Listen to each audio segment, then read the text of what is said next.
Job on for man like Leicester. I'ma keep all in my name in the ESPORT. Key up being left, ain't nobody best off. Send a big man west with a test off. Rotten, I'm sick, don't watch, I'm on fist off. Blow too many lines like too many times. Key to key, G, I got too many rhymes. Got the 6 flow, man's blowing this time. Ahead of my time, where the way I go. If you don't know about KWE, then I suggest that you get to know. I don't want no silver, blue boy, I want the gold.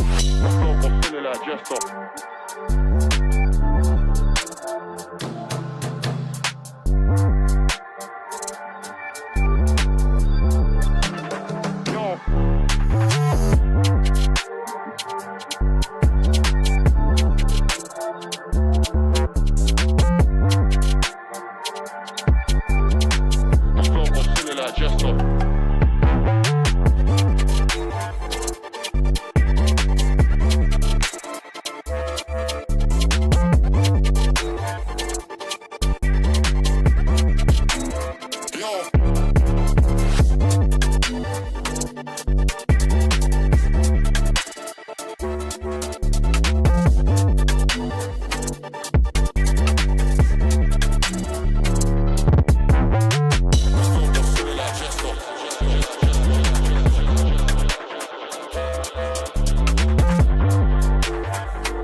tell me that I'm ill cause I'm messed up. Underdog, 016 Leicester. Bro's got a job on for man like Leicester. I'ma keep all of my name in the ESPORT. Key up being left, ain't nobody rest up. Send a big man back with a test up. Rotten, I'm sick, don't watch, I'm on fest up. Blow too many lines like too many times. Key to key, G, I got too many rhymes. Got the sick flow, man's blowing this time. Ahead of my time, by the way I go.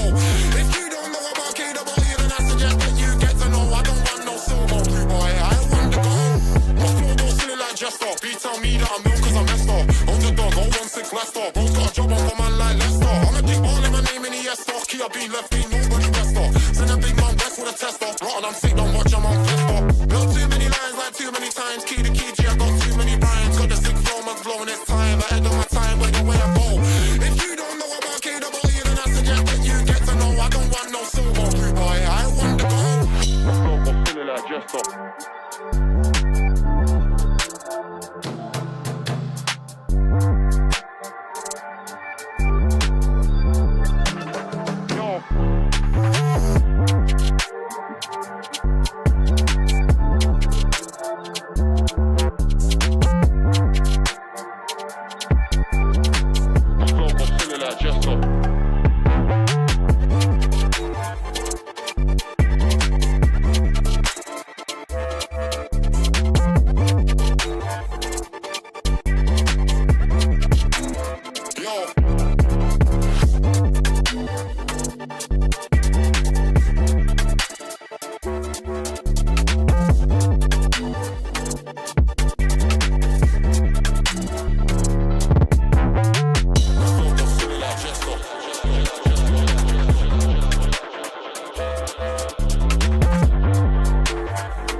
knows no bounds or fear.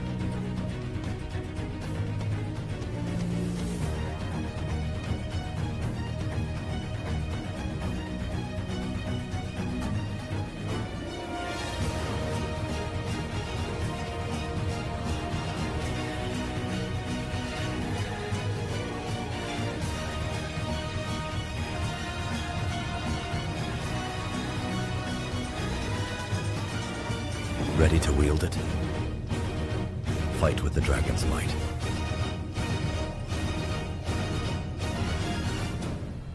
Dravian X suit. Get now.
अभी तक तो जो हम खेल रहे थे ना वो डायनेमिक प्ले स्टाइल में खेल रहे थे, मतलब ज़रूरत पड़ने पे हम सिर्फ एग्रेशन दिखा रहे थे। तो अभी हमको वैसा नहीं हो पाएगा क्योंकि हमको अभी फुल्ली एग्रेसिव ही खेलना पड़ेगा क्योंकि डू और डाई सिचुएशन हो चुकी है। तो अगर अभी हम कल मार पाएंगे तो ही हमारा होगा, क्योंकि ऑलमोस्ट हमारा 40 to 30 पॉइंट्स का गैप है, वो फिल करना है। तो जब वो फिल होगा तभी हम टॉप 12 आ सकते हैं। अगर वो नहीं होगा तो फिर मुश्किल है, कल हम नहीं आ पाएंगे टॉप 12। अगर हम पहले से ही फुल्ली एग्रेसिव या 70% एग्रेसिव, थोड़ा मतलब गेम सेंस भी लगा के प्रॉपरली खेलते तो मोस्टली अभी तक हम हो सकते थे टॉप 5 में। यही है लर्निंग्स के, मतलब पैनिक नहीं होना चाहिए, फुल्ली 100% अपना कॉन्फिडेंट होकर खेलना चाहिए। वही मतलब हमको अंडरडॉग्स को T1 प्लेयर्स को डिफरेंट बनाता है। तो वही बस बहुत बड़ी मिस्टेक हो गई कि हम थोड़ा अंडर कॉन्फिडेंट होकर खेल रहे। हमको अपनी अप्रोच स्टार्टिंग से एग्रेसिव रखनी थी।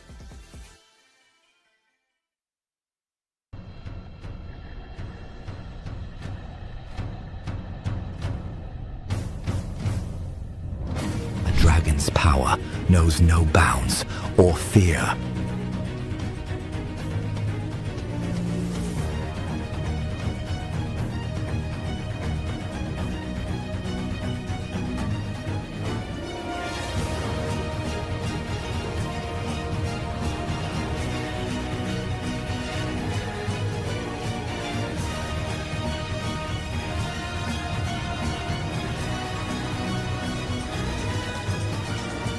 Ready to wield it?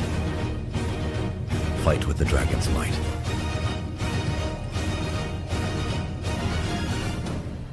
Dravian X suit. Get now.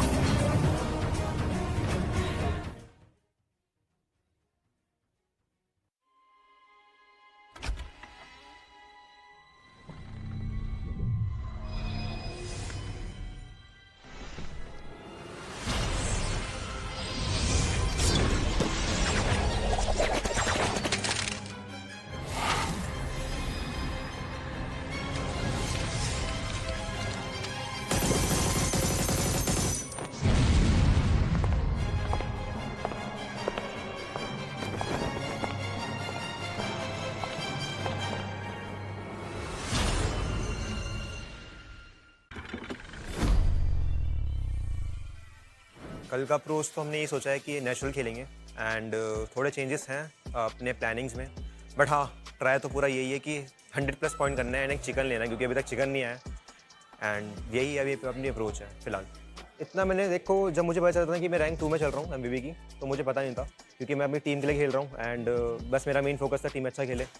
But हाँ फिर मुझे आज ही पता चला कि मैं अभी सेकंड रैंक में चल रहा हूँ एंड अच्छा लगा सुनकर कि मैं अपनी टीम जो मेरे से एक्सपेक्टेशन रखती है उनकी उम्मीदों पे खड़ा हो रहा हूँ मैं एंड फिलहाल आगे जो होगा वो देखा जाएगा। बट हाँ मेरा मेन मोटिव है क्वालिफाई करवाना टीम को एंड MVP तो बनता रहता है। तो हाँ हम सबको कॉन्फिडेंट है कि हम क्वालिफाई होंगे एंड मोस्टली कि जो भी हमसे एक्सपेक्टेशन रखते हैं हम उनकी एक्सपेक्टेशन में खड़े होंगे। लाइक मेरे हिसाब से कुछ ज़्यादा एक्स्ट्रा नहीं करना, नॉर्मल खेलना जैसे खेलते हैं एंड हमें पता है कि हम नॉर्मल खेल के भी कर जाएंगे। कल लोग बहुत प्रेशर में खेलेंगे मोस्टली एंड हमें उसका यूज़ करना है एंड उसका लाइक फ़ायदा उठाकर हमें अपना नेचुरल गेम खेलना है एंड उसको कन्वर्ट करना है बस।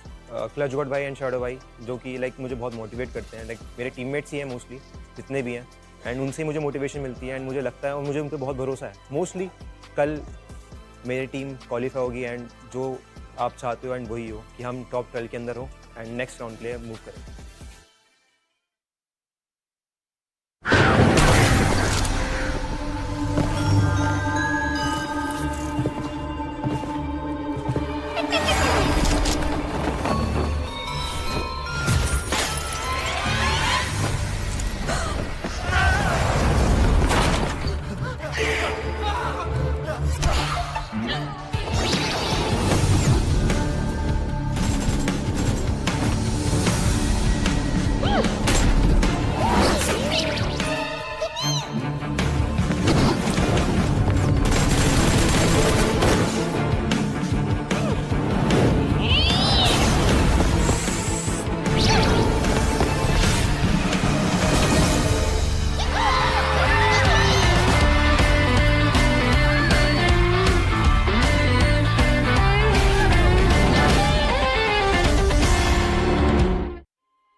मतलब मेरे पास्ट में ना मेरे पास्ट रिलेशनशिप्स बड़े बेकार रहे हैं मेरे टीममेट्स के साथ स्पेशली, क्योंकि मेरा मानना ये है कि टीममेट्स जो होते हैं ना वो बड़ा बुरा मान जाते हैं। एंड आई थिंक मैं एज एन आइजल जो रहता है ना वो ऑन फील्ड भी प्लेयर्स के साथ रहता है पूरे टाइम एंड ऑफ फील्ड भी प्लेयर के साथ रहता है। तो आई थिंक ऐसे डिसीजन एक ऐसे बंदे को बनाना चाहिए जो गेम उनके साथ ना खेलता हो, ताकि इतना इम्पैक्ट ना पड़े किसी प्लेयर के रिलेशनशिप पे।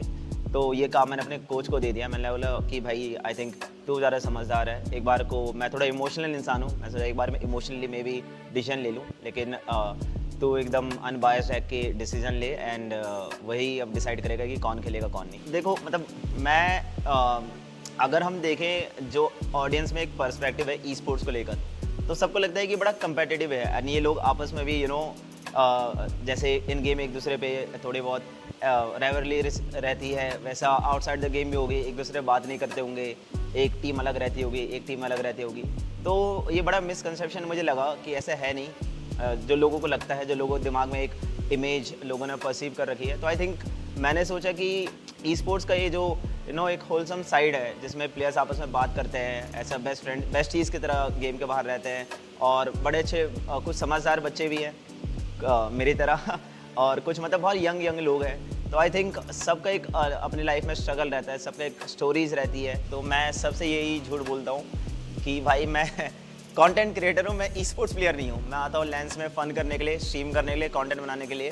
मैं ई स्पोर्ट्स नहीं है मेरी टीम, मेरी कंटेंट टीम है। एंड आई थिंक ये अकेला झूठ है मैं जो सबसे कहता हूँ, क्योंकि मुझे पता है मेरे प्रायोरिटी कितनी है। अगर मेरे लिए ई स्पोर्ट्स आज यहाँ पे है तो कंटेंट क्रिएशन यहाँ पे है। एंड ये आई थिंक ये जगह जो रहेगी ई स्पोर्ट्स की हमेशा रहेगी, क्योंकि एक ट्रॉफी जीतना, एक मैच जब तुम लाइन में बैठ के खेलते हो, जो एड्रेनलिन रश होता है वो जो बॉडी में आता है, एंड जब टीममेट, एक अलग माहौल रहता है। एंड आई थिंक ये जो फीलिंग है ई स्पोर्ट्स खेलने वाली, ये और किसी चीज़ में नहीं मिल सकती ऐसी फीलिंग। एंड इसलिए मैं सबको कहता हूँ कि भाई मैं कंटेंट क्रिएटर हूँ, मैं ई स्पोर्ट्स प्लेयर नहीं हूँ, लेकिन डे 1 से and till 1 day to day 1 एक ही मेरा रहेगा कि भाई मुझे ट्रॉफी जीतनी है। एंड इस बार स्पेशली इंटरनेशनल का भी है, तो भाई मतलब ये तो गोल्डन अपॉर्चुनिटी है किसी भी टीम के लिए। एंड सबसे जो अच्छी बात लगी ना मुझे कि टाइमिंग्स परफेक्ट होनी चाहिए यूनिवर्स की। एंड आई थिंक ये यूनिवर्स ने जो खेल रचा है, आई थिंक वो फाइनली मेरे लिए रचा है, क्योंकि आज जो अपनी ई स्पोर्ट्स जर्नी में हूँ, आज मैं अपने सबसे बेस्ट फॉर्म में हूँ, मैं आज अपने बेस्ट टीममेट्स के साथ हूँ, मैं आज अपने बेस्ट ऑर्ग में हूँ, और आज ये जो BMSD होने वाला है ये सबसे बेस्ट अपॉर्चुनिटी है। जो रिजल्ट रहेगा होपफुली हमारे लिए, हमारे हित में रहेगा। एंड मैं तो खुश हूँ भाई, मुझे लोअर में मिला, एटलीस्ट मिला।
हेलो एवरीवन, स्वागत है आप सभी का crafted India e sports battlegrounds mobile India showdown 2025 में।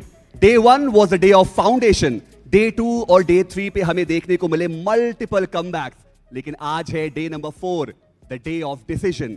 और आज पता चलेगा कौन सी टीम खेलेगी प्रिसिजन और एक्यूरेसी के साथ, और 12 टीम्स जो बढ़ेंगी आगे सीधे क्वार्टर फाइनल्स के अंदर। लेकिन 12 टीम्स का सफर आज के दिन पे होगा समाप्त, और वो फ्लाइट लेके जाएंगे घर, बैक टू द ग्राइंड। और ये सारी कहानी आज हम आपको सुनाने वाले हैं। मैं हूं आपका होस्ट, मेरा नाम है अंकित पांडे, GENxFM। माहौल में गर्मी बहुत ज्यादा बढ़ चुकी है, क्योंकि वो टीम्स जो अभी भी बॉटम 12 पे है, उनको खेलना पड़ेगा थोड़ा बेहतर BGMI, और देखना यह है कि वो डिसीजन कौन सी 12 टीम्स के फेवर में जाने वाला है।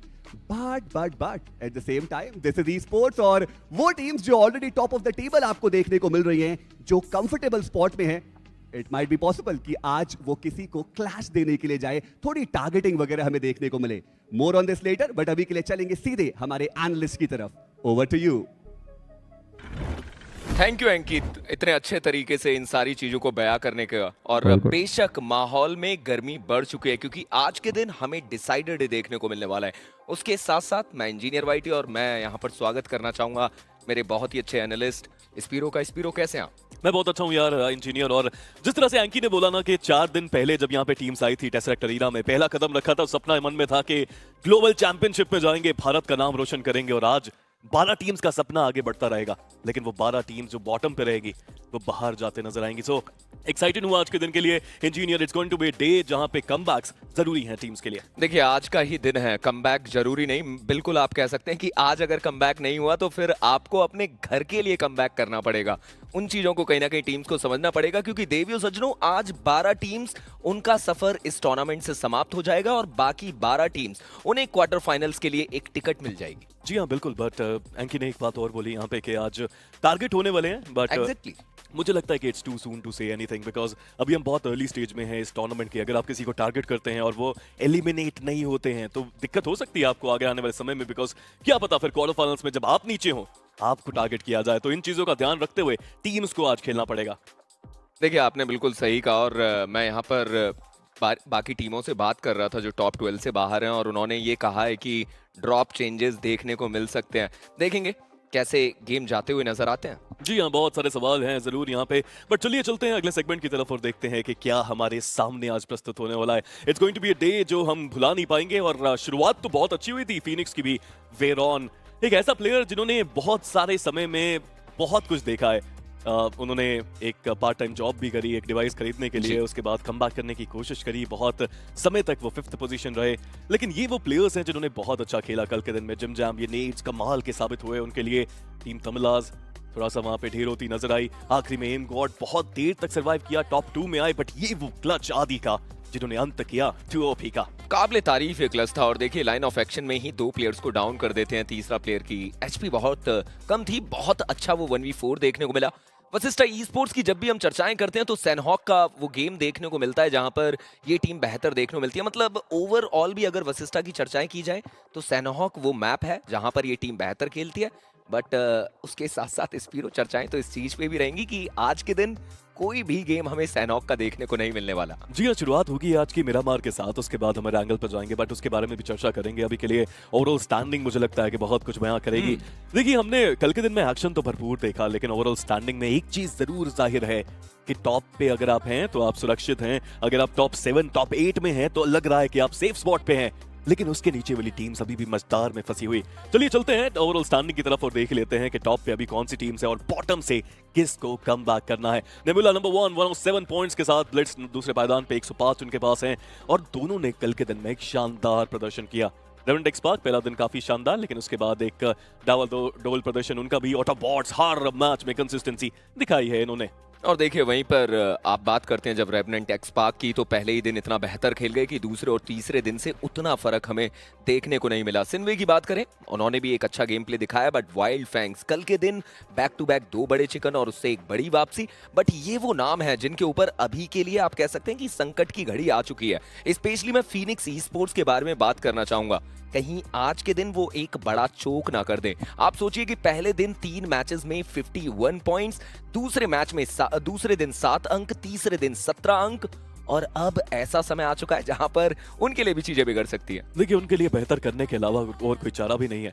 कट ऑफ की अगर बात करें तो 80 85 ये कट ऑफ है जो जा सकता है, तो 85 तक अगर आपको जाना है तो पॉइंट्स निकालने पड़ेंगे। स्ट्रीमो की अगर बात करें 30 अंक यहां से निकालने हैं आज के दिन में, और 4 मैचेस में बिल्कुल भी ये ऐसा नहीं है कि हो नहीं सकता, हो सकता है पूरी तरह से। GLITCHxREBORN के लिए हो सकता है, टीम तमिलास के लिए हो सकता है, इवन टीम ऑल्टीट्यूड की अगर बात करें, आई नो इम्पॉसिबल सा लगता है बट मैच के हिसाब से इट इज पॉसिबल। TWOB वो स्पिरिट दिखानी पड़ेगी, पहले मैच में ही चिकन निकालना पड़ेगा, अदरवाइज वो सपना टूटता नजर आएगा। देखिए चमत्कार तभी होते हैं जब आपको उनके ऊपर भरोसा होता है, तो ऑल्टीट्यूड को अपने ऊपर भरोसा करना पड़ेगा, वर्ल्ड ऑफ बैटल उन्हें भी भरोसा करना पड़ेगा। बट हम कह सकते हैं कि इनसेन ई स्पोर्ट्स तक आप एक चीज रख सकते हैं कि अगर एक बड़ा गेम आता है तो इनसेन ई स्पोर्ट्स भी 41 अंकों से उस क्वालिफिकेशन के पड़ाव को पार कर सकती है। चलिए अभी के लिए देखते हैं परफॉर्मेंस ग्राफ कुछ टीम्स का और नजर डालते हैं कि अब तक का उनका सफर कैसा रहा।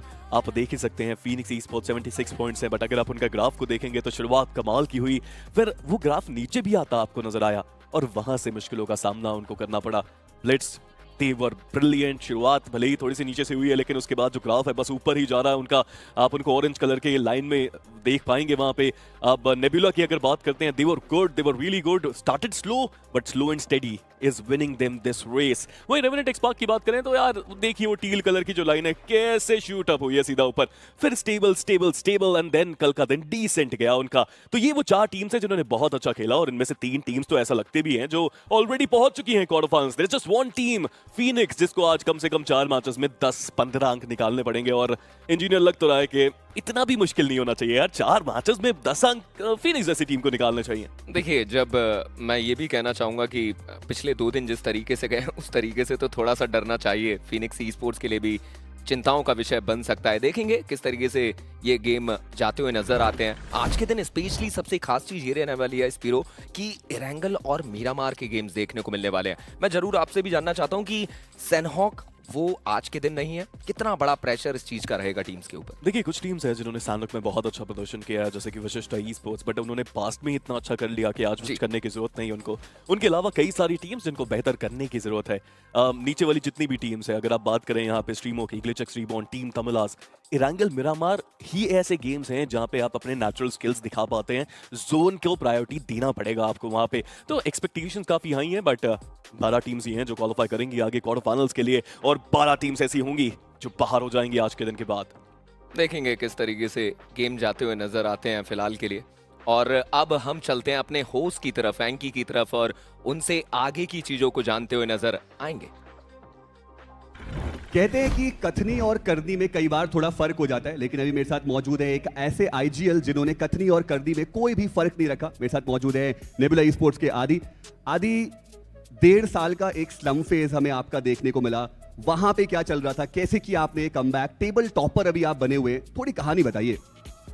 आई थिंक मतलब बहुत ज़्यादा ही डाउनफॉल था वो, क्योंकि हुआ क्या था, जैसे BMPS 2023 में जब हम 3rd आए थे उसके बाद से टीम में बहुत सारे प्रॉब्लम्स आने लग गए थे, जिससे कारण हम क्वालिफाई नहीं कर पा रहे थे, जिसकी वजह से बहुत सारे ट्रस्ट इश्यूज हो रहे थे टीम में। तो इस वजह से फिर back to back lineup changes हुए। हर इवेंट में, ऑलमोस्ट हर इवेंट में मैं नए लाइनअप के साथ खेला, तो आई थिंक मेरे को वो पोटेंशियल वाले बंदे नहीं मिल पा रहे थे। एंड अब फाइनली जाके मेरे को वो बंदे जो चाहिए थे अब फाइनली मिले हैं। आदि आप जाने जाते हैं टारगेट करने के लिए, ड्रॉप क्लैश देने के लिए। हाल फिलहाल में हमने काफी सारा देखा। अब वशिष्ठा ई-स्पोर्ट्स तो ऑलमोस्ट क्वालिफाई हो चुकी है, तो अब किसको करेंगे आप टारगेट? फिलहाल ये थोड़ा अर्ली स्टेज है, आगे की भी राउंड्स है। अगर वो अभी क्वालिफाई हो गए, अगर जिसको भी हम चाहते हैं कि करें हम टारगेट, तो आगे के राउंड में दिक्कत दे देंगे। तो हम इसीलिए हम थोड़ा अभी के लिए होल्ड करते हैं, आगे के राउंड्स में देखते हैं। आदि हम सबको पता है कि ग्लोबल चैंपियनशिप का एक स्लॉट हमें इस टूर्नामेंट से मिलने वाला है जो जीतने वाला है। आपकी टीम में 3 अंडरगॉड खिलाड़ी हैं, कैसे भरोसा किया जाए आपके ऊपर कि आप वो ट्रॉफी जीतेंगे और इंडिया को रिप्रेजेंट करेंगे? आई थिंक मैं जितना उनके साथ खेला हूँ, उनका स्किल्स तो टॉप नॉच है, लेकिन मेन उनका कॉन्फिडेंस ही है। बाकी मैं उनके साथ हूँ और हम लोगों को एक दूसरे पर भरोसा है, तो आई थिंक हम कर लेंगे। एक बात पूछूं आपसे, सच सच बताएंगे? बिल्कुल। लॉबी की गर्मी के बारे में कुछ बताइए, क्योंकि बहुत लोगों ने बोला थोड़ी इजी लॉबी है, लेकिन बड़े बड़े नाम अभी स्ट्रगल कर रहे हैं, वो क्वालिफाई होने की एज पे भी नहीं पहुंचे। तो लॉबी के बारे में आपका क्या ख्याल है? आई थिंक लॉबी बड़ी हल्की है। Okay, that's the statement. But ये है आदि, और ऑल द बेस्ट आदि आज के मैचेस के लिए। आई होप कि आप आज भी उतना ही ताबड़तोड़ खेलें। बिल्कुल बिल्कुल बिल्कुल, thank you. Please take your stay. तो ये है आदि, और उन्होंने बोला कि आज के दिन पे टारगेटिंग उतना ज्यादा वो नहीं करेंगे, मे बी आगे के राउंड्स में वो चीज करते हुए नजर आए। बट एक बात तो तय है कि नेबुला स्पोर्ट्स उन्होंने खेला है बहुत ही ज्यादा उम्दा बीजीएमआई, टेबल टॉपर वो ऑलरेडी बन चुके हैं, और वो जो हम कट ऑफ की बात कर रहे हैं उसको वो ऑलरेडी क्रॉस कर चुके हैं। पर देखते हैं कि बाकी की टीम्स जो अभी भी काफी ज्यादा पीछे मौजूद हैं वो क्या करने वाली है, और उसके लिए देर किस बात की यार। चलिए शुरू करते हैं आज के दिन की कहानी, शुरू करते हैं द डे ऑफ डिसीजन की कहानी। Over to our lovely casters. It's being called the day of decision, and of course, a few decisions are going to be made. A few things said by the man sitting at the top of the leaderboard, looking down on all the peasants, as he would have called them if he had the option to. But let's see how things turn out for everyone else. Just 4 teams with enough points have moved through to the next round already. Everyone else still in the fight. 20 names in contention. This is Super Johnny, joined by IC Baby alongside with me. And IC, it is a very special day. We kick things off on an even footing for everyone. All the teams right now sit there with 12 matches played, but 4 matches today are going to decide their fate. Hey, all things considered here, you know, my Hindi is kind of rusty as well, but did he call the lobby bots? In a nutshell, yes, pretty much. So it's just too easy, huh? Yeah, too easy. Makes a lot of sense considering the fact that, you know, only 12 teams will advance into the quarterfinals, and the other 12, well, it's sayonara, goodbye, and go home. Yeah, I mean, that is definitely going to happen, but we don't know for who. Because as Spero on the Analyst has pointed out, and I think it is true, even Altitude has the opportunity to push through. They need about 60 points. That is 15 per game. Now the question is, can they actually pull it off? Well, all things considered, mathematically possible. Realistically, well, only time will tell. But for now, let's talk a little bit more on the schedule that's going to be happening today. Here on the screen here, we have Miramar, Erangel, as well as Miramar. And then later on, we will have Erangel, Miramar, and then Erangel for the final match to close things off as well. So Group C and A is going to be the final 2 games to decide the fates of all 24 teams, whether or not who is going to be advancing and who is going to be goodbye. So by the end of today, half the teams is going to be crying, probably, being a little bit sad, a little bit of it, and the other half will be a little bit relaxed, you know, going to be enjoying our recreational activities that is provided here at the arena. I mean, what recreational activities you're talking about? We have table tennis. Yes. We have, I think, a recent addition, a console being placed there as well. I saw a couple competitions here and there. I think if players are doing that, they got to start focusing back on BGMI. You got to fight for the trophy. There's a lot on the line. But kicking things off, we are going to have the first match being played between the teams from Group A and Group B. The teams from Group A on our screens, and now we move forward to teams from Group B. Over here, Vasista Esports, having done extremely well for themselves on that second day, kind of fumbled the ball yesterday, but still with enough points to push through. A lot of hope is there for TWOB official. Gravity, Madkings are doing quite well. They're getting a lot of finishes in every single game that they play, but struggles continue for everyone else. You talk about GLITCHREBORN, TEAM TAMILAS, ALIBABA Raiders sitting on the last page of the leaderboard, way too low in the rankings, and of course, can't really forget Ryder Esports. Now, a little birdie, IC, has come and told me that Ryder Esports is going to be put under pressure today. See, that's the thing about Ryder Esports, right? I think Ryder Esports and Phoenix are currently in a very, very unusual hot seat here. During day number 1, I spoke to Ash in particular that, hey, are you sure this is the right thing or not? Because this is going to hurt you eventually in terms of overall points. And guess what? It did hurt both of them. First round, boot camp, Phoenix won. Great, sure, wow, woohoo. Second time they fought against Ryder again, guess who won? Ryder won. But now, if they meet up against each other in Sandhog again, that is going to be a little bit shaky. I mean, but that's good for Ryder, right? No Sandhog today. It's just Erangel and Miramar. So they get to dodge Phoenix Esports, and Phoenix gets to dodge Ryder. But we still have that Miramar and Erangel happening, and that can result in a lot of problems. But ladies and gentlemen, we see the counter take down. Last 2 seconds remaining. I hope you guys are ready. Here comes game number 1 of the day of decision. Well, here it is. The countdown begins as we are about to fly off in towards the map that decides the fates here of the final day of the lower brackets itself. It is going to be the start of the end. This is the map of Miramar. And it is going to get intense right from the bat, because look at that flight path. It starts from the northeastern quadrant of the map all the way from Campo Militar, and it's going to end towards the south-central edge, the shoreline, just north of Partona, leaning extremely towards the eastern half of the map. The west is going to be denied to a lot of these names, and especially cities like El Pozo, La Cobriera, completely off limits. I am hoping to see those early drop clashes, and right off the bat, we do see Alibaba Raiders take an early exit along with Altitude. There's one more team in the mix, and I believe that is going to be, well, it is Autobotz Esports, who have been causing trouble for everyone around them. Lobster, well, this Lobster is extremely deadly these days. Well, it is going to be very, very extremely deadly as well. He is known to be a very, very good DMR player as well. He is one of the very few that still prioritize on the Mini 14. And guess what? Miramar is going to be very, very good in this particular round for themselves. Autobots has been by far one of the consistent teams thus far, coming from BGIS, coming from BMPS as well, and also third-party tournaments as well as coming into here. Autobots, they seem really, really solid. But the question here is it good enough to get them in towards the main stage? They are always so close, yet so far. I mean, yeah, that has been the case in the past, but this time with the addition of Lobster, Ari being in his prime form, I mean, he's playing the best I've ever seen him play. I think there's a lot of hope for a team like Autobots. But, as we mentioned, Altitude, opportunity is there. They have to do 15 points per match in the 4 games they play. And if they actually pull it off, it is going to be the biggest comeback I have ever seen. Last day, 4 matches, the team bounces from the last spot into the top 12 to qualify for the next round. But Revenant Xspark, I was expecting them to do something else. It seems like, nope, game plan remains the same. I had a little birdie as well. I thought for a second here, Revenant Xspark is going to be targeting specific teams as well. I've heard rumors it was about VXT. I heard rumors it's also about Madkings, but seems like maybe, just maybe it's not this map. They told you Madkings and VXT. They told me Ryder Esports. Oh, well, that's Phoenix. No, Revenant Xspark told me Ryder Esports. Okay, they're just giving us a lot of false information. Yeah, exactly. God damn. We can't really trust them, can we now?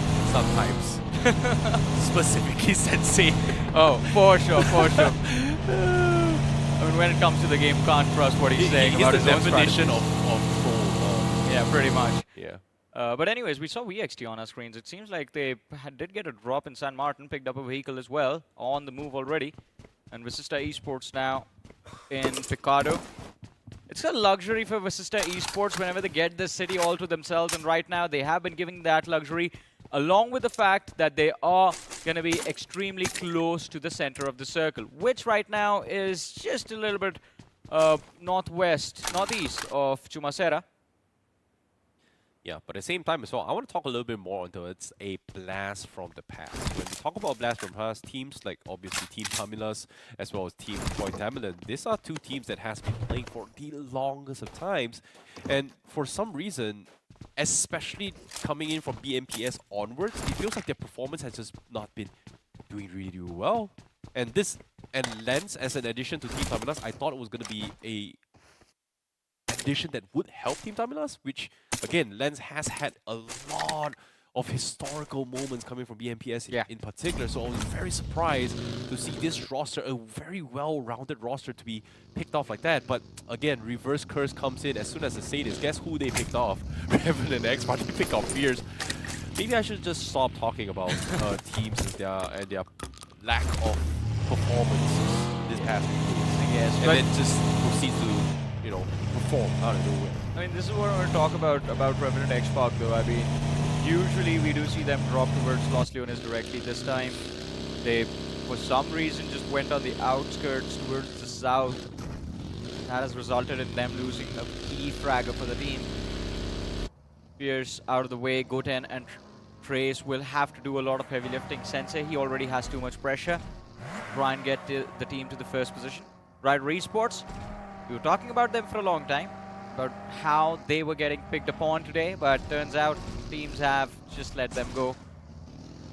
Unfortunately for Ryder Esports here, statistically, their maps and the games that they have won the most here usually comes from the east side, especially when they take the mountain terrains here.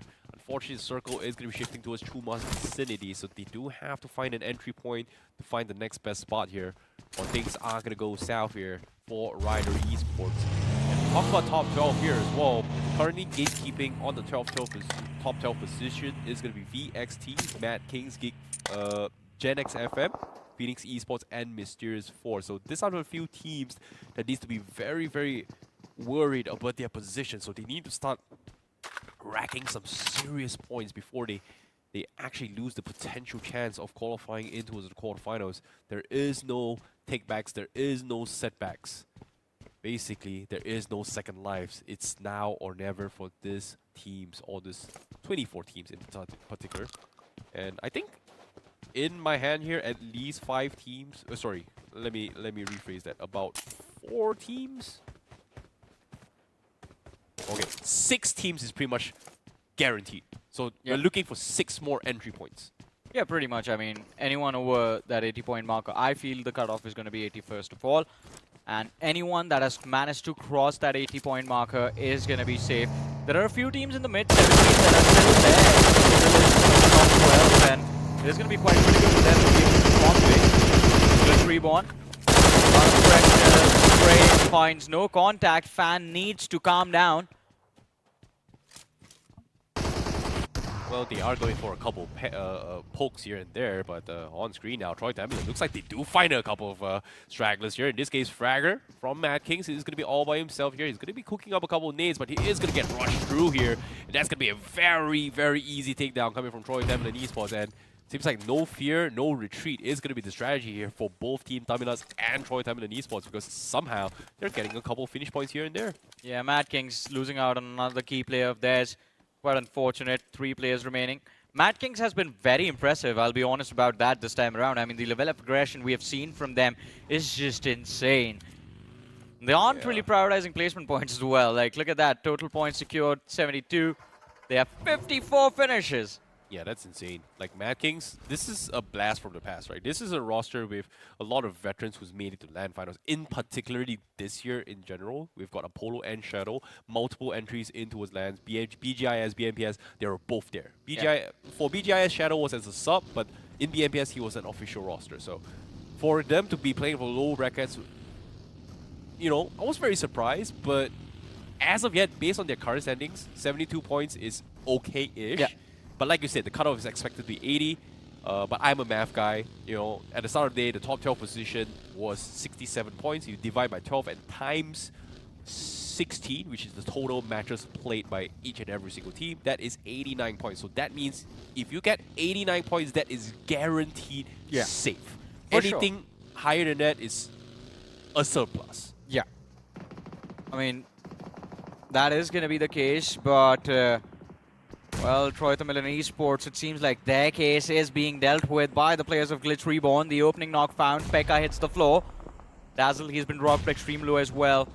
And GLITCHREBORN, they don't really, it seems like they don't really want to commit to this fight head on. They are just dumping a lot of util on the faces of Tamilan Esports. And unfortunately for Tamilan Esports, there is a third party from the players of Team Insane.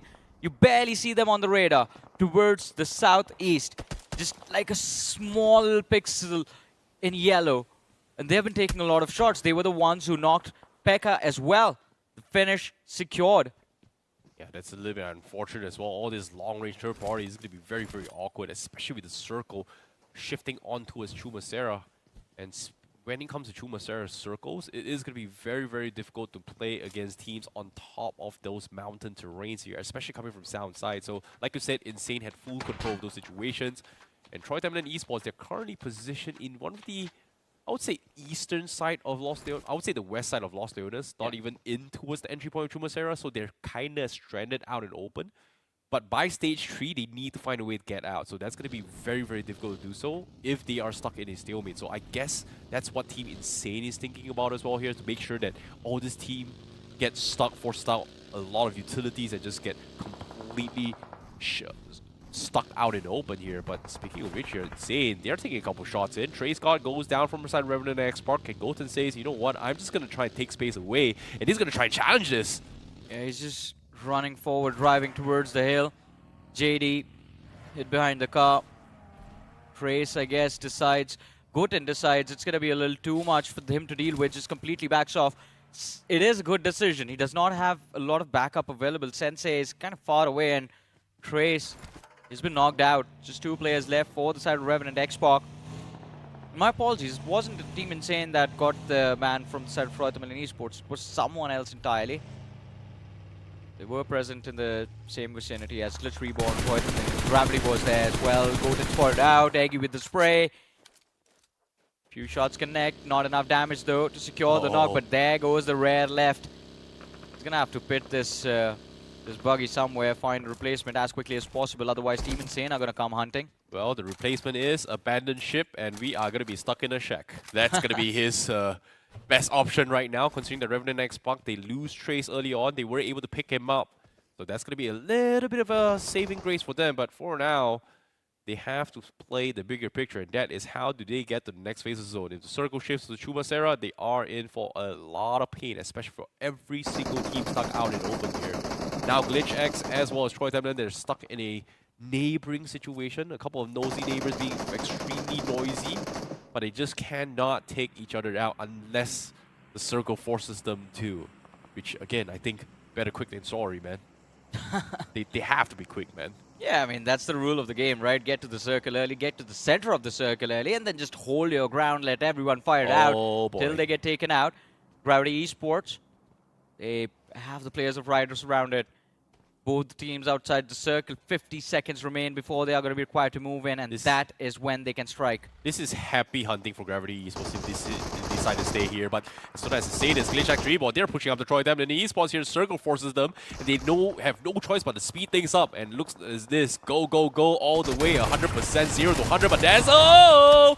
What is that shot? He gets one, he's looking for the second, and he somehow finds another just like that. GLITCHxREBORN, you blink it and you miss it in less than 5 seconds. They get just completely shut down. This is, well, I don't know what this is, but GLITCHREBORN, man, their heads must be glitching as to what just happened to them. Dazzle, he's been phenomenal all this time, and even now, when the team required him to hold his ground, he did an amazing job.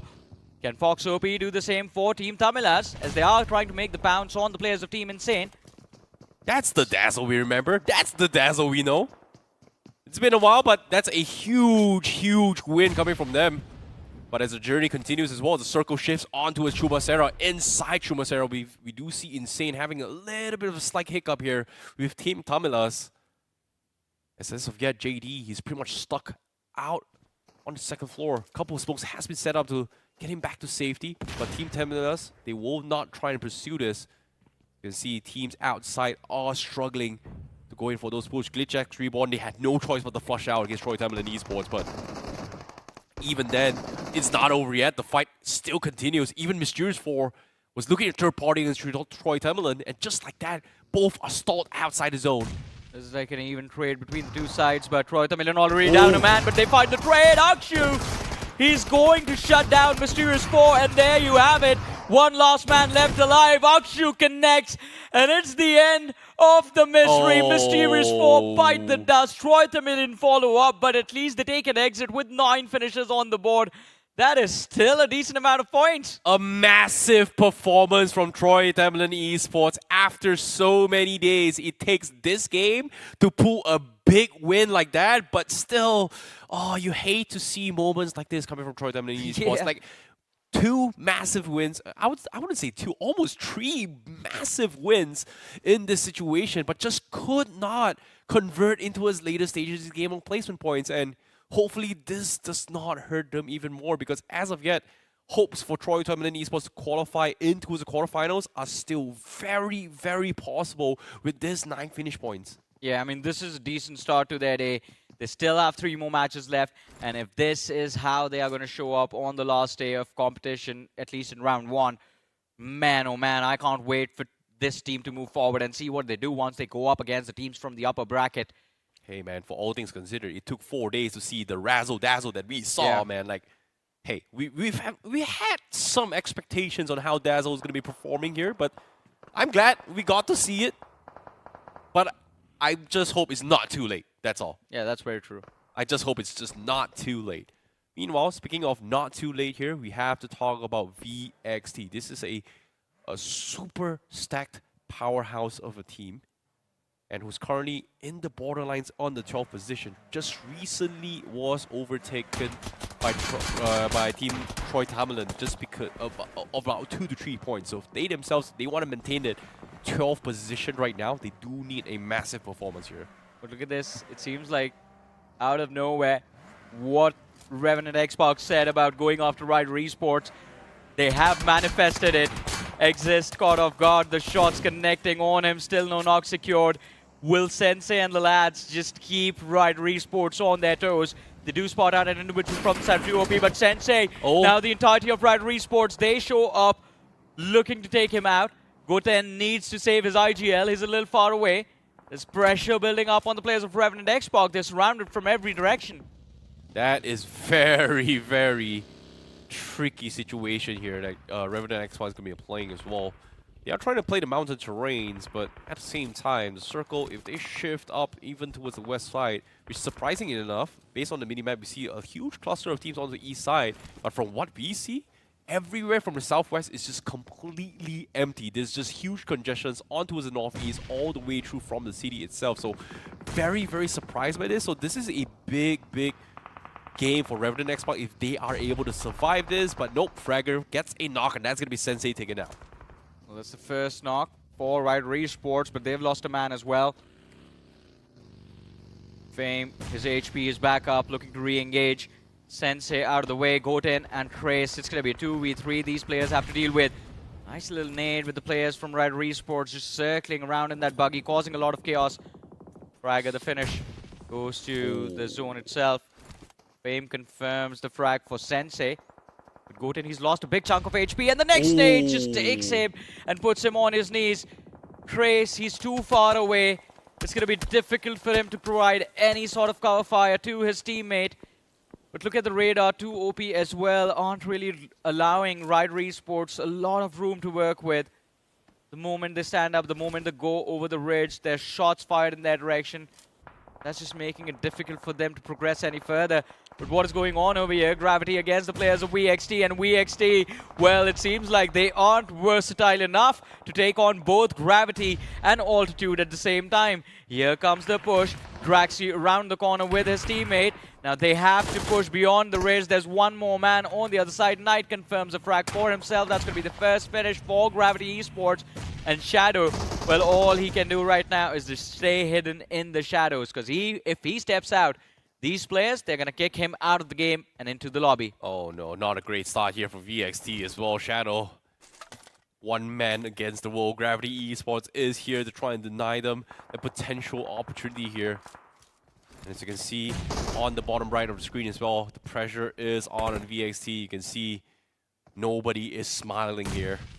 Shadow, he's getting completely pummeled here. They know for a fact that he is around. They're checking every single corner. And Shadow, the only thing he can do right now is just pray that they do not find him and he gets some sort of position points here. It seems like Gravity, they will take the spots away, and Shadow has no option but to just take a very, very quiet approach. But looks like the smokes has been deployed. Gravity, they want to clean him out. I want to see if they are going to check his position. And they do! The jump shot right at his face, and Knight says, good night, Shadow. Bye-bye. See you in the next match. There goes WXT. I'm kind of concerned about their chances to push through. But hey, what is going on over here? Now, instead of Goten, it was Trace who was knocked out. And Exist just pushes them right in their face and just puts them out of their misery. Okay, where did this confidence come from, Fame? Like, it's been a while since we've seen this Fame for quite some time, but day 4, he's finally bounces back, just casually walks up to Revenant Xspark, takes them both out, and then just proceeds to go inside his zone. Very, very big game here from Wyld Esports. It seems like this is going to be a potential comeback for them, but on screen here, we do see Insane versus Team Tamilas. We saw this earlier engagement, like, few circles back, they finally going to be going head-to-head against each other. Yeah, this fight has been going on for the last 10 minutes, and Team Insane, it seems like whenever it's going to be an extended fight, they do not really do well. 2 players taken out already. Team Tamilas, AimGod was knocked out, but it's going to be an easy revive for them. Now, Dreams, it's his birthday today, by the way. And on your birthday, you would want to have an amazing day, but Team Tamilas, not really the gift for Dreams that he was hoping for. But this is all they have to offer, an early exit so that he can relax a little bit. Hey man, it's your moment to shine. Sometimes you want to be great, you gotta achieve greatness by overcoming things that you have never experienced before. And that is a 1v10 situation. So far, Saw great things coming from Goten. Dreams, this is your moment to shine. It's now or never.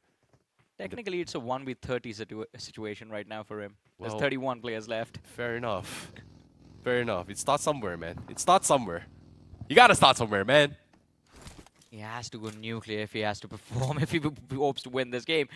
And the problem You gotta is that, keep your dreams alive, bro. yeah, but the problem is that even the circle doesn't favor Team Insane right now. They're just stuck on that southeastern edge. And Wyld Esports, famed with this high ground, he's heard all of that commotion, and now he just sits there and waits for them to exit the compound. Just mark those angles. Those finishes are basically free. Oh, speaking of free game here, Wyld Esports now having a little bit of company there. Vasista Esports does have the high ground coming from south side. They do have to clear out each other, and the circle actually shifts them back in towards Chumasera near the water treatment areas of Chumasera. So that means the mountain terrains where Vasista is will have the perfect zone control to shut everybody up from coming up towards the mountains there. This is another massive performance from Vasista Esports. And again, only if, and I mean only, Vasista Esports play their cards right. Whereas the rest of the world, they do have to clean up their individual fights as quickly as they can. ALIBABA Raiders have been trading a couple of nades here with SINEWY. But SINEWY Esports now in a very, very weird situation here, because we are going to be seeing a couple of third parties here. It's going to be Pro from Madkings actually getting a knock onto his ALIBABA Raiders and getting the confirmation. Yeah, Pro has been very impressive, and that knock finish is going to allow them the opening that they need, but Rexboy with the nade takes down the first man from the side of ALIBABA Raiders to follow up. There goes the second as well. Now the last man left standing. 2 finishes confirmed by SINEWY Esports, as they are just cleaning house. ALIBABA Raiders can't really do much from the flank saving grace in the form of Vasista Esports. Oh man, it would have been so impressive had the nade just went through that door and taken out Rexboy. Look at ScaryJaw from far on the horizon as well. He was trying to snatch some of these finish points, but he just could not take any points as well. So it was just very, very unfortunate here. But Vasista Esports, they're just playing spoilers across the entire map. They're just playing very, very annoying. And at the horizon as well, look at this. Madkings, they're coming for this 4th party. But guess what? ScaryJaw, he's just going to be making life a little bit harder for them. But at the same time, Scuba, well, almost takes down the second one. But Shadow OG was able to keep himself alive. Pro OP now needs to go in for the little bit of reset, but Shadow OG is pretty much trapped as the circle is about to engulf him as well. So he needs to be very, very careful with his next approacher. No vehicles, nothing much to actually work with as well. The only way in is through every single one. And Vasista Esports, they came to play. They want to gobble everybody up. I don't know how Sahil made it all the way towards this factory, but he's causing a lot of trouble for the players of SINEWY Esports. But look at that. Yeah. Shadow is going down to the blue, and Pro falls as well. That's the end of the reign of the Madkings. Rexboy picking up another finish for his team, but now SINEWY Esports finally have enough time and enough breathing space to turn around and try and deal with the players of Vasista Esports, who have just been a nuisance. And well, Moksha is going to answer back. Sahil OP, the man who had closed in the distance, gets taken out. ScaryJaw in the back lines. He needs to figure out a way to get out of here, because he can't really help Sahil anymore. Yeah, mistakes were made as well. They got a little bit too greedy and spread off, and now ScaryJaw has to find a way to regroup with his teammates here. They've lost Sahil OP. Can't afford to lose another member just because they need to hold the formation on top of those mountains before the next phase of the zone. But seems like they are going to be expecting company here. Hector is calling off for a little bit of backup here. He is getting pressured by Exist. He's all by himself. He's a couple of shots in. Does find some sort of connection, but Exist, he is going to go down in the hands of Gravity instead. So very, very good defense here coming from Vasista Esports. And those silos, such a high priority location for the players of SINEWY. Vasista, as you mentioned, that hill control gave them the vision and the information about where the opponents are, where the threat is going to be. So they are going to have better planning in terms of what exactly they want to do. But the question is, the execution still needs to be proper. Pro, ScaryJaw, and Hector, how far can they take this game? It is looking like this can be a chicken dinner opportunity for Vasista, maybe Gravity. And hey, by the way, Icy, We spoke about Altitude. We talked about how it was mathematically possible for them to push through. And Altitude, 3 finishes on the board. They end up securing a knock on Pro OP. Now all they need is 2 more eliminations confirmed and a chicken dinner. And that is going to be 15 points to kick things off in Game 1. Hey, at the start of the game, we talked about how Lens is going to be needing to perform in a massive game here. Look at this, Team Tamilas, they're stepping up big time this time. They've just lost Fox, but they've got 10 finishes in the bag.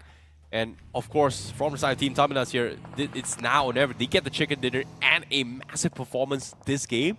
They just might be able to qualify into the quarterfinals just like that. So there's 2 teams who need a win in this match itself to get themselves into a fighting position. One team is Altitude surviving with 4 players. The other is Team Tamilas, who just have a duo remaining, and out of that duo as well, Lens gets knocked out. Aim God, last man standing. There's smoke out of that engine, of that buggy. In fact, that engine is on fire. Oh my god. And Aim God just barely survived, gets to the airdrop, gets the level 3 helmet and the armor, but Gravity Esports, they heard that buggy approach. And a counter nade from Aim God. Whoever finds contact first is going to get that finish. But Vasista Esports, they drop him low. A nade and a Molotov. And Aim God is going to be sent packing. And now it is down to the top 4 of this match. 4 players for Altitude. SINEWY surviving with 3. Vasista and Gravity down to 2. And it is a king of the hill situation now for Vasista Esports. They look down on everyone else. But they still need to get those finishes. Oh no. Oh boy. Hector, he's gone too close for comfort. Yeah, he knows where exactly they are. He just needs to clean them all out as well. He has the angles, and here comes the perfect nade. But it's Scary John that cleans them all out alongside with Hector's nade. Just like that, Vasista Esports is creating that vacuum. They are absorbing all those points that they don't necessarily need at all, just to deny some teams a chance to qualify in towards the quarterfinals. This is a statement being made by Vasista Esports. And one of those names is going to be Altitude Esports, by the way, that they are trying to gatekeep from the next round. SINEWY Esports, we've seen them just be absolutely brilliant, clean, in terms of closing out matches, securing the chicken dinner.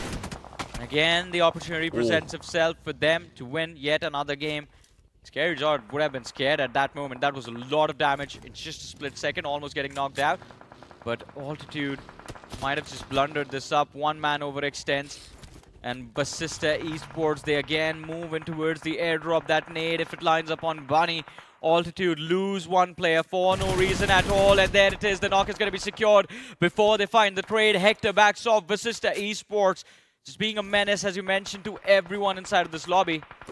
They're definitely spoiling the games here for Altitude as well as SINEWY. SINEWY, they're pretty okay. But even then, they're not exactly safe yet. Well, technically they are 90 over points. They're pretty much qualified as well. So I would say SINEWY as well as Vasista are the ones that is spoiling the games for the rest of the world. But for Altitude, it's now or never. They've got to have a massive game here. And as of yet, they've just lost Bunny. Cloud's pretty much stuck out in the open. SINEWY, they are going to be forced to make a rotation here, so this might be it for Altitude to try and farm up these points. They need some shots in, but no, they just don't have the line of sight. They are about to crash into Vasista, and SINEWY now going to go for the run in as Vasista holds on, but eventually gets completely engulfed. SINEWY will take them all out, but now it is finally down towards a 3 versus 3. SINEWY not exactly healthy yet. Cloud's very, very close towards them, but he is spotted out, so he is not in position to push through against SINEWY and allowing them the reset right now. But look at that, Prime still finds the opening. Gods, what is he doing? Out into the open, the shots whip from everyone. Vishu and Mox both were surprised, but here comes the surprise package. Clouds from the backlines, they missed him and he missed them. The shotgun in the hands of Vishu finds the trade, but Altitude, it seems like they are gonna hit a new altitude as well inside of the match. A chicken dinner secured to kick things off. 1 out of 4 games done and dusted, and it is going to be an impressive start, but the question is, have they done enough, and will they be able to do enough at the end of the day to qualify for the next round and survive in the showdown? What a bait and switcheroo coming from Altitude that just allowed them to take the win here. You were asking what the heck was Gods doing? being the perfect bait for Clouds to sneak up right behind SINEWY and take them all out. So You know what, a though? very, very well-deserved win for Altitude. All right, 18 points for Altitude, 8 finishes and the chicken dinner, but I am pretty sure Mox is going to be blasting his teammates. That was a miscom. He knew there was someone there. That is why he lobbed a nade right behind those vehicles. They saw Clouds head there, but they did not see him move. They just assumed Vasista Esports finished him off. Oh, wow. That was just a misplay coming from them here. But at the same time, all things considered, is not a very, very serious thing here. Yes. All things considered, SINEWY is still qualifying into the quarterfinals. But for Altitude, well, this is an amazing start for them. They have 3 more games to go, but a very, very long journey to qualify into the top 12 as well. Like as Spiro said as well.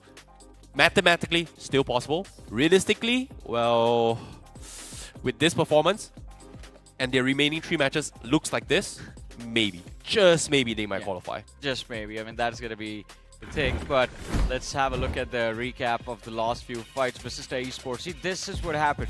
Vasista went after Bunny.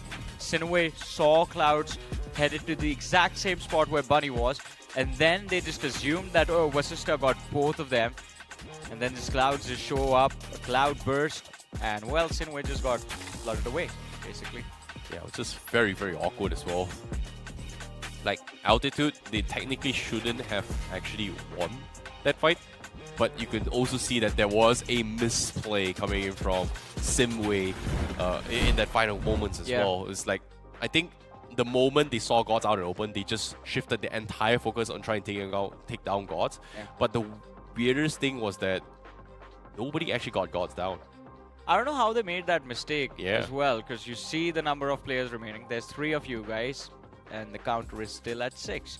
I think that maybe the one way they miscommunicated this could have been that, all right, there's 2 in front of us. Maybe the 3rd player is from some other team, so we don't have to worry about him. But no, all 3 of them were still there. So it was the right idea from SINEWY Esports, but they just couldn't execute the end game properly. But who cares? SINEWY has crossed, what, 100-point marker with this match, right? Yeah, all things considered, they are pretty much safe, done through. You see them in the quarterfinals. But for Altitude, the climb continues here, and it is going to be a very, very long journey. But for now, we're going to be taking a very, very short break here, and we'll be back with the next match for you guys.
Dragon's power knows no bounds or fear.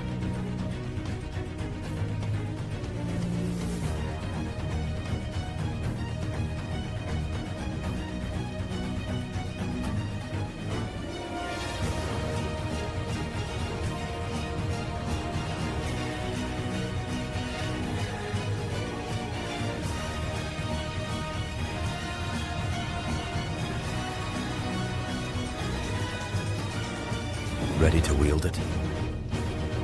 Fight with the dragon's might.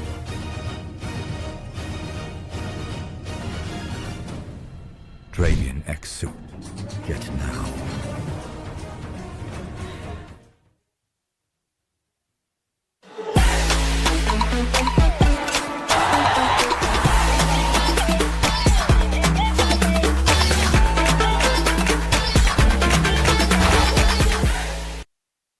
क्या ही बेहतरीन game देखने को मिला, क्या ही बेहतरीन वापसी देखने को मिली। ऑल्टीट्यूड एक बड़े गेम के साथ वापसी करते हुए नजर आए हैं, बट सवाल तो ये उठता है कि क्या ये वापसी उन्हें मंजिल के पास लेकर जा पाएगी। बट हाँ, इन सब के बीच में एनालिस्ट डेस्क पे एक छोटा सा बदलाव, रावण वो हमारे साथ जुड़ते हुए नजर आए हैं। स्वागत है आपका। देखिए, बड़ा सा बदलाव बोलिए, मैं काफी बड़ा हूँ बट अगेन जिस तरीके से आपने बोला कि वो कमबैक हमें देखने को मिला है, लेकिन कमबैक ना आजकल एक मैच से बोलना थोड़ी जल्दबाजी हो सकती है इंजीनियर, क्योंकि हमने बहुत सारे एग्जाम्पल देखे हैं। कल भी हम उसके बारे में विस्तार में बात किए थे।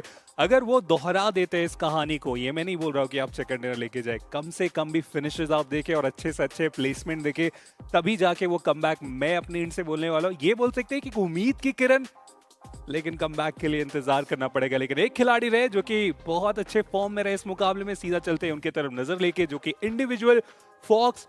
फाइनली उस फॉक्स को हमने देखा जिसके लिए जाने जाते हैं। देखिए, एक बहुत अच्छी लाइन है, अगर फॉक्स की बात होती है तो वो एक लाइन है कि बाघ जैसा सोचो और लोमड़ी जैसा नोचो, और फॉक्स जो है वही करते हुए नजर आए हैं। 6 बढ़िया फिनिश निकाले हैं, 724 का उन्होंने इम्पैक्ट दिया है, काबिले तारीफ वो खेले हैं। वहीं पर जब बात करते हैं टीम तमलास के बाकी प्लेयर्स की, तो आप लेंस को देख सकते हैं, बेहतरीन प्लेयर ट्रॉय तमिलियन के डैजल और अक्षु यहां पर देखने को मिलते हैं 4-4 फिनिशेस के साथ।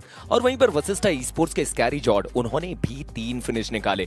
हम चर्चाएं करते हैं तो टीम तमलास और ट्रॉय तमिलियन कुछ ऐसे नाम है जिन्हें क्वालिफिकेशन के उस पड़ाव को पार करने के लिए अभी भी कुछ अंकों की जरूरत है। वसिस्टा ईस्पोर्ट्स वो ऑलरेडी अपनी कंसिस्टेंसी को बरकरार रखते हुए नजर आ रहे हैं, बट इन सारी चीजों के बीच में एक सवाल जरूर उठता है रावण। एक बहुत बड़ा बदलाव यहां पर देखने को मिला ट्रॉय तमिलियन के लाइनअप में। आज के दिन उस टीम ने अपने आईजीएल को बेंच किया, रणवीर वो बैठे हैं। मैं जरूर थोड़ा सा इस चीज को देखकर अटपटा सा महसूस कर रहा हूं, क्योंकि आप ऑलरेडी 13वें स्थान पर थे और उसके बाद ये बदलाव आना, क्या एक बहुत बड़ा बदलाव फायदेमंद रहेगा या फिर नुकसानदायक, ये सारे सवाल जरूर। बट अब हम बढ़ चुके हैं अपनी मैच रैंकिंग की तरफ। ऑल्टीट्यूड 18 पॉइंट्स, इसके राउंड तो हमने काफी सारी बातचीत की। सिनवे वसिस्ता कोई फर्क नहीं पड़ेगा, ऑलरेडी उस कट ऑफ से बहुत आगे हैं। टीम तमिलास खुश होंगे, लेकिन ट्रॉय तमिलियन वो क्लचेस जो हमने वहां पे देखा उन 2 प्लेयर्स की तरफ से, उसका फायदा कि वो कुछ अच्छे पॉइंट्स यहाँ से निकालने में हुए कामयाब। इनसेन टू बी ऑनेस्ट मुश्किल लग रहा है, क्योंकि जो मोमेंटम चल रहा है, जिस तरीके के मैचेस जा रहे, 4 खिलाड़ी रहते हैं, आखिरी स्टेज तक लगता है पहुंचेंगे, फिर मानो एलिमिनेशन का कारण बनता है। टीम इनसेन उस कंपाउंड में पहले से बैठे हुए थे, डिफेंड करने की जरूरत थी, लेकिन टीम तमिलास ने वो डिफेंड मानो उनके हाथों से छीन लिया। बट चलिए, ओवरऑल स्टैंडिंग मुझे लगता है काफी ज्यादा बदलाव होने वाले। फिलहाल इस टॉप 8 की कहानी में ज्यादा कुछ नहीं, लेकिन इसके बाद की जो कहानी रहेगी वो मजेदार। देखिए, इन टॉप 8 टीम्स को आप कह सकते हैं कि ये तो अगले राउंड के लिए जाने के लिए अपने आप को सज्ज कर चुकी हैं। चर्चाएं तो हमें सेकंड पेज पे करनी है। वाइल्ड फैंग्स, हाँ गिरावट हुई है, but they are playing good. 91 points है उनके पास, कोई खास परेशानी होगी नहीं। 84 अंक मिस्टीरियस 4 रखती हुई नजर आ रही है। दूसरे पेज पर एक बार चर्चाएं कर लेते हैं। फीनिक्स ई स्पोर्ट्स 76 अंकों के साथ, मैडकिंग्स कुछ ऊपर जरूर गए, बट GENxFM वो नीचे की तरफ आए, और ट्रॉय तमिलियन 13वें स्थान से 12वें स्थान पर, वर्सेटाइल वो 12वें से 13वें पे आ चुके हैं और 0 अंक है उनके पास। वर्सेटाइल को लेकर मैं जरूर ये कहना चाहूंगा कि हर एक प्लेयर के पास वो एक्सपीरियंस है रावण, और शायद इस टीम से ये एक्सपेक्ट करना अभी के लिए कि क्या वो आगे वाले पड़ाव में जाएंगे या फिर नहीं, मैं समझता हूं कि ये सवाल उठना भी नहीं चाहिए। वो तो वक्त ही बताएगा, उठना जरूर चाहिए, क्योंकि जिस VXT को हम जानते हैं ये वो VXT नहीं है टू बी ऑनेस्ट। लेकिन ऑल्टीट्यूड एक सिंगल मैच 24वें से सीधा 21वें स्थान पे वो जाने में हुए हैं कामयाब, और कोशिश रहेगी इनकी किसी फॉर्म को आने वाले मैच में मेंटेन रखे, क्योंकि 46 और यहाँ से जो हम कट ऑफ की बात कर रहे हैं कि बहुत ज़्यादा दूर भी है नहीं उनके लिए। 3 मुकाबले, अगर वो अच्छे तरीके से एवरेजेस को मेंटेन करते हुए चले तो फिर यहाँ से उनके लिए भी वो आगे का दरवाजा खुल सकता है। लेकिन VXT देखना चाहूँगा वो कैसे मोमेंटम को सेट करेंगे। इनसेन के लिए भी सेम सवाल, डिफेंड करना था, नहीं कर पाए। बट उसके अलावा जो कहानी है वो बहुत जल्दी यहाँ पे बनेगी। अगला मुकाबला पूरे तरीके से यहाँ पे तैयार है। एरांगल की काल्पनिक दुनिया में हम जाएंगे। क्या ट्रॉय तमिलियन वही इंडिविजुअल फिनिशर निकालेंगे या फिर वो सेकंड डिनर की तरफ जाएंगे? ये सारी चीजें जानने के लिए चलते हैं सीधा कास्टर्स की तरफ। Hello, and welcome back for the BMSD 2025 here. Very interesting analysis here coming from both StreamO as well as Engineer here. Team Tamilas as well as Troy Tamilan actually making a little bit of step up. coming into the top 12, but VXT is slowly being kicked off as well. So the competition is getting heated here. My name's ICBaby12. Joining me is going to be Necro as we take you through the English commentary. Wow, Necro, that is a unexpected opening here with Altitude taking the chicken dinner, making a potential comeback to try and sneak in the top 12. Here's the thing, right? The keyword's potential. Still, they haven't really made a comeback. Still, they're quite far back from making it as well. But without wasting any more time, let's just head on towards the game.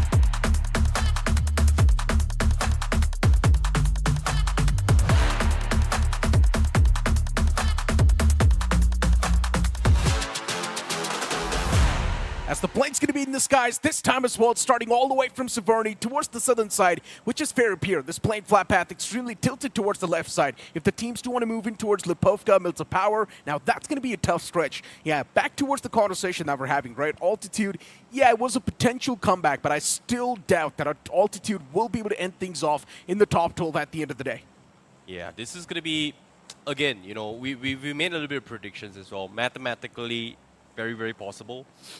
They've got 18 points, great. If they get 18 points every single game, even better.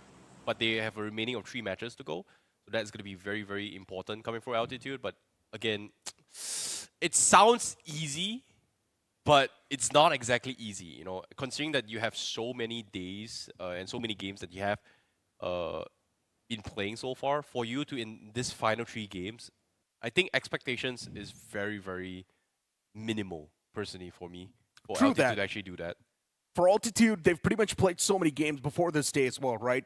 And they have bombed pretty much every single game they've played. And now the last day, they decided to take a chicken dinner, maybe potentially on the verge of making a comeback as well. But now they need around 15 to 16 points per game. And that's an average Altitude might just not be able to achieve. Let's be honest. In the first game, they got 18 points. Now in the second game, I highly doubt Altitude will be able to replicate that same performance. Even the mass is switched up. So even that's something that might just hinder the playstyle of Altitude. But we do see the first zone pop up as well. It's going to be centered on around towards Farm. A lot of teams are heading towards that vicinity. You also do see Mysterious4 lying around towards the Ferry Pier side. And towards Georgeable Container, an interesting fight happening. Okay. We already do see the first man get taken down from Altitude. It's an unfortunate start for the guy. Yeah, I'm sorry, Altitude, man. Like, fans of Altitude, you know, teams of Altitude, like, this is just not happening, man. But Madkings, at the same time, they had a great journey so far. They're pretty okay-ish in the current standing here. They're not exactly safe yet, but they definitely need to start racking up some serious points. Yeah, at least 1 or 2 games of chicken dinner for Madkings will pretty much propel them into its safety net to quarterfinals, where, again, all 12 teams that qualifies directly from this lower brackets will have at least a 4 days break before the quarterfinals begin. Because tomorrow, it's not going to be the lower brackets anymore. It is going to be the upper brackets. A completely new 24 teams is going to be competing here, where no team is going to be eliminated. Bottom 12 goes into the upper towards the quarterfinals to face off the top 12 coming from these lower brackets. True that. That's for tomorrow, guys. That's for tomorrow. Things will be super exciting. And these teams are fighting for that top 12 spot. For a spot towards the quarterfinals. Alibaba Raiders, this was another interesting contender. We had to talk about this team. We had a lot of expectations from this banner as well. But Alibaba Raiders, they have been failing us time and time. Not doing too hot in the overall standings either. They need a lot of points too. And maybe this game has to be the start for their comeback. Madkings, the previous game wasn't too good. And looking at the position of Madkings, they're not too far away. They can just get one decent game and instantly propel themselves around that comfort zone. Yeah, it's going to be very, very difficult to do so as well. GLITCHxREBORN also struggling here. I really like their addition of having Jim Jam in towards the mixture here. He is kind of like the clutch meister for GLITCHxREBORN. But overall, their performances hasn't been that great as well. They're still in the... Well, they do have a chance to actually qualify here, but they need a massive performance again. And considering that very, very quick wipeout against Troy Tamilan in the map Miramar, the chances for them to actually qualify slowly dwindling away. And speak of slowly dwindling away, the same thing is happening with the players of Team Altitude. With an average of 15 to 16 points per game, Altitude now starting things off with just a 3-man squad, lost out on Gods off the rip. Quite an unfortunate start for them. And now I just want to see how can they get the recovery done. Gravity Esports is on the screen as well. Another one of those teams that's quite an interesting prospect. And speaking of Gravity Esports, they're doing okay for themselves. They're able to carry their own weight. Not around the safety block yet, but they're pretty close. Yeah, they're getting there. Like they're still in the pass, like the top 12 to beat right now. But even then, it's still very, very. Things can change, you know. Like if they don't get any single points starting from this game onwards, chances of them being overtaken is very, very high. I would say, you know, the cutoff, my maximum amount is 89 points, just because, you know, at the start of the day was like 67 out of 12 matches. Divide by 12 times 16, 89 pretty much says you are safe. But obviously the cutoff is not going to go up that high, but the moment you get 89 points, you're safe. 100%. Guaranteed safe. Or maybe just say cross that 90 points marker. Yeah, that's Then even you're going safer. to be extremely comfortable. Yeah. You've pretty much booked a ticket towards the quarterfinals. Yeah. As of now, I would say 1, 2, 3. We've got about 7 teams pretty much secured so far. We're looking about 5 more teams to actually secure them slots. Yeah, including this game. 5 slots up for grab. And Ryder Esports as well can be one of those. Speaking of Ryder Esports, yesterday we did see some signs of life from them. Yeah, we saw They're some slowly and signs of steadily- life just now as well. They're slowly and steadily, of course, on that improvement arc. But that slow and steady approach is not enough. Now it's time to make the mad dash. It's time to make that sprint. And if you're still going to be struggling, then we all know you will be eliminated at the end of the day as well. Yeah. Vasista Esports is on the screen too, and for Vasista Esports, for a moment I thought the previous game could have been better. But the moment they positioned themselves in that dip, that's where the demise started. It's going to be very, very difficult for Ryder Esports, considering the fact that before Game 1 actually began, they're still 15 points behind the top 12 position, which is 67 points. So that means they need 15 points to catch up and then overtake that in 4 games in total. So just now, Ryder Esports, they got like 2 or 3 finishes. It's not that great, so that's like 12 points away. So technically, for Ryder Esports to actually qualify in the top 12, they need a chicken dinner minimum. Straight up. And to take the final few slots away. Or maybe 15 or 16 points in one game, and that can cover it as well. Well, true, but that means 15 finishes.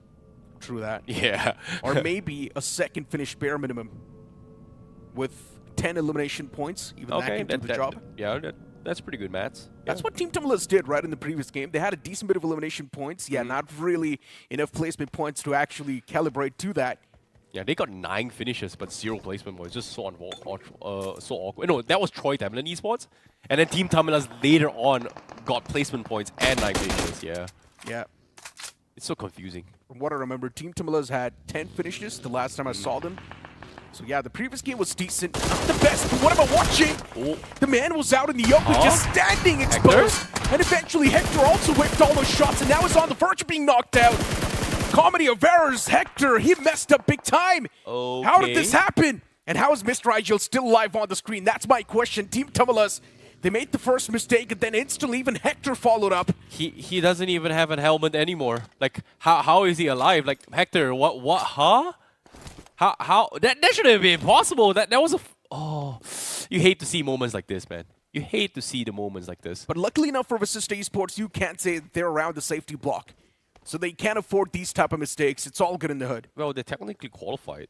Yeah. Yeah. Considering that they were somewhere around the 70, 80 points mark, and after finishing in the top 3 just now with a high decent amount of finish points, they are way past the 89 points. So they are 100% safe for now. So I would say that is going to be this safety net that they can work about for Vasista, but still, that was a big yikes, to be honest.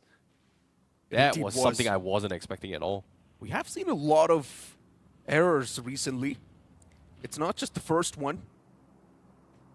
We saw a few teammates as well yesterday. Even day before yesterday, we saw a lot of errors. I guess it's just a part and parcel of the game at this point. For Team Insane Esports, it's another one of those teams that can definitely make it. They do have a lot of potential. But for some reason, that potential has not been showcased yet inside of the game. Hey, man. All things considered, we're only human. There are good days, there are bad days. Sometimes it's white, sometimes it's black. Sometimes it's Sunday, sometimes it's Monday.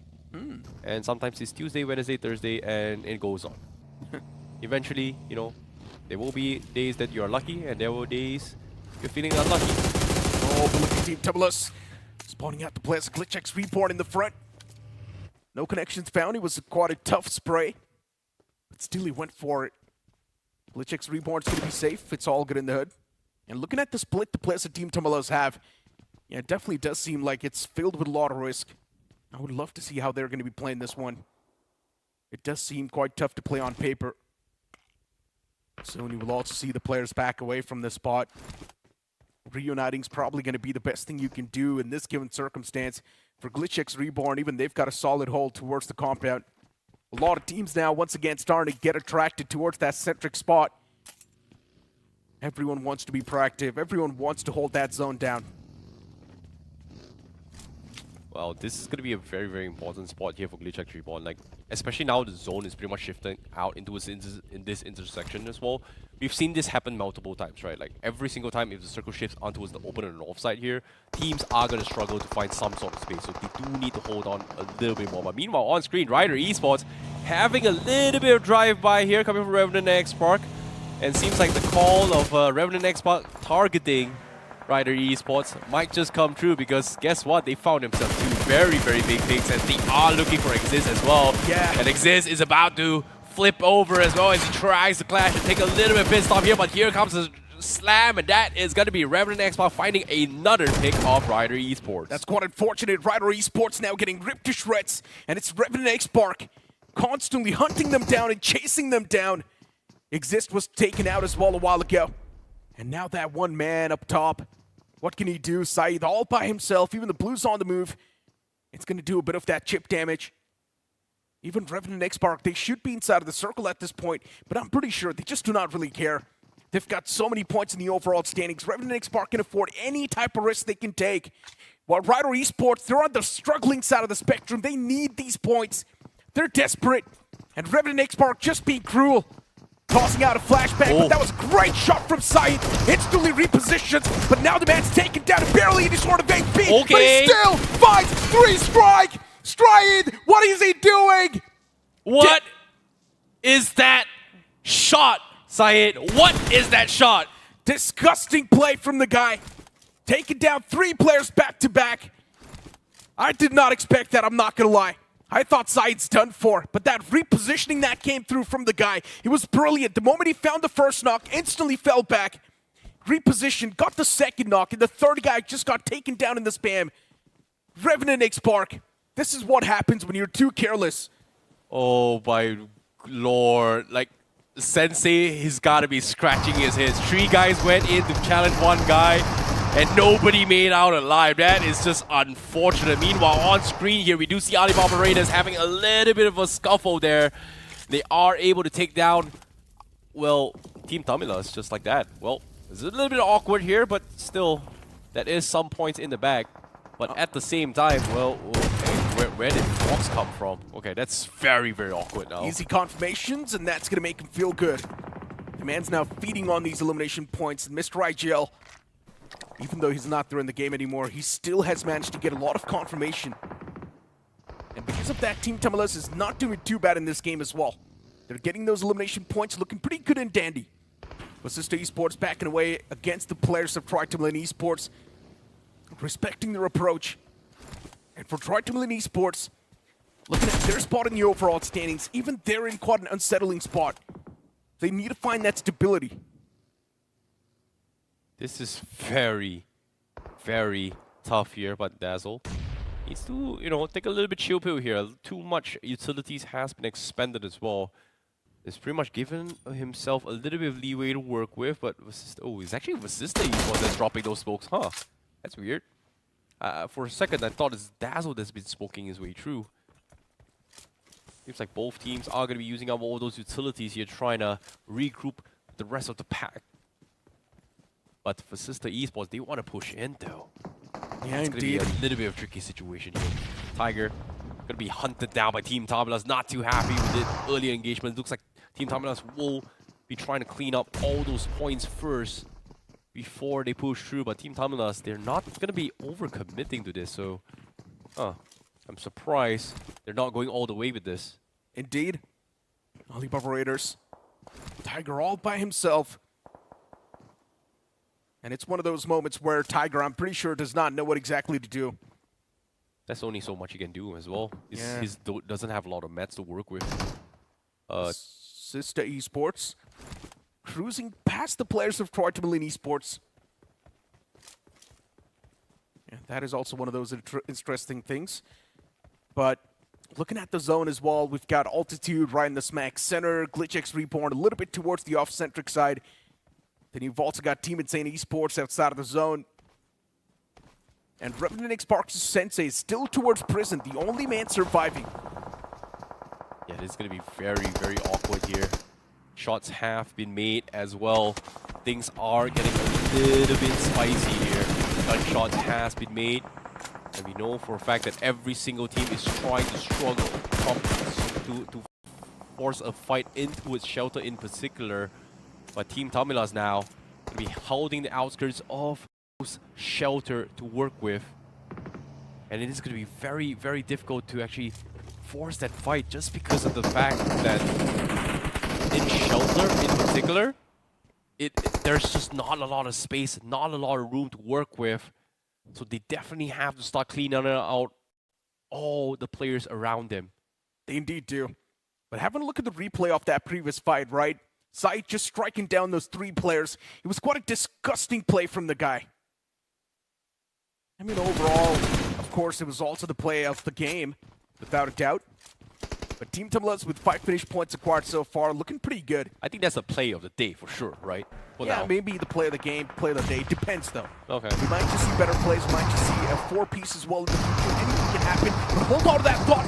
Mysterious4! Problems do knock on their doors, but this time they're the one who knock out the problems.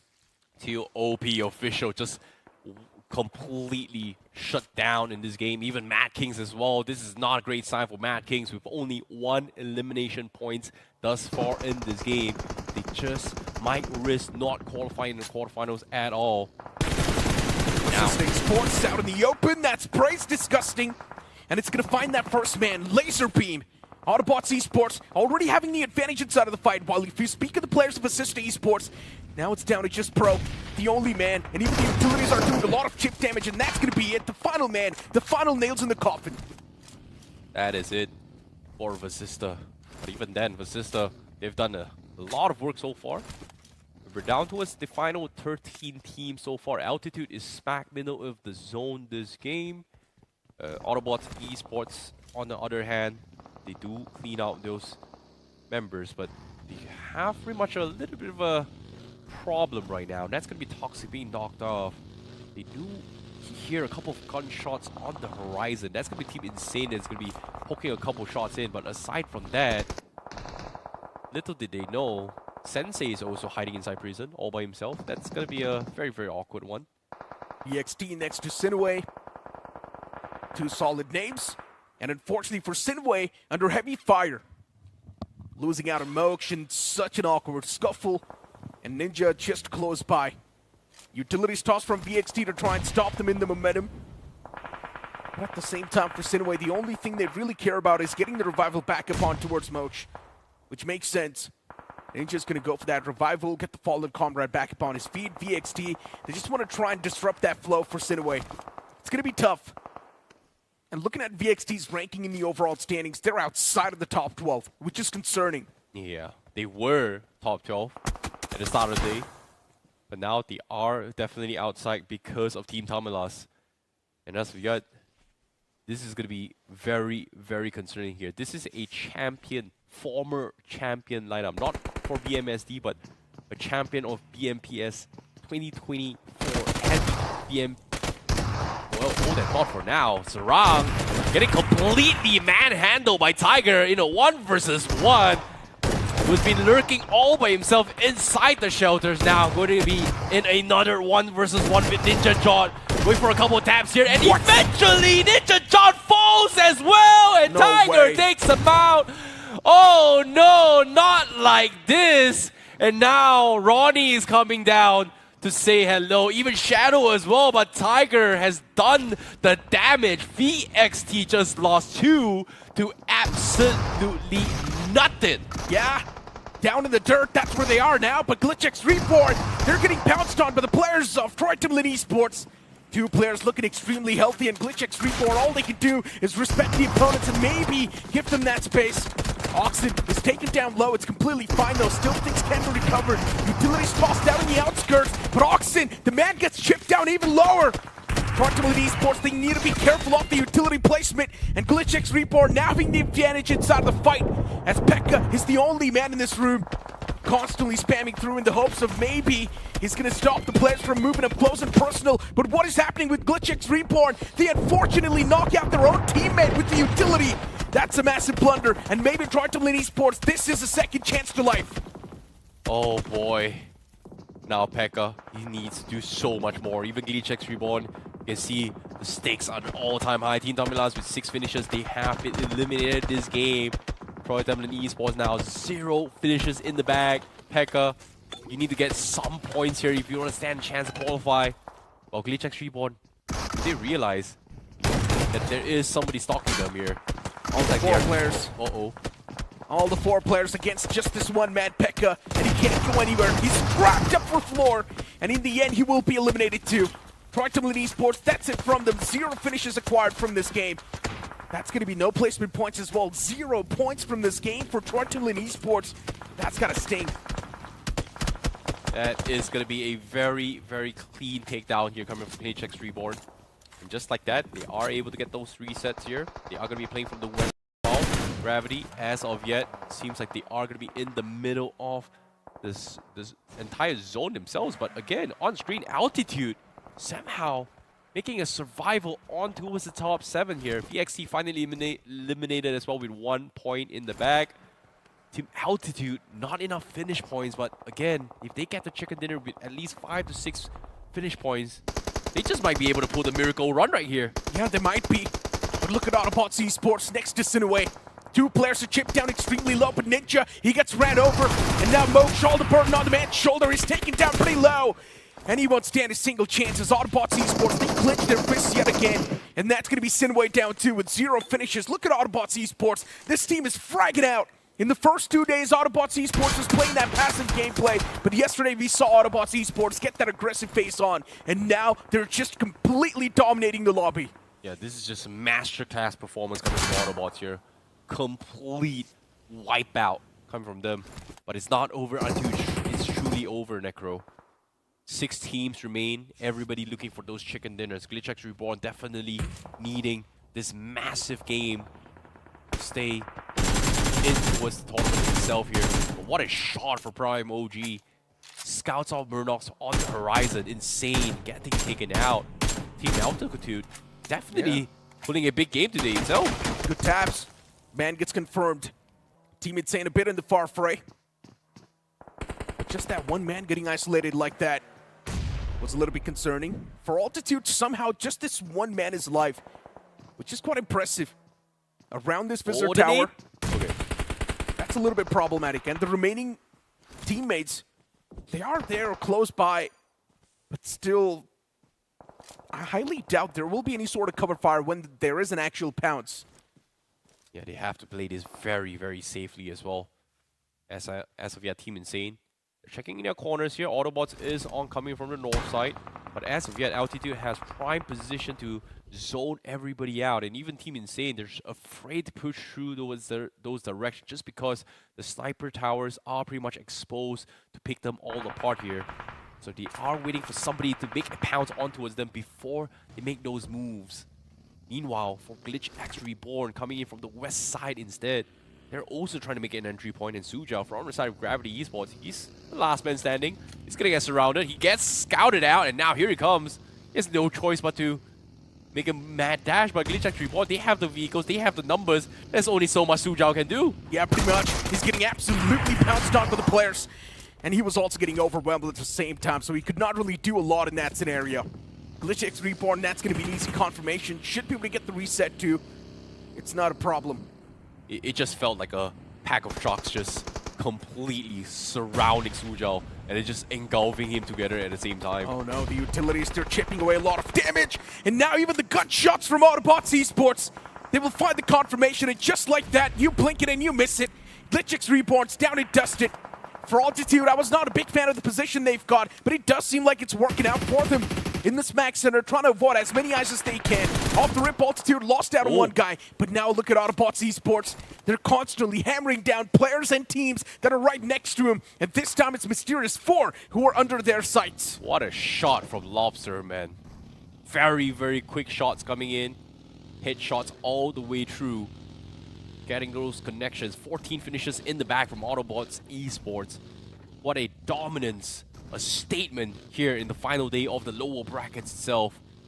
As they continue to snowball their way through. Team Insane struggling to make their way in, but they are finally on the edge of the zone. And Mysterious4 is going to be the line of sight here for Dreams. Keeping the Dreams alive here for Team Insane to have a massive performance. And so far, they have been just laying low for quite some time. Yeah. The fact that Mysterious4 has all the 4 players standing, that's insane. For Altitude, they've just got that one man towards the Visitor Tower and the remaining 2 towards the opposite. Honestly, it's quite a risky gamble they're playing with. And that's what I mentioned, right? Just that one man surviving in that Visitor Tower. If there is going to be a pounce, he will not be able to take a stand. And even his teammates will not be able to provide any sort of cover. You know, right now, Bunny from Altitude is the biggest threat, not the Bunny from Mysterious4. And as long as Bunny from Altitude is alive, nobody can do anything. And if anybody pushes Altitude, Bunny, his teammates from the other side is going to shut them all down. So this is the biggest obstacle that Altitude needs to overcome right now. They've got so much control. They've kept everybody in check. But the problem is, who is going to break that stalemate? And as soon as this happens, well, that might be the opening the Team Insane is looking for as well, because that is a massive pick coming for him as well. And now JD looking for the 1 versus 1. Prime OG looking for those angles. Suppress fires comes through, and Prime OG says, I am going to give up this control. And just like that, they push through the Hyper Towers. But from the backs, they get shot at Altitude. They lose all control. Not in good position, and this is what I was talking about. That split from Altitude, it's never going to work out. No one's able to provide that proper cover fire. One single mistake and instantly Altitude, they've been dismantled from this game. And now Team Insane, they've got a good position to play with. The Wizard Tower as well. That's going to help Team Insane sustain the spot for a bit longer. As Mysterious4, now they're down to just a 3-man squad. That is problematic ending for Mysterious4. And just these 3 players, now they want to get the revival towards the fallen comrade, which makes sense. That is so unfortunate for Altitude as well.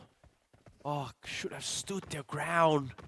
But Insane was able to capitalize on that. So very, very nice coordinated attack there. But of course, Mysterious4 now, they've heard all those commotions. And now they will try and take space away. Shut down Team Insane. Not much Team Insane can do right now, despite inching forward here. And this time, Mysterious4 is going to be looking to try and farm some of those points away from the rest. Bunny in the middle of everybody. Can't really do too much. He is going to be the ultimate rat in this game. And Autobots, they themselves have not pushed their mark here. They've got a decent amount of eliminations, but it seems like they do not want to take an unnecessary risk yet. True. Considering that they're not inside the zone yet. Autobotz Esports, they've realized one thing. That this game is pretty much theirs. Only if they show a bit of those patience in the final few moments. Yeah. They're just waiting for someone to lock horns, and the moment that happens, Autobotz Esports will be the first one in third party. And look at that one man from Altitude towards the Visitor Tower. He's the only man that's surviving for Altitude, and Autobotz Esports, Lobster, he tried to create that false angle, but instead, Lobster, he gets caught off guard as well. And it does feel like Lobster is going to be eliminated too from the game. I highly doubt he's going to be able to sustain that spot. Lobster eliminated, Autobots now taken down with 3-man squad. Mysterious4 with the most amount of men alive. And this is where Mysterious4, they pretty much now have the grip over the game, but they still need to get the proper control. Yeah, JD pretty much proning on the sides as well. Bunny could not see him. But seems like Mysterious4 will be able to secure those chicken dinners, but eventually JD gets scouted out. That's going to be Insane down out on 4th place. Autobots having 3 players, Mysterious4 in prime position to secure the chicken dinner. In Altitude still somehow makes it in towards the top 3 here. A valiant attempt, but is that enough points to sneak into the top 12? I don't think so. They need more. Mysterious4 having the man advantage, of course, default. They're supposed to win this game. But you never know. Autobotz Esports, they can flip the odds in their favor anytime. And at this point for Mysterious4, they just want to find themselves in a better spot inside of the circle. You can see them tossing out those smokes, that smoke pathway. It's helping them gain a bit more control inside of the circle. Bunny, he's positioned himself around the closet room, but the Molotov, it's doing a lot of damage. Bunny, the man's literally on fire. But finally he's safe. He can patch himself up. Toxic getting knocked out. Now that's quite unorthodox. And Autobotz Esports is now getting caught off guard. Just 2 men surviving in the back lines. Even Ralphie falls down. Blunders after blunders from Autobotz Esports. And the last man, Reed, he does not even have enough HP to sustain this battle. Soon even he will be eliminated from the game. And that's what exactly happens. The last man from Altitude is there in the Visor Tower, but he gets caught off guard as well. And just like that, Mysterious4, another banger dropped on this map. There can only be one true buddy, and that is going to be in the hands of Mysterious4 to claim the final blow, as Mysterious4 takes the chicken dinner with a total of 15 finish points here as well. So Mysterious4, with that performance coming in, they should be, well, I would say officially guaranteed in towards the quarterfinals with that performance. They pretty much are, but for Altitude Esports, yes, they are quite consistent in their performance. Top 2 in this game as well, with not a lot of elimination points for Altitude. It's fine though. But for Altitude, just consistency is not enough. Now they need those pop-off plays. And that's the only thing that's going to save the day and the sinking ship for Altitude. You know, they were consistently last for the longest of time until today. I don't know what happened. They are very, very consistent in the top 3, but they need a massive performance. They only have 2 more games to go coming from Altitude. And this final 2 games means that they need to get a chicken dinner with a minimum of 10 finish points each in order to stand a chance to qualify in the top 12. Before to this day, Altitude's survival gameplay was not on point. But have you noticed one thing? In today's day, Altitude is somehow able to survive till the top 5 with ease. Not even a problem. And if they would have just played the same way in the previous 2 days as well, Altitude would have already qualified. They do have a lot of firepower. They do pack a lot of punch. The only thing that was missing for the past 2 days was the survivability. But now with the way they played, I genuinely do think they could have stood a chance, but not anymore. True. Now, all things considered here, as of yet, chances, well, again, let's not put, you know, let's not count them out yet, you know. Give them benefit of the doubt. Mathematically, still possible. Realistically, let's just put it there. But again, anything can happen. But okay, as of yet, let's talk a little bit more things that I do know right now is that we are down towards a couple more matches to go. We are looking for the final 4 teams to actually qualify in towards the quarterfinals. And I feel like Mysterious4 is pretty much safe as of yet. And I guess even the builds are now starting to take a toll on the players of VXT. What was that blunderous play inside of the bunkers, right? Getting knocked out like that in such an awkward stance, and then just letting 2 of your teammates to decide whatever the hell they want to do. It's not the play you're supposed to make. You're supposed to push in tandem, and then only you are going to stand a proper chance to actually come out on top in that battle. But VXT making those type of blunders, making those type of solo plays have been costing them over and over again. And if you look at the final few moments, yeah, for Altitude, Bunny was alive. He was the only man that was surviving in the top 2 as well, and in the end just could not really do anything. The man accepted his fate. Yeah, it seems like things have taking a little bit of a turn here for BMSD, especially in lower brackets as well. A little bit of shocker here coming from VXT in that particular match as well. Well, I don't know what happened, but for them to actually lose 2 players for absolutely nothing to ALIBABA Raiders in that shelter, that was very, very questionable here. But all things considered here, will Versatile still stand a chance to qualify the top 12? Only 2 more matches remain for them to actually stand a chance. Pretty much, right? And generally speaking, even for VXT, they do not really have a lot of options either. Even VXT now needs to start getting those big performances. If VXT is just going to try to play that survival gameplay, they're always going to have that sword. But for now, we need to toss to a short break. Don't go anywhere.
देखिए यहाँ पे जो दो teams बेहतर करके गई है ना, वो बहुत पहले से बेहतर करते हुए आ रहे हैं। उन्हें कोई बहुत बड़े मैचेस की जरूरत नहीं थी, लेकिन उन 3 टीम्स के बीच में एक ऐसा नाम था जिन्हें पॉइंट की एक्चुअल में आवश्यकता बहुत ज्यादा थी। ऑल्टीट्यूड पहले मुकाबले में चिकन डिनर और इस मुकाबले में मेजी, वो सेंटर का जो होल्ड बना के रखा गया था, लगा उस चीज को दोहरा देंगे, थोड़े से के लिए चूक गए। पर ठीक है, 8 पॉइंट्स वो लेकर गए अपनी टीम के लिए, मतलब मोर देन इनफ है। जिस तरीके से शुरुआत हुई थी, सबसे पहला उन्होंने अपना एक खिलाड़ी गवा दिया था, उसके बाद अगर आप ये सारा सिनेरियो देखें तो मेरे हिसाब से काफी बढ़िया वो खेल कर गए अपनी टीम के लिए। अभी भी 54 पर वो टीम पहुंची हुई है। उम्मीद करते हैं कि आने वाले समय में और भी बढ़िया खेल कर जाएंगे। पर जो हमारी ऑडियंस है, जी हाँ बिल्कुल, 10 UC में अगर आप चाहते हैं कि आपको एक शानदार ये जो सेट है वो मिल पाए, तो आपको उसके लिए BGMI में जाना होगा। जाइए, जरूर अपना लक आजमाइए। अभी तक मुझे नहीं मिला है, मैंने कोशिश करी है, रावण के फोन में करूंगा, क्या पता मेरा लक किसी और के लिए बढ़िया काम कर जाए। नहीं, मैं खुद से कर लूंगा मेजी, आपको इतनी तकलीफ करने की जरूरत है नहीं। बट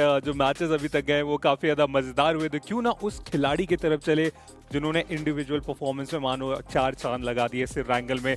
मिरामार के बाद एरांगल में जो कहानी बदली है, उसके साथ साथ अब ओवरऑल स्टैंडिंग में भी काफी चीजें हमें बदलती हुई देखने को मिलेगी। बट उससे पहले इस खिलाड़ी की थोड़ी बातचीत और होनी चाहिए। लॉबस्टर कल भी हमें MVP बन के जाते हुए देखने को मिले थे 7 फिनिशर्स के साथ, और आज देखिए एक बार फिर से आए 6 फिनिशर्स के साथ। हाँ, चिकन डिनर नहीं निकला, लेकिन इन्हें चिकन डिनर की जरूरत अभी तो नहीं है। जी हाँ, ऑटोबॉट्स तो शो कर रहे हैं कि भाई हम डोमिनेट कर सकते हैं, हम बढ़िया खेल सकते हैं, और उस तरीके से प्रदर्शन अभी हमने ऑटोबॉट्स का देखा है। टॉप 5 में Mysterious4 के ओमेगा, वो भी हैं 5 फिनिशर्स, 820 का टोटल डैमेज उन्होंने डील किया। रैल्फी, वो भी 5 फिनिशर्स। स्नोजॉट के लिए हमने बात करी थी, मिस्टर आईजीएल, वो भी यहाँ पर तैयार, 4 फिनिशर्स उनके पास हैं, 719 का टोटल डैमेज उन्होंने डील किया है।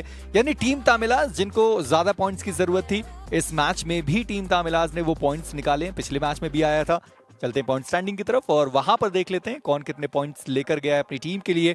मैं बस देख रहा हूं टीम तामिलास, ट्रॉय तमिलियन, VXT और उनके साथ ऑल्टीट्यूड, ये कितने पॉइंट्स पर हैं। साथ में GLITCHxREBORN भी 10 पॉइंट उनके पास है, ऑल्टीट्यूड 8, टीम तामिलास 6 के साथ हैं, और ट्रॉय तमिलियन दिख नहीं रही है क्योंकि उन्होंने 1 पॉइंट निकाला। ये मुश्किल का विषय है क्योंकि ट्रॉय तमिलियन पिछले मैच में एटलीस्ट वो 2 टीम को एलिमिनेट किया गया था और एक एक्स्ट्रा फिनिश पॉइंट भी निकाले थे, तो 9 के आसपास नंबर गया था। लेकिन यहाँ पे ना होना, मतलब टॉप 12 से एक बार फिर से शायद वो बाहर हो सकते हैं, लेकिन 9वें से 16वें स्थान की थोड़ी बातचीत रहे। मैडकिंग, एक और खराब मुकाबला उनके लिए देख पा रहे। VXT अभी भी नहीं संभल पा रहे। ग्रेविटी के लिए कंपेयर करें एरांगल से तो मिरामार थोड़ा बेहतर साबित हुआ था, लेकिन एरांगल में थोड़ा सा लेफ्ट राइट हुआ इनके लिए भी। जी हाँ, ग्रेविटी हमने कहा भी था 15वें स्थान से आज के दिन की शुरुआत उन्होंने करी है। पर चलते हैं जरा ओवरऑल स्टैंडिंग की तरफ और वहां पर देखते हैं कौन सी टीम कितने पॉइंट्स के साथ है, क्योंकि अब ग्रुप ए उनको 2 मैचेस का विराम दिया जाएगा और उसके बाद आखिरी के जो 2 मुकाबले बचे हैं वहां पर वो खेलते हुए आपको दिखाई देने वाले हैं। और इन सब के बीच में ऑटोबॉट्स 123 तक वो पहुंच गए, सिनवे 111 के साथ है। Mysterious4 ज्यादा कुछ खास करने की जरूरत नहीं रही है, पर आप ये शोडाउन देखें, ऑटोबॉट्स, सिनवे, Mysterious4, नेबुला, ब्लिट्स, ये वो टीम है। किसने सोचा था कि ये 5 ऐसी टीम होंगी जिनका डोमिनेशन हम देख रहे होंगे। बाकमाल प्रदर्शन इन 5 टीम्स के द्वारा। मजेदार, मतलब आप देखिए 7 टीम्स हो चुकी है जो कि 100 का आंकड़ा क्रॉस करेंगे। वाइल्ड फैंग भी कुछ जब उनके मैचेस स्टार्ट होंगे वो भी क्रॉस करेंगे, लेकिन कट ऑफ टीम तमिलास 70 के आसपास ये जाता हुआ देखने को मिल रहा है। मीजी 2 मैचेस हुए समाप्त, 4 और मुकाबले। आपको लग रहा है कि आपका कट ऑफ अभी भी सही हो सकता है? क्योंकि मुझे लग रहा है कि चीजें उससे आगे जाने वाली है। मैं अभी भी 83 लेकर चलता हूं, क्योंकि GLITCHxREBORN उनके 2 मुकाबले यहां पर बचे रहेंगे। उनके साथ साथ ग्रेविटी 2 और मैच है, वर्सेटाइल उनके 2 मैच हैं, ट्रॉय तमिलियन उनके 2 मैच बचे रहेंगे। पर ग्रुप सी अब आने वाली है, जिनके लगातार वो जो 4 मुकाबले हैं वो उनको खेलने हैं, और वो 4 जो मुकाबले खेलने वाले हैं वो 61 से तो नीचे हैं। तो चलिए देख लेते हैं जो अब ग्रुप सी आएगी, जिनके 4 मुकाबले बचे हैं, उनको कितने पॉइंट की जरूरत पड़ने वाली है। स्ट्रीमो आने वाली है अब अगले मैच से, और ऑल्टीट्यूड को आप देखिए, एक बड़ी जंप 54 तक वो पहुंच गए। स्ट्रीमो, व्हाइट वॉकर्स और TWOB, ये वो 3 टीम रहेगी जो अब अगले लगातार अपने जो 4 मुकाबले हैं वो खेलने वाले होंगे। मजा आएगा अगले 4 मैच में भी। जी हाँ, काफी मजेदार हो सकता है। ऑल्टीट्यूड वो तो 19वें स्थान पे जा चुके हैं अपने 14 मैचेस खेलने के बाद। बहुत बड़ी वापसी हुई है। अगर किसी भी कमबैक की स्टोरी होती है कुछ इस तरीके से हो तो मजेदार हो। अब देखने वाली बात रहेगी कि TWOB क्या यही मंजर वो दोहरा के जा पाएंगे, क्योंकि एक्सपीरियंस खिलाड़ी वहां पे भी है। चाहे एजिल्स की बात कर ले, चाहे सॉल्टर की, एक से बढ़कर एक दोहराना पड़ेगा। लेकिन कंपटीशन अगर आप देखें ना, 70 के आसपास वो कट ऑफ, और उसके अनुसार यहाँ पे नजर डाले 2OP, एक अच्छा मुकाबला, वो कमबैक कर सकते हैं, लेकिन जब कमबैक की बात हो रही है तो एक और टीम है जिन्हें कमबैक की जरूरत पड़ने वाली है और उनके प्लेयर हमारे साथ जुड़े हुए हैं VXT के सारंग। सबसे पहले बताइए कैसा फील कर रहे हैं अभी?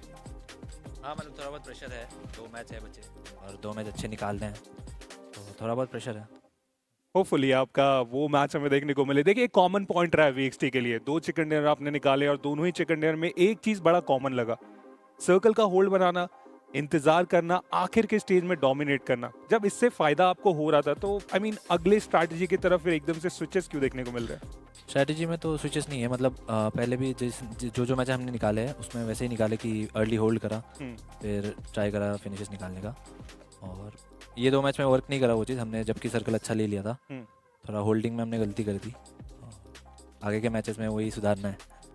देखिए सारंग, आई नो हम सभी जानते हैं कि अभी ये बहुत ज़्यादा लो मूवमेंट है जहां पर आप कुछ भी बोल पाएं, कुछ भी बता पाएं, पर अभी 2 मैचेस अभी आपके पास बचे हुए हैं, तो क्या प्लान आप एग्जीक्यूट करना चाहते हैं? किस तरीके से आप अपनी टीम को संभालना चाहते हैं? अभी टीम का मनोबल किस तरीके से, टीम में बातचीत किस तरीके से है, अगर आप वो बता पाएं। टीम में हम लोग एक दूसरे को मोटिवेट कर रहे हैं जितना हो सके, और ज़्यादा प्रेशर ना फील करें, क्योंकि ज़्यादा प्रेशर लेंगे तो फिर अपना गेम नहीं खेल पाएंगे। और हम लोग ये ट्राई करेंगे लास्ट 2 गेम अपना बेस्ट दे, और जो भी रिजल्ट होगा एक्सेप्ट कर लेंगे। बट इंडिविजुअल परफॉर्मेंस की थोड़ी बात करते हैं ना, मतलब निंजा जॉर्ड एक classy player, Sarang mister official आपको हम प्यार से बोलते हैं, मतलब वो इंडिविजुअल भी अगर आप बात करें काफ़ी सारी गलतियां हो रही। कल का मिरामार हाँ चिकन था, लेकिन जब निंजा जॉर्ड आगे गए थे तो वो स्ट्रेंथ अभी थोड़ी सी मिसिंग लग रही है। क्या ये ओवरऑल परफॉर्मेंस के कारण हो रहा है या चीज़ें अभी भी लेफ्ट राइट आपके अनुसार? ओवरऑल परफॉर्मेंस का भी मतलब बहुत ज़्यादा इम्पैक्ट है कि पूरी टीम एज अ टीम हम लोग अच्छा नहीं खेल पा रहे, तो इसीलिए हम लोग इंडिविजुअल भी इतना अच्छा नहीं खेल रहे। और हाँ ये भी है कि इंडिविजुअली जब अच्छा खेलें तभी टीम अच्छा खेलेगी, तो थोड़ा बहुत तो हम भी अपनी तरफ से चोक कर ही रहे प्लेयर्स इंडिविजुअली, और वही है अप्स एंड डाउन्स आते रहते प्लेयर्स का। अभी थोड़ा डाउन फेस चल रहा है उसका, निंजा का, और सिर्फ निंजा का ही नहीं बाकियों का भी। आई होप वो बाउंस बैक करे जल्दी से जल्दी, तो उसको पता ही है सब लोगों को कि कितना इंपॉर्टेंट प्लेयर है हम लोग की टीम के लिए, तो बस वही है, होप करेंगे कि वो जल्दी फॉर्म में आ जाए और हम लोग सारे एक साथ तोड़ फोड़ करने। देखिए हम लोग जब भी VXT की बात करते हैं ना, कि जब आप पूरी टीम जब प्रेशर में होते हैं, जब लगता है कि हाँ यहाँ से होप अब 0 हो चुका है, उसी वक्त VXT की तरफ से वो डोमिनेंस आता है, वो कमबैक आता है। क्या उम्मीद करके चले आने वाले 2 मैचेस में? ऑब्वियसली मतलब प्रेशर सिचुएशंस में बोलते हैं ना कि डायमंड निकलते हैं, तो प्रेशर में अच्छा खेलना ज़रूरी है, और ई स्पोर्ट्स में तो हर टाइम प्रेशर रहता ही है, तो अभी आदत हो गई बहुत ज़्यादा मतलब प्रेशर में खेलने की, तो इसलिए ज़्यादा फील नहीं करते मतलब प्रेशर, इसलिए आई गेस हम लोग अच्छा कर पाते हैं ऐसे सिचुएशंस में। इसमें अगर आप कोच का पर्सपेक्टिव बताना चाहें कि उनका क्या इन्वॉल्वमेंट है अभी, टीम जब इतने डाउन फेज में है तो उनका पर्सपेक्टिव क्या कहता है अभी? कोच तो जितना हो सके हमें लो फील करने नहीं देते, क्योंकि प्लेयर्स आपस में जब वो ऐसा होता है कि मैचेस अच्छे नहीं जा रहे तो एक दूसरे के से मतलब वो हो जाता है कि थोड़ा क्या बोलते हैं उसको कि डिमोटिवेट सा हो जाता है, तो कोच ट्राई करते हैं कि वो सब ना फील करे कोई भी, और बस वही है, सबको मतलब माइंडसेट एक ही जगह पे रखते हैं कोच, तो आई गेस वो चीज़ बहुत ज़्यादा हेल्प करती है। होपफुली आने वाले मैचेस में और ज़्यादा मोटिवेट होकर आप जाए। बट आप देखिए आपके भी फिनिशेस है, फिनिशेस और डैमेज थोड़े मेल नहीं खा रहे। आपको ऐसा लग रहा है कि इस लॉबी में बाकी टीम की तरफ से जो कंपटीशन आ रहा है वो कन्वर्जन अभी तक मैच में निकालना बहुत मुश्किल हो रहा है? हाँ डैमेज बहुत ज़्यादा है, क्योंकि कल जिसमें हमने चिकन भी मारा था उसमें शायद ऑलमोस्ट 1200 कुछ डैमेज था मेरा, और किल्स बहुत ज़्यादा मेरे स्टील हो गए, तो वही है थोड़ा कन्वर्जन रेट थोड़ा बढ़ाना पड़ेगा। आपको लगता है कि ग्रुप चेंज होने से अब कुछ प्ले स्टाइल में भी चेंज होगा, क्योंकि अब ग्रुप सी के साथ आपको बचे हुए जो 2 मुकाबले हैं वो खेलने, तो कोई नई प्लानिंग हो सकती है, या फिर क्योंकि रोटेशन भी आपका बिल्कुल बदल जाने वाला है, ड्रॉप जिस तरीके से है वहाँ पर भी बहुत सारे चेंजेस हो सकते हैं, तो इसके लिए क्या प्लान है फिर? हाँ मतलब ड्रॉप्स तो हम लोग के अभी फिलहाल डायनेमिक्स ही चल रहे हैं, क्योंकि स्टार्टिंग में हमने बहुत ज़्यादा ड्रॉप क्लेसेस लिए थे और जो हम लोग के लिए फेवर में नहीं किया वर्क, तो इसलिए हम लोग ज़्यादातर डायनेमिक खेल रहे हैं अभी, और ग्रुप्स के हिसाब से ड्रॉप्स रहेगा हमारा। देखिए एक बहुत ही ज़्यादा हार्ड सवाल मैं आपसे पूछने जा रहा हूँ, ठीक है? मतलब अभी जो सफ़र है ना बहुत लंबा है। अभी आप लोअर ब्रैकेट है, फिर इसके बाद क्वार्टर फाइनल, सेमीफाइनल, फिर ग्रैंड फाइनल, और वहाँ से कहीं और भी आपको जाने की ज़रूरत पड़ेगी, जो भी वहाँ पे जीतेंगे। जब इस फेज़ में लोअर ब्रैकेट में इतना ज़्यादा स्ट्रगल आपका हो रहा है, तो आने वाले फेजेस में अगर यहाँ से उन 2 मैचेस में कमबैक होगा, आपको लग रहा है कि जर्नी वहाँ तक पहुँच पाएगी? हाँ मतलब पहले भी हम लोग जब जीते हैं तो स्टार्टिंग में थोड़ा बहुत स्ट्रगल करे ही है, yes. तो मतलब ये राउंड वाइज नहीं होता, मैचेस वाइज होता है बोल सकते हैं, क्योंकि हमने डे 1 पे बहुत ज़्यादा ड्रॉप क्लैशेस लिए, उसकी वजह से हम लोग स्ट्रगल कर रहे हैं। आई गेस वो नहीं लेते तो हम लोग मतलब कंफर्टेबली क्वालिफाई हो जाते हैं। पर अगर इसमें आप रॉनी का जो इन्वॉल्वमेंट है पूरी टीम में, अगर उसको भी थोड़ा शेयर करना चाहें, क्योंकि जब ऑनलाइन फेजेस में हमने कुछ थर्ड पार्टी इवेंट्स में उनको खेलते हुए देखा था तो रॉनी का परफॉर्मेंस बहुत बढ़िया था, पर अगर अभी हम देख रहे हैं उनका इन्वॉल्वमेंट पूरी टीम को लेकर, उनका महत्व कितना है पूरी टीम के लिए, वो आप अगर बता पाएँ। रॉनी का हम लोग वैसा नहीं देखते कि वो कितना फिनिशेस निकाल पा रहे हैं, उसका इन्वॉल्वमेंट बहुत ज़्यादा मतलब टीम पे इम्पैक्टफुल रहता है, क्योंकि वो स्काउटिंग उसका बहुत ज़्यादा अच्छा है और टीम्स का इन्फो निकालना, किल फीड रीडिंग वगैरह वो सब उसका ऑन पॉइंट रहता है हमेशा, तो इसलिए बहुत ज़्यादा वो इम्पैक्ट डालता है टीम में। देखिए आने वाले मैचेस जिस तरीके से होने वाले हैं, हम चाहेंगे Sarang as a team VXT वो इम्पैक्ट क्रिएट करे, क्योंकि जिस तरीके से आप ही ने बताया कि जीरो से हीरो बनना आप लोग को बहुत ज़्यादा पसंद है, तो मैं चाहूँगा कि आज के दिन पे आप हीरो बने। बट फिलहाल अभी और भी मैचेस है, ग्रुप में बदलाव होने वाला है और उस ग्रुप के बदलाव के बाद क्या ओवरऑल स्टैंडिंग में बदलाव होगा, ये सारी चीज़ें जानने के लिए हमें बस एक छोटे से ब्रेक की तरफ जाना, और ब्रेक के उस पार नए ग्रुप के साथ एक और मुकाबला आपका इंतजार कर रहा है।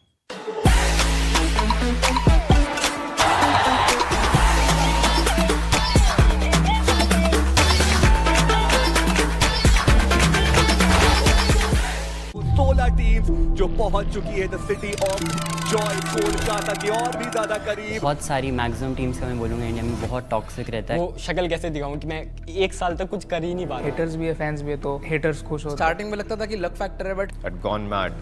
फोन ही तोड़ दिया था मेरा। मैं तो नहीं बोलूंगा मतलब चोक करने के बाद कि मेरा फर्स्ट लैंड इवेंट था, मतलब मेरे को बेकार ही लगता था, ये होना ही नहीं चाहिए। फिर थोड़ा डिमोटिवेट हो गया था। तुम कुछ कमा नहीं रहे हो ज़्यादा। 4 बंदों के बीच में चल क्या रहा है? आधे लोग तो पैशन के लिए खेलते ही नहीं है। मतलब ये बहुत ज़्यादा नीचे देख लिया यार मैंने, बहुत ज़्यादा टाइम हो गया। रिग्रेट तो हुआ था मुझे कुछ चीज़ों का। मतलब मैंने बोल दिया था कितना खुश मत हो, जो आएगा सब मार खाएगा। अंडर गॉड मैं बेटर डिसीजन ले सकता था। हमारे नेचुरल राइवल्स भी है बहुत कम ही लोग इसको मतलब वो करते हैं कि हाँ ये स्ट्रीम गॉड लाइक की बात कर रहे हैं या तो आप बोल दीजिए हीरो स्ट्रीम गॉड लाइक हमारे natural rival. Silence action.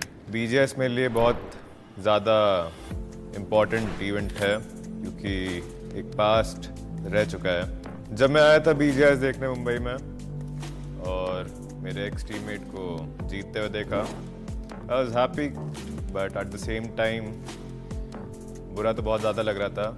I could have been there. I guess BGS में जैसा कि मतलब सबको पता है कि ग्रास रूट लेवल इवेंट है एंड अंडरडॉग्स बहुत सारे आते हैं, सो इस इवेंट में भी बहुत सारे अंडर गॉड्स हैं। स्टार्टिंग में लगता था कि लक फैक्टर है, बट हाँ थोड़ा ऐसा फील हुआ कि हम लोगों का शायद ग्राइंड ही कम था, क्योंकि हम लोग इससे पहले हर इवेंट में सिर्फ लास्ट डे के लास्ट मैच में क्वालिफाई होते थे। BGS से तो मेरे को ऐसा लगता है मतलब जितने भी अंडरडॉग्स होते हैं वो स्टार बनते हैं BGS से ही। मम्मी तो नहीं बोलती थी बट पापा बोलते थे कि मतलब गेम भी ठीक नहीं है, थोड़ा पढ़ भी लिया करो। मतलब मैं रात को जगता था 2-3 बजे, तो 1-2 बार पापा ने पकड़ भी लिया था, तो फ़ोन ही तोड़ दिया था मेरा। फोन तोड़ दिया था गुस्से में फेंक के। अभी तो बहुत ज़्यादा कंपटीशन है, अभी अंडरडॉग भी परफॉर्म कर रहे हैं, T1 वाले भी परफॉर्म कर रहे हैं, तो थोड़ा है अभी कंपटीशन। उस टाइम पे थोड़ी नर्वसनेस ज़्यादा थी, क्योंकि फर्स्ट ऑफिशियल था ना, तो अच्छा खेल नहीं पाए, तो उस वजह से हम बाहर हो गए थे। फिर थोड़ा डिमोटिवेट हो गया था, सोचा था कि नेक्स्ट टाइम परफॉर्म करेंगे, लेकिन नेक्स्ट टाइम जब स्टार्ट किया तो अच्छी टीम भी नहीं मिल रही थी उस टाइम पे, और फिर मेरे फादर सडनली डेथ हो गई थी उनकी, तो फिर मैं कंटिन्यू नहीं कर पाया। बहुत बड़ा चेंजेस आया है। लाइक पहले अंडरडॉग जितने भी है वो फाइट लेने में डरते थे, अभी क्या है लाइक खुद इनिशिएट कर रहे हैं वो लोग फाइट T1 टीम के अगेंस्ट भी। पहले क्या होता है कि लाइक सब के सब पोजीशन के लिए खेलते थे, अभी न्यू जोन मेटा में ऐसा है कि तुम कितना ही पोजीशन के लिए खेल लो बट आने तुम्हारे 1-2 पॉइंट ही है, तो अब तुम्हें फाइट लेनी ही पड़ेगी। तो ना चाह के भी सब फाइट ले रहे और निकल भी रहे उनसे फाइट वगैरह, तो ये काफ़ी लाइक एज एन अंडरडॉग तो काफ़ी बूस्ट मिला है इनको कि प्रॉपर फाइट ले रहे हैं, अच्छी फाइटें निकाल भी रहे। हम भी वो थर्ड पार्टी इवेंट्स में जितना हो सके इन प्लेयर्स के अगेंस्ट खेलने का ट्राई करते हैं, ताकि मेन इवेंट पे आके प्रेशर वगैरह ना हो कि ये प्लेयर है अपोनेंट ही, वो ऐसा कुछ नहीं। जो अभी का पॉइंट्स टेबल है, ये पॉइंट्स टेबल के हिसाब से न्यू जोन मेटा बहुत परफेक्ट है। पुराना पॉइंट्स टेबल मतलब नया पुराने जोन के हिसाब से ये वाला पॉइंट्स टेबल तो मतलब मेरे को बेकार ही लगता था, ये होना ही नहीं चाहिए था।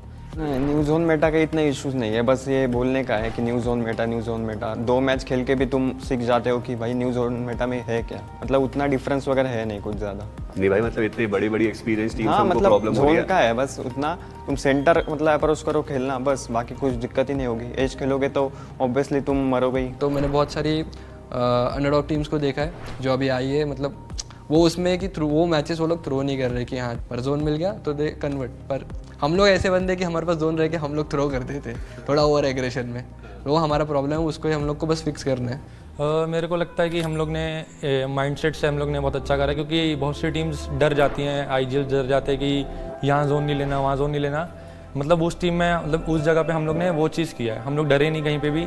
मेरे को जो लगता था कि जगह खाली होगी मैं बिंदास चला जाता, मैं सेकंड थॉट नहीं आता था दिमाग में कि ये करना है वो करना है। हर फाइट मुश्किल थी और हर मैच एक नया मौका। कोशिश की जरूर है लेकिन एसओए इनको रोक पाना किसी भी टीम के लिए असंभव। एक बार फिर से अंडरगॉड वो झंडा गाड़ते हुए सैनहॉक के मैदान में। इस इवेंट में मुझे इम्प्रेस बॉट आर्मी ने किया है, उनने पिछला भी एक लाइन हुआ था वहाँ भी क्वालिफाई किया था और वहाँ पे वो डोमिनेट करके क्वालिफाई किया था, तो एक बार कोई करे तो फ्लूक हो सकता है, बट वो दूसरी बार वापस किया है। और उनने आई थिंक बाकी अंडरगॉड्स ने भी तो राउंड 1 से ही किया, उनने भी किया, बट उनने 2 बार पुल ऑफ किया और अच्छा खेला, कमबैक कर करके आया है। एक बार के लिए डाउट आया था कि मतलब थोड़ा प्रेशर ज़्यादा ले लिया था मैंने अपने ऊपर कि मैं थोड़ा खुद से ज़्यादा चोक नहीं हो रहा है, क्योंकि प्लेयर्स तो वही है ना, आईजीएल पे डिपेंड थोड़ा हो जाते हैं। कॉन्फिडेंस जल्दी प्रेशर में बदला, टकमगाए पर रुके नहीं और अब फिर से खड़े हैं सिर्फ जीत के लिए। फिर मेरे को लगा कि नहीं अब तू कर सकता है, अगर वैसे भी कुछ खोने के लिए है नहीं, क्योंकि अगर तू ये लास्ट मैच चोक कर देगा तो फिर वापस से अगले ऑफिशियल में तो कोई स्टार्टिंग से स्टार्ट करना पड़ेगा। तो यही है कि अपना 100% अभी दे दो, बात के लिए कुछ छोड़ते नहीं हैं। तो इस बार मतलब कि मेरे को एक अंडरडॉग टीम काफ़ी अच्छी लगी है, फॉरएवर एक्स रेड ऑफ करके जो भी है। एक अंडरडॉग के लिए अगर तुम बिल्कुल नीचे होके रखे हो, क्योंकि वो लोग शायद स्टैंडिंग में इतना ऊपर चल नहीं रहे थे, उसके बाद कमबैक करना एक अंडरडॉग लाइनअप के लिए बहुत ज़्यादा मुश्किल होता है। अगर कोई भी लाइनअप ऐसा कर सकती है ना तो उनका माइंडसेट बहुत ज़्यादा क्लियर। तो ग्राइंड उतना अच्छा नहीं रहा था, बॉटम 8 पे फिनिश करा था हमने, तो वो इसलिए था क्योंकि न्यू जोन मेटा था और हमें मतलब अडेप्ट करने में थोड़ा टाइम लगा। बिल्कुल नीचे से शुरुआत करी, न्यू जोन मेटा ने दिक्कत भी बहुत दी, पॉइंट्स भी नहीं मिले। तो उस टाइम मैं बिल्कुल शैटर हो चुका था, मैं मतलब अपने प्लेयर्स को भी कुछ बोल नहीं पा रहा था और उल्टा मैं अपने ओनर को बोल रहा था यार मेरे से हो नहीं रहा, मतलब मेरे को लगता है कि मेरे को नहीं खेलना चाहिए, डे 2 पे बाकी 4 प्लेयर खेले ऐसा। तो मेरे को ओनर ने बोला ऐसा कुछ नहीं है, और फिर डेस्ट्रो और रॉबिन भाई से इंट्रोड्यूस करवाया उन्होंने मेरे को। तो डेस्ट्रो भाई ने मेरे को एक ही सिंपल सा बात बोला कि समझ 12 मैचेस ही हैं तेरे पास और तेरे को टॉप 3 आना है, तो वो अपना अलग से पॉइंट्स टेबल बना, तेरे को टॉप 3 आना है, उस माइंडसेट से खेल, अपने पुराने मैचेस सारे भुला दे, एक नया स्टार्ट कर। तो उनकी बातें इफेक्ट करी हमें, मतलब मेरे माइंडसेट को चेंज करा उनका बात। लेकिन हार कभी नहीं मानी, स्ट्रैटेजीज बदली, गेम प्ले बदला और जब सबसे जरूरी था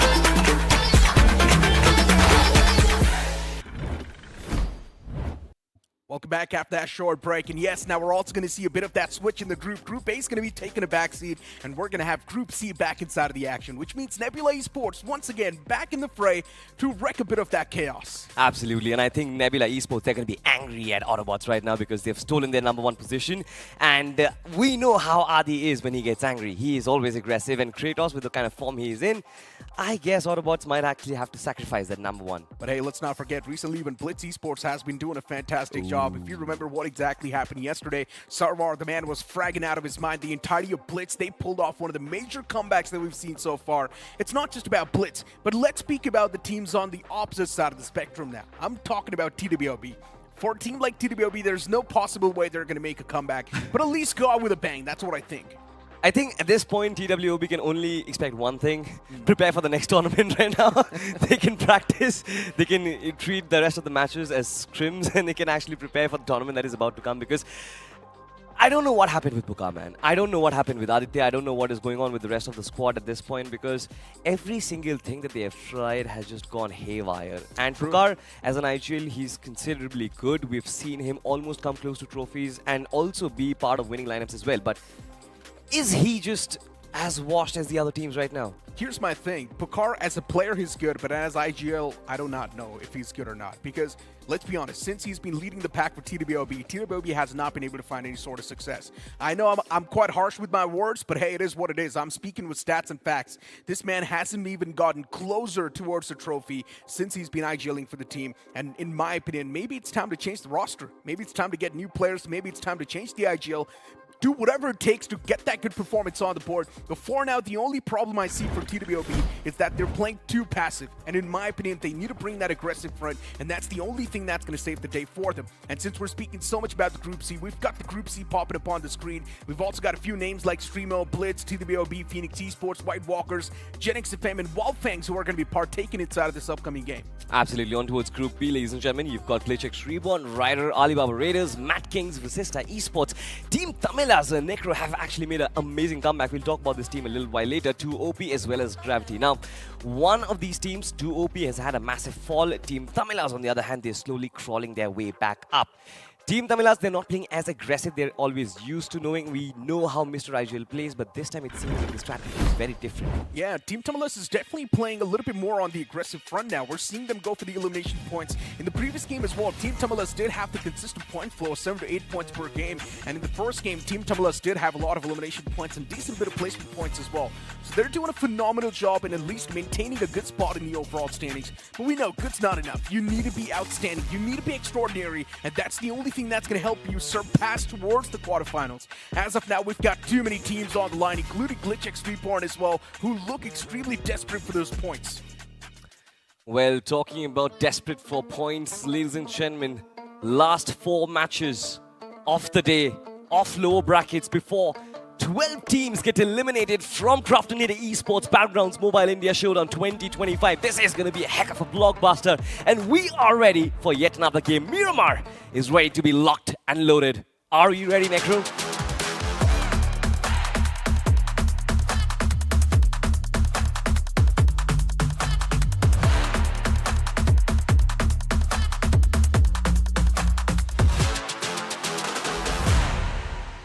And yes, I am ready, my friend, as the plane's going to hit the skies this time, starting all the way from Campo Militar towards the southern side, which is going to be Los Leones. This plane platform extremely tilted towards the right side of the map. If the teams do want to move in towards the left, for example, El Pozo, Monte Nuevo, La Trilera, now that's going to be a tough stretch. It certainly is going to be a tough stretch, to be honest, because it's been a while we've seen a flight path that is so deviated on towards one side of the map, but this is also what makes things so interesting. Now, right off the get-go, we are looking at a few places for massive drop clashes. San Martin, Harsha del Patron, maybe will be the regions where a lot of teams will try and find the intermediate vehicles, but that also results in a lot of drop clashes, ladies and gentlemen. We know teams need those early finishes, teams need those early fights. And on Miramar, I think, of course, the more you clear out the land initially, I think the less chaos will be there at the later stages of the game. Pretty much. Phoenix Esports heading towards El Azhar. So for Phoenix Esports, it's going to be a smooth lay of the land. Looking at towards the players of White Walkers, had a lot of expectations before this tournament started, but White Walkers' position in the overall standings, yeah, they're too far deep down in the slumbers, and they need a major comeback, a massive game, and that's the only thing that's going to save the sinking ship of White Walkers. Then you've also got GLITCHxREBORN heading towards San Martin slowly and steadily. Even Madkings now dropping towards Minas Generalis. The zone's going to be popping up around Creative Fields and even La Cabrera. This zone is quite interesting. Oh, for sure, because usually it does take us towards that elbows and Creative Fields high ground territories. Now, a lot of these teams do understand the importance of topography here, especially Vasista Esports. We've seen them take control of that Creative Fields hill quite a lot. And if they do that in this circle itself pretty early on, I think that is going to give them a massive advantage to work with. But before that, they will have to loot up the region of Picado. For now, though, on towards the Los Leones, I think there are going to be two teams on towards nearby Impala as well. You've got TWOB who've had a massive split, and I'm not sure why. Lucky Noob were quite close to GENxFM. Meanwhile, the rest of the 3 players towards Puerto Parasio. A little bit of a sketchy start for them. The rest of the teams quite in a distant manner. Speak of a sketchy start, and we've already got a drop clash. Blitz against the players of Nebula. That too towards Partona. How often do we see this city crowded? It's pretty much never, but for the first time, we're seeing a drop clash towards Partona. At least this part of the map is still being utilized, so that's a good news. But for Nebula Esports, they're quite used to these type of scenarios. They're used to drop clashing their foes early on. But for Blitz Esports, are they ready with this fight? That's my question. Oh. Maybe they're not. Unfortunately, the man just blew himself up. Luckily enough, he was not knocked out. The explosive bow does not really do enough damage to get the knock in just one connection.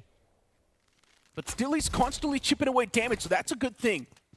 Blitz Esports, once again, if you look at the loot, it's not really the ideal loot that you're expecting from the players, but it is something that's going to help them inside of the battle. The fun part is these are table toppers, and they're the ones who are actually battling it out in Barcelona out of every city. I did not expect this to happen, but ladies and gentlemen, we are ready for this. I would absolutely love if Blitz do decide to take up their war formation right now.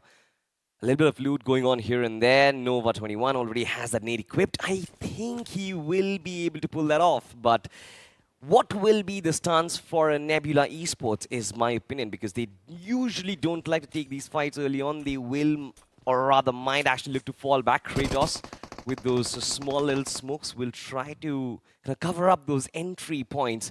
And it seems like after a little bit of chaos, they are actually invading into the compounds. Nova 21 all by himself will get absolutely peppered. Yeah, pushing in tandem, and they've already found those confirmed knocks. That's going to be one man. Nova 21 down.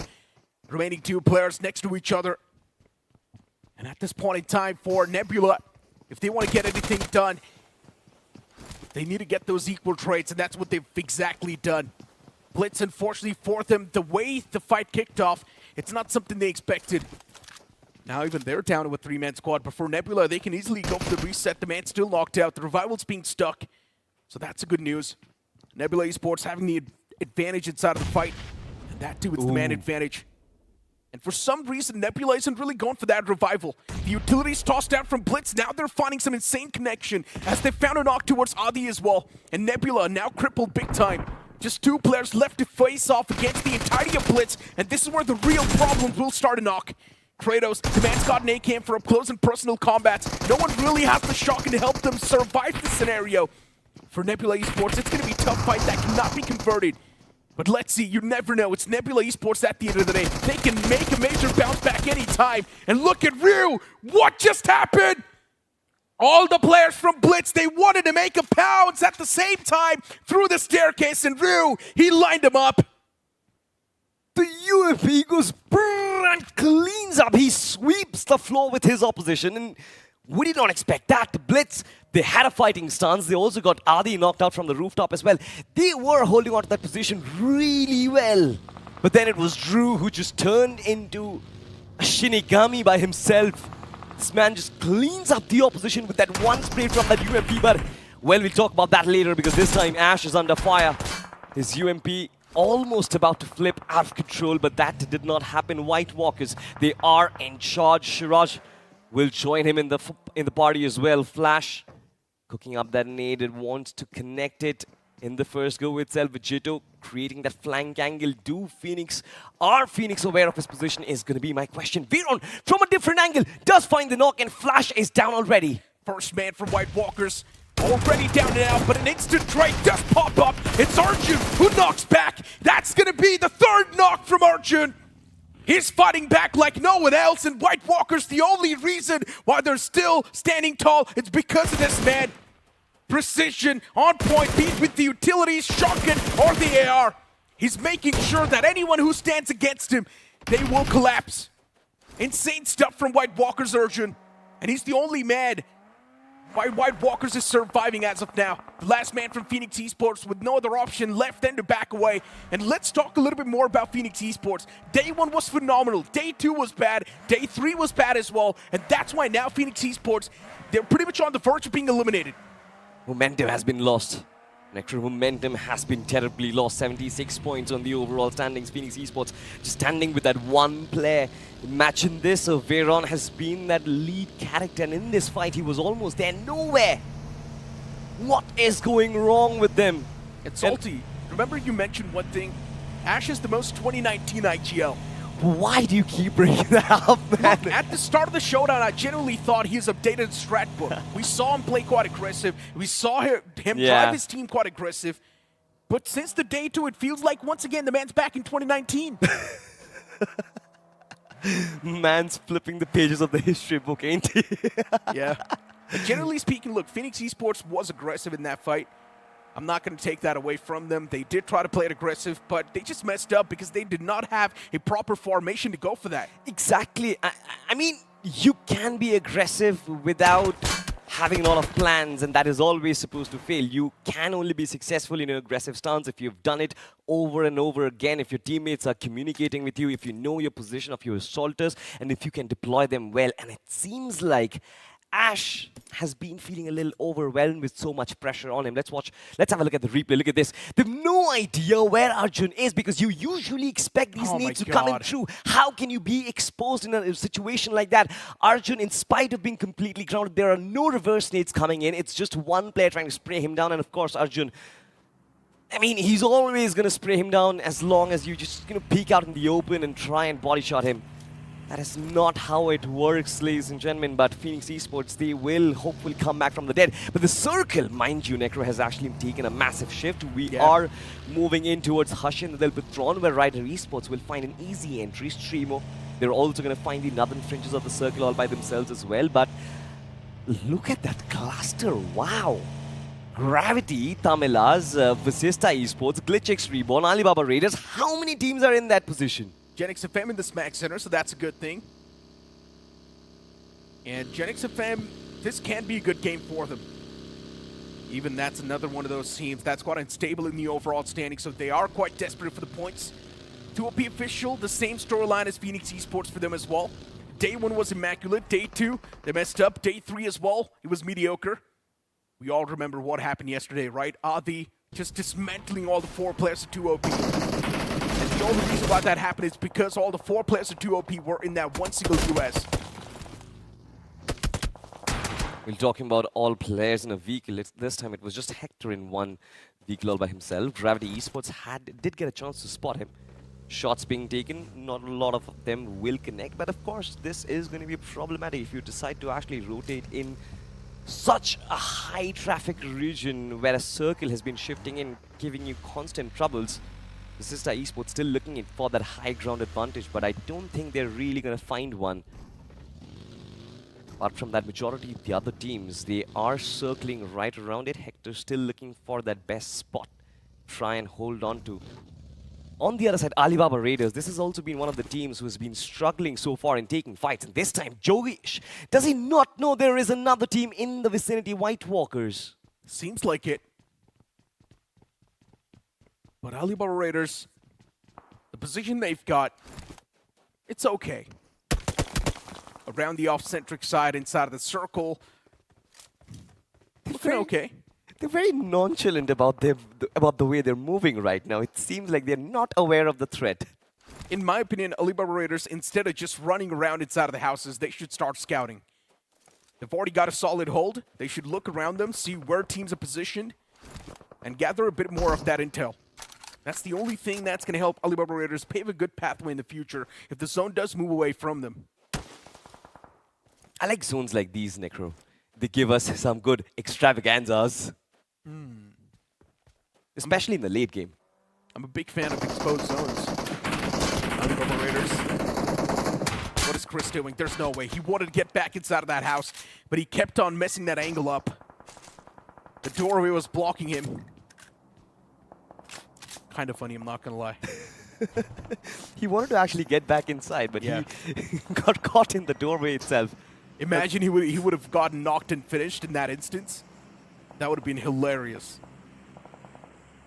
The next zone does pop up. Madkings now finding themselves on the advantageous side. Even GENxFM is looking pretty good. ALIBABA Raiders' position is still not compromised. Even they're looking quite decent inside of the circle. Things looking good and dandy for these teams.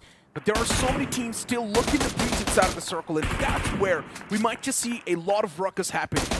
GLITCHxREBORN under heavy fire from the players of Madkings. Even a few more teams around them are taking those shots. For Madkings, yeah, they're the team that likes to play on the aggressive front. And Vasista Esports actually gets their hands on an airdrop. Yeah. I mean, I'm already anticipating the end at this point right now. And it's going to be so problematic, especially the circle. You have regions of water treatment. You have regions completely exposed right now. Just like you mentioned, you like exposed circles. But these teams, they're not going to find spaces for themselves, especially the ones who are rotating late on. I think that actually might force these teams to take fights within the third and the fourth circle. TWOB this time, though. They've got themselves a couple of compounds right at the edge of the circle. But little do they know that Wyld Fangs, they're ready with their fangs wide open. Spray God did take a couple of shots.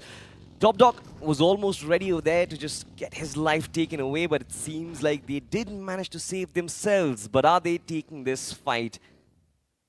That is going to be the question.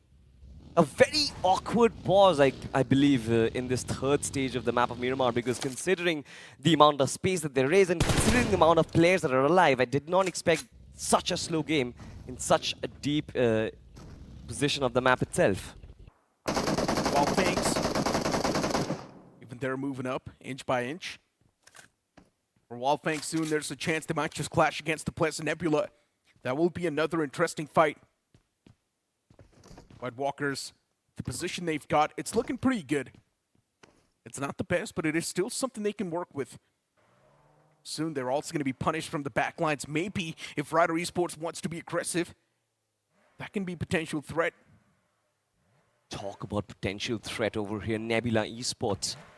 They're not aware of Wyld Fangs and their positioning, and SprayGod is right at the edge. And I think Kratos might just have spotted Manya. Look at that, SprayGod! Did he manage to find the connection? A lot of damage being dished out. Nebula Esports are aware of Wyld Fangs and the fact that they are knocking at their doors at this point. A lot of smokes being deployed. Nebula Esports, I guess any sort of progression will be halted if Wyld Fangs are not extinguished already. They're just looking for an opening right now. They indeed are. And Wyld Fangs is one of those teams that's going to try to play it passive this time. You can see them backing away, especially SprayGod, not really giving it into the hands of Nebula Esports. The zone taking a shift once again around the same teams. Madkings, White Walkers, ALIBABA Raiders, GENxFM. All these teams looking good. But now teams like Nebula Esports, Wyld Fangs, they need to start making the pounce inside of the circle, including Gravity Esports as well. There are still a couple of teams around the northern side as well. They need to start making that pounce too. And TWOB still, they're playing the passive approach on the edges. We've had a conversation so many times. If you're playing around the edges, you need to be aggressive. For TWOB, luckily enough, they're not really meeting a lot of foes around that northern side, so that's a good thing. But the moment they meet someone, they need to force a fight. The problem with circles like these is you can't really slam in. There's always that risk of getting third-partied, and I think this is exactly what Gravity Esports are facing as well. They are completely lost at this point. In which direction should they even go ahead? Nebula Esports are right up front, right on their next door. Then you've got a couple of other teams as well waiting for them to pounce on. You've got Vasista Esports, you've got TEAM TAMILAS as well. Gravity Esports, they do take the backseat at this point, trying to go in for another rotation, for a longer rotation around the circumference of the blue. I think this is also not a good strategy because Vasista Esports, they themselves are in the midst of fight. Scary Jod as well as Pro-OP against the 4 of Team Tamilas Necro. I don't think this is going to be a good fight, and the nade also has sort of been fumbled over there as the explosion, as we await the explosion. Sahil, OP and Hector are going to join the party as well, but Team Tamilas, they are all grouped up in just one small angle. Not the best of ways to start a fight. I'm not a big fan of what Team Tamilas is doing. As you mentioned, grouped up and all the 4 players next to each other. But unfortunately for Vasista Esports, Hector gets knocked out, and that's going to buy enough time for Team Tamilas to get settled. And look at Vasista Esports. Now they're also being pounced on by the players of Gravity Esports. Problems constantly atop of the players of Vasista, but there's also Sahil OP in that shack, and maybe he can be the X factor. Vasista, Sahil OP, he needs to find a lot of value in that given position, and no one from Gravity Esports has even a single clue that there's someone in that shack. They're not even tossing those utilities in towards the shack, which is a little bit awkward. And there we go, Sahil, he fights the first strike. Sujal gets knocked out. Gravity Esports, they messed up big. They should have tossed a nade to clear out that shack, but they didn't. And now look at Sahil, he's making that push and single-handedly dominating the fight as well as he chips down the second man as well. Sahil, he's taken down low. He needs to back away, but no, instead he gets knocked. Hector seems to be completely lost. He wanted to actually support Sahil OP in the backlines, but now he pushes in further against Team Tamilas. They themselves are hurt as a shotgun scoper! Team Tamilas, Mr. Erangel seems to fall box OP, still holding off the position, but he gets absolutely overwhelmed over there. Team Tamilas have been extinguished with Gravity. They now charge the ball as Vasista Esports. They're not ready to take this fight. Scary Jordan Pro-OP are the only ones who are holding the mantle. Meanwhile, Hector healed himself up. Sahil, of course, is going to be biting the dust, but 3v4 Vasista, they can still save the ship. Can they, Necro? Yeah, for Vasista Esports, They're looking extremely strong in the points table, but for Gravity Esports, this fight, they desperately need to win it no matter what. And speaking of Team Tamilas, they were quite unstable in the overall standings too, but now losing out that game in such an awkward way, it puts them in such a bad spot. You gotta feel bad for them. Gravity Esports, Devil just having that one finish point acquired. And Sujal, as he makes that push, here's Hector with the P90, and he can definitely possess a lot of threat. Sujal, he's constantly spamming through inside of that smoke. Hector right behind that doorway, position compromised, and Hector, he finds those two brilliant strikes. Vasista Esports, they somehow compromise the entirety of Gravity, as now they're getting ripped apart slowly and steadily, and no one's gonna stand a chance. Pro OP, this was a little bit of a nightmare for the guy as he got knocked out, but Scary John, he is there to get instant trades. Talk about away ground advantage. Vasista Esports making this compound their home right now as they dish out two teams and send them back to the lobby, pack them up. Team Tamilas as well as Gravity Esports as well. What a beautiful composition it was. Sahil OP in the backlines was brilliant too. We saw him how well he held on to that push coming in from Gravity. But then we move on to another one. This is going to be 2OP versus Wyld Esports, and Fame up top. He's quite at the distance, but I think he will get that angle. Through the smoke, connects him, almost about to get the first knock, but no, wait.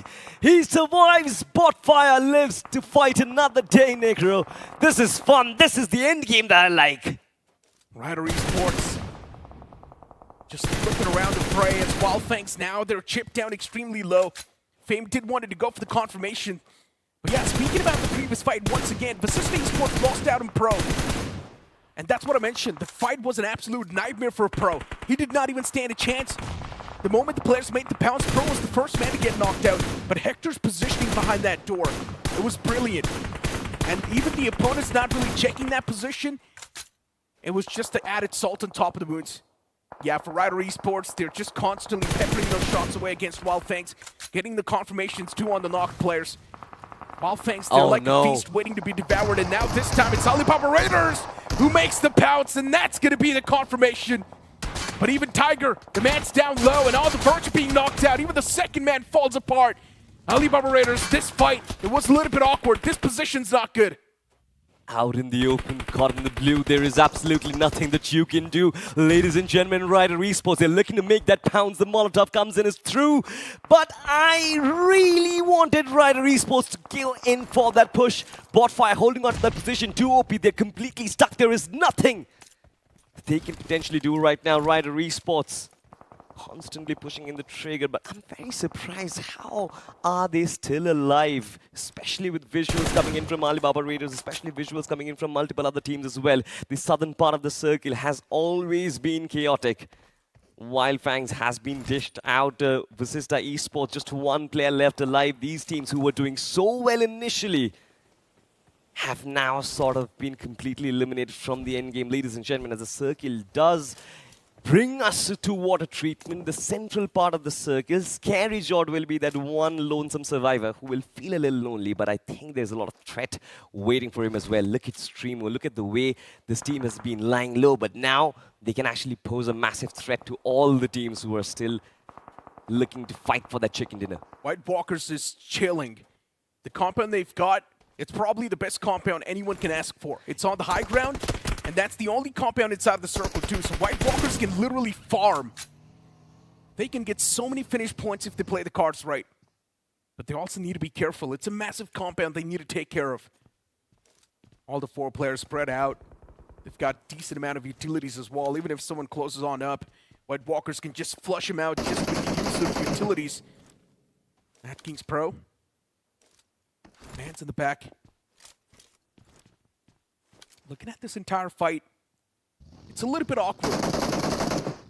White Walkers, position they've got, as I mentioned a while ago, it's probably one of the best, but ALIBABA Raiders now, they're under heavy fire as even 2OP officials, they make their entrance inside of the circle. 2OP, the position they've got, it's a little bit concerning, but if they do manage to breach inside of the circle, then let's see how they decide to play that one.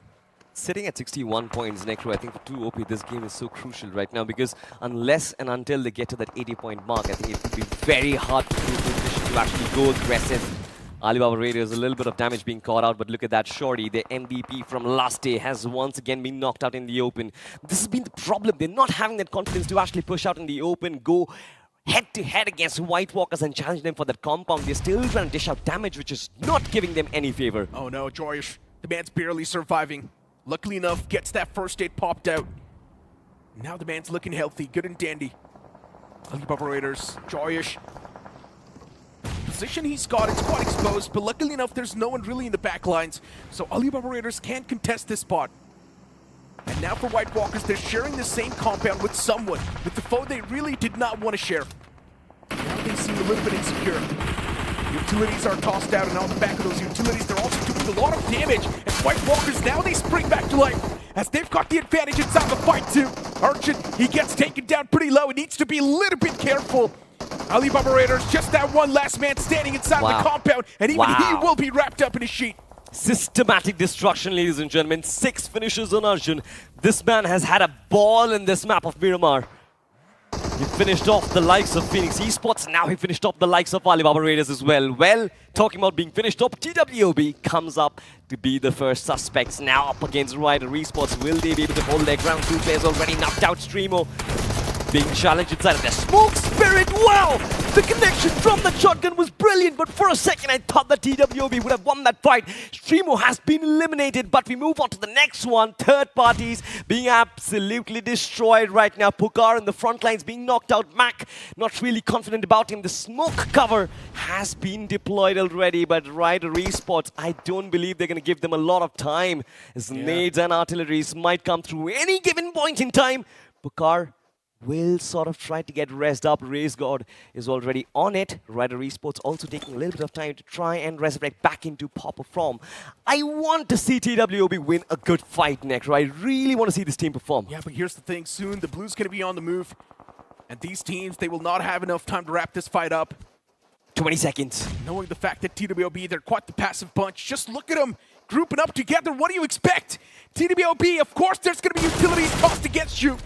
Mac, the match just playing hidden, now pulls out the shotgun and fights the first strike, but instantly even he gets retaliated, and just like that, within split seconds, TWOB, they melt. We talked about how they don't have a lot of time to finish this fight. We talked about how they have 20 seconds before they can actually move up. Well, Wyld Esports show up and show us how it's done in 5 seconds, ladies and gentlemen. That's lesser runtime than my PC itself. But we move on. Top dog inside of the shack. The shotgun does not work in true White Walkers. They are just walking on water right now, as they are the gods of the lobby. Oh my god, Shorty! That was a disgusting flick. Turns around, slaps one of those players down, but White Walkers, they've just got too many players, and soon Shorty's going to be overwhelmed. I highly doubt the man's going to stand a chance, but look at the quick peeks. In the end, he does get overwhelmed as Shorty gets eliminated too, and White Walkers, the grip they've got over this compound, it's immaculate. This is one of the best games that White Walkers have actually played so far, but look at the latest entrance. So many challenges they've been thrown up against, but Madkings Esports, they are unlike anything that they've faced so far. 12 finishes on the block, and they are looking to challenge them for this compound, especially with nades. They do welcome them so far, and the smokes have been established already. There are a couple of flanks, but Necro, I'm not sure a Vegito in the front lines should be the way to go ahead. No. Arjun, the main man, falls. Shadow OG has been traded up as well. This is Vegito and his time, but will he be going to Super Saiyan mode? No, wait. Apollo jumps down, and now Madkings Esports, they're wiping the floor with White Walkers at this point. Madkings feeling quite comfortable inside the fight as they've got the man advantage too. And even Vasista Esports, they're around the fray. They want a third party there. Scary John, he gets spotted, taken down pretty low. Thrones out in the open, but luckily enough, no line of sight on the guy yet. Madkings, they need to deliver that final finishing blow towards that one last man left to White Walkers. But Clutch God, how did this happen? How were the tables flipped? White Walkers still with a chance to get this chicken dinner. Arthur was able to deliver that final blow against Madkings, but now Scary John, he makes the pounce up close and personal. Everyone but White Walkers, they're back upon their feet. And unfortunately, Vasista will not be able to get the game. But White Walkers, this was a nuclear performance. It was a nuclear performance for sure, but I have no clue how did Scary John survive to that extent. Man who went in solo gives his team a second position, gets so many position points for the team, but you have to talk about White Walkers. I think they were the MVP of this entire game so far. Madkings as well, they had so many finishes to work with. They had about 12 to 13 eliminations in their kitty, but before that, White Walkers, one compound, multiple oppositions, but they still managed to survive till the very end. Yeah. What was that sauce? Was it Arjun? And for a moment, we thought White Walkers was actually going to lose that fight against the players of Madkings, right? Exactly. Madkings had the man advantage, but somehow Arthur, he was able to flip the charts and once again bring his team back to life. And yeah, speaking of Arjun, this man was fragging out initially. We saw him take down a team single-handedly. Later on as well, there was a slam towards that compound. Arjun once again struck pretty well. Yeah. And I think this was one of the games that White Walkers desperately needed because they were nowhere close to the top. I think they were struggling at the bottom of the overall standings, but after this one, I think they will still start dreaming about being in the top 12. I'm not sure if the point difference is that big enough, but this can actually be the start, and we've seen how technically well advanced they are, especially in team fights. But here's the thing, right? A few teams that we had a lot of expectations from performing, they were not able to bring that consistency back up, right? I'm also speaking of maybe Team Tamilas, because even Team Tamilas for them, the previous game wasn't too good. We also talked about Gravity Esports and how desperate they are for the points. They made that pounce against Vasista, but just that one man, Hector, with brilliant positioning, he clutched it out for the team. Absolutely. I also want to know if Scary Jord had a secret sauce of surviving, because that man survived till the entirety, to be honest. But ladies and gentlemen, we'll have to look at that final fight once again, because it was really saucy over there. Madkings, Scary Jord as well as White Walkers, all three mixed up in an absolute ham over there. White Walkers. Look at this fight. I did not expect, as soon as Vegeta went down, I thought that it was done for White Walkers. But then something happened inside of the smoke. Arthur just went Super Saiyan mode, and White Walker somehow managed to survive. Then Scary Jord steps up. This was right timing. He knew he can actually wait because the players are going to heal up, and of course they're going to find themselves in a good position. So he wanted to push in as soon as possible, and he also found that first knock. Had he actually gotten the second knock and turned it into a 1v1, then I guess Scary Jord would have had a very good opportunity to steal a chicken. Imagine Vasista walking away with the chicken in that one. Yeah, that would have been insane. But generally speaking, for White Walkers, they were desperate for these points. They got these points as well. Now, I just want to look at the overall standings and find out where they found themselves after this such a solid game. 25 points from this one individual game itself, which means White Walkers, the comeback's already active. They were not in a bad spot before this game either. So for White Walkers, now these 25 points are going to calculate to quite a bit, and they might just be around that top 12. If they just get another decent game, White Walkers will be around that safety marker. But hey, with that being said, now it's time for us to toss to a short break. You don't go anywhere. We'll be right back with the upcoming game.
साथ आप सभी का एक बार फिर से स्वागत है। आज के दिन के 3 मुकाबले हमारे समाप्त हो चुके हैं और एक ग्रुप है जिन्होंने अपने 3 मैचेस कंप्लीट कर लिया आज के दिन के ग्रुप भी, यानी एक आखिरी मैच उनका बचा हुआ है। स्पीरो हमारे साथ जुड़े। स्पीरो, पिछला मैच आपने देखा, मैडकिंग्स ने तो तय कर लिया है कि हाँ वो क्वार्टर फाइनल्स की तरफ बढ़ रहे हैं क्योंकि 90 का मार्क उन्होंने क्रॉस कर लिया है। सिचुएशन खराब हो रही है फीनिक्स के लिए क्योंकि ये पहला मैच था जहां पर वो बिल्कुल भी अच्छा नहीं खेल पाए। जी हाँ, बहुत ही यहाँ पे कुछ चलने वाला है एंड मैं देखना ज़रूर चाहूँगा कि आगे आने वाले समय में कौन कितना बेहतर यहाँ पे प्रदर्शन करके जाता है।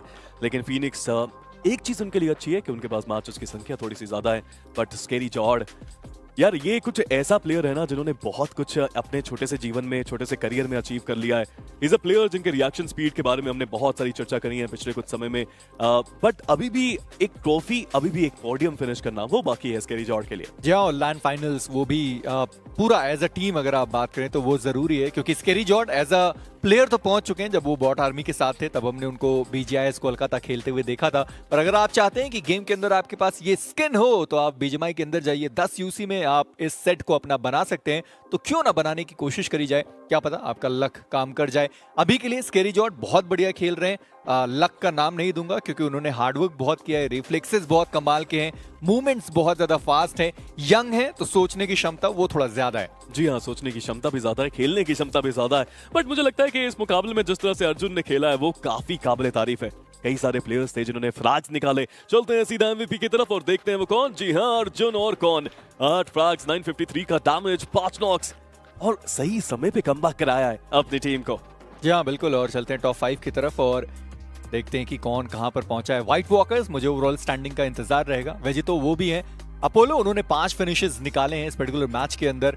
उसके बाद नेबुला के रिव हैं, उनको खेलने का भी मौका दिया गया और फाइनली वो भी 4 के साथ हैं। फेम वो भी आपको 3 के साथ देखने को मिलेंगे और अच्छा गेम इन सारे ही प्लेयर्स के लिए चलता हुआ बढ़िया तरीके से खेल कर जा रहे हैं अपनी टीम के लिए। चलते हैं पॉइंट स्टैंडिंग की तरफ और देखते हैं कौन कितने पॉइंट्स लेकर गया। ये तो तय बात रही कि मैडकिंग्स उन्होंने अपना काम कर दिया है, 94 के आसपास शायद वो पहुंच चुके होंगे, पर मैच रैंकिंग देखेंगे तो व्हाइट वॉकर्स 25 टोटल पॉइंट्स लेकर गए, मैडकिंग्स वो 18 के साथ। वसिस्ता ईस्पोर्ट्स उन्होंने भी 100 का आंकड़ा बहुत पहले क्रॉस कर लिया था। राइडर के लिए जरूरी है कि आखिरी जो एरांगल का मैच बचा हुआ है वहां पे मिनिमम वो 15 या 20 पॉइंट्स लेकर जाएं। देखिए ऑलरेडी वो 70 के पास तो पहुंच ही चुके हैं, अगर 10 भी अंक लेके जाते हैं तो 80 को पार कर लेंगे और इतना काफी तो होना चाहिए उनके लिए, बट अभी भी बहुत कुछ देखना बाकी। TWOB उनको कुछ हो गया है, 3 मैचेस में केवल 6 अंक आज के दिन में अभी तक निकाले हैं। TWOB ने टॉप डॉग एक्सपीरियंस पूरा, बट जिस तरह से टीम्स कमबैक कर रही हैं, VXT के लिए भी मुश्किलें बढ़ चुकी हैं। ट्रॉय तमिलन को भी अब कुछ अलग करना पड़ेगा। फीनिक्स को आप देखिए, GENxFM को आप देखिए, इवन StreamO, कोई भी यहाँ पे अभी तक कुछ नहीं कर पाया है। जहाँ फीनिक्स वो भी 0 पर है, पर अब चलते सीधा ओवरऑल स्टैंडिंग की तरफ और देखते हैं कि कौन कहाँ पर मौजूद है।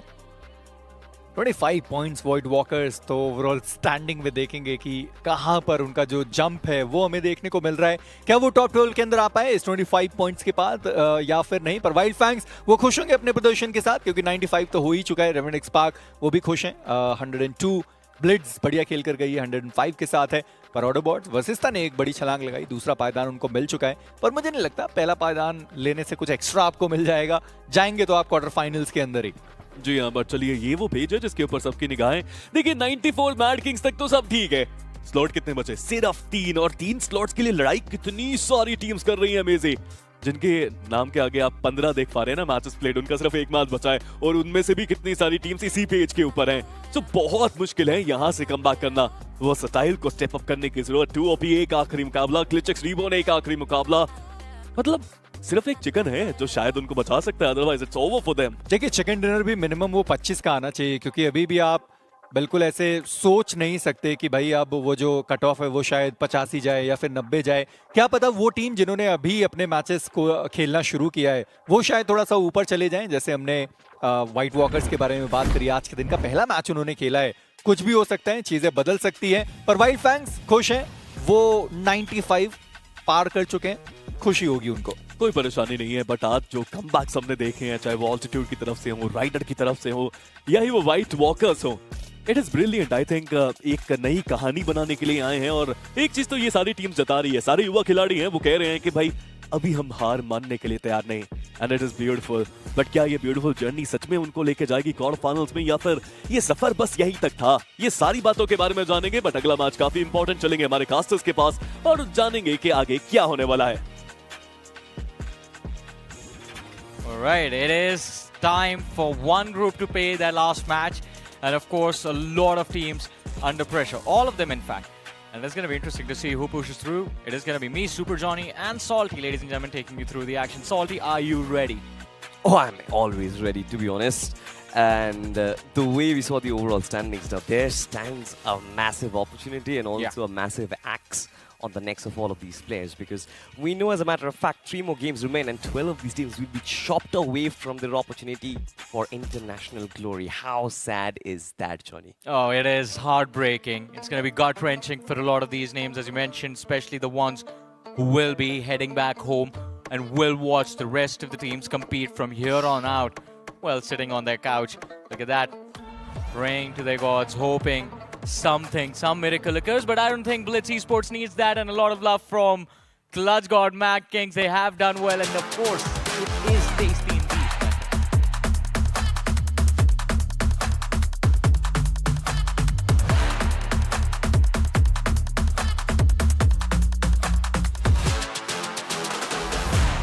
Talk about the tasty stuff. The map of Erangel is going to be on our screens. It's going to be the last game for Group B, ladies and gentlemen. One last opportunity for them to strike as hard as possible and secure a spot in the top 12.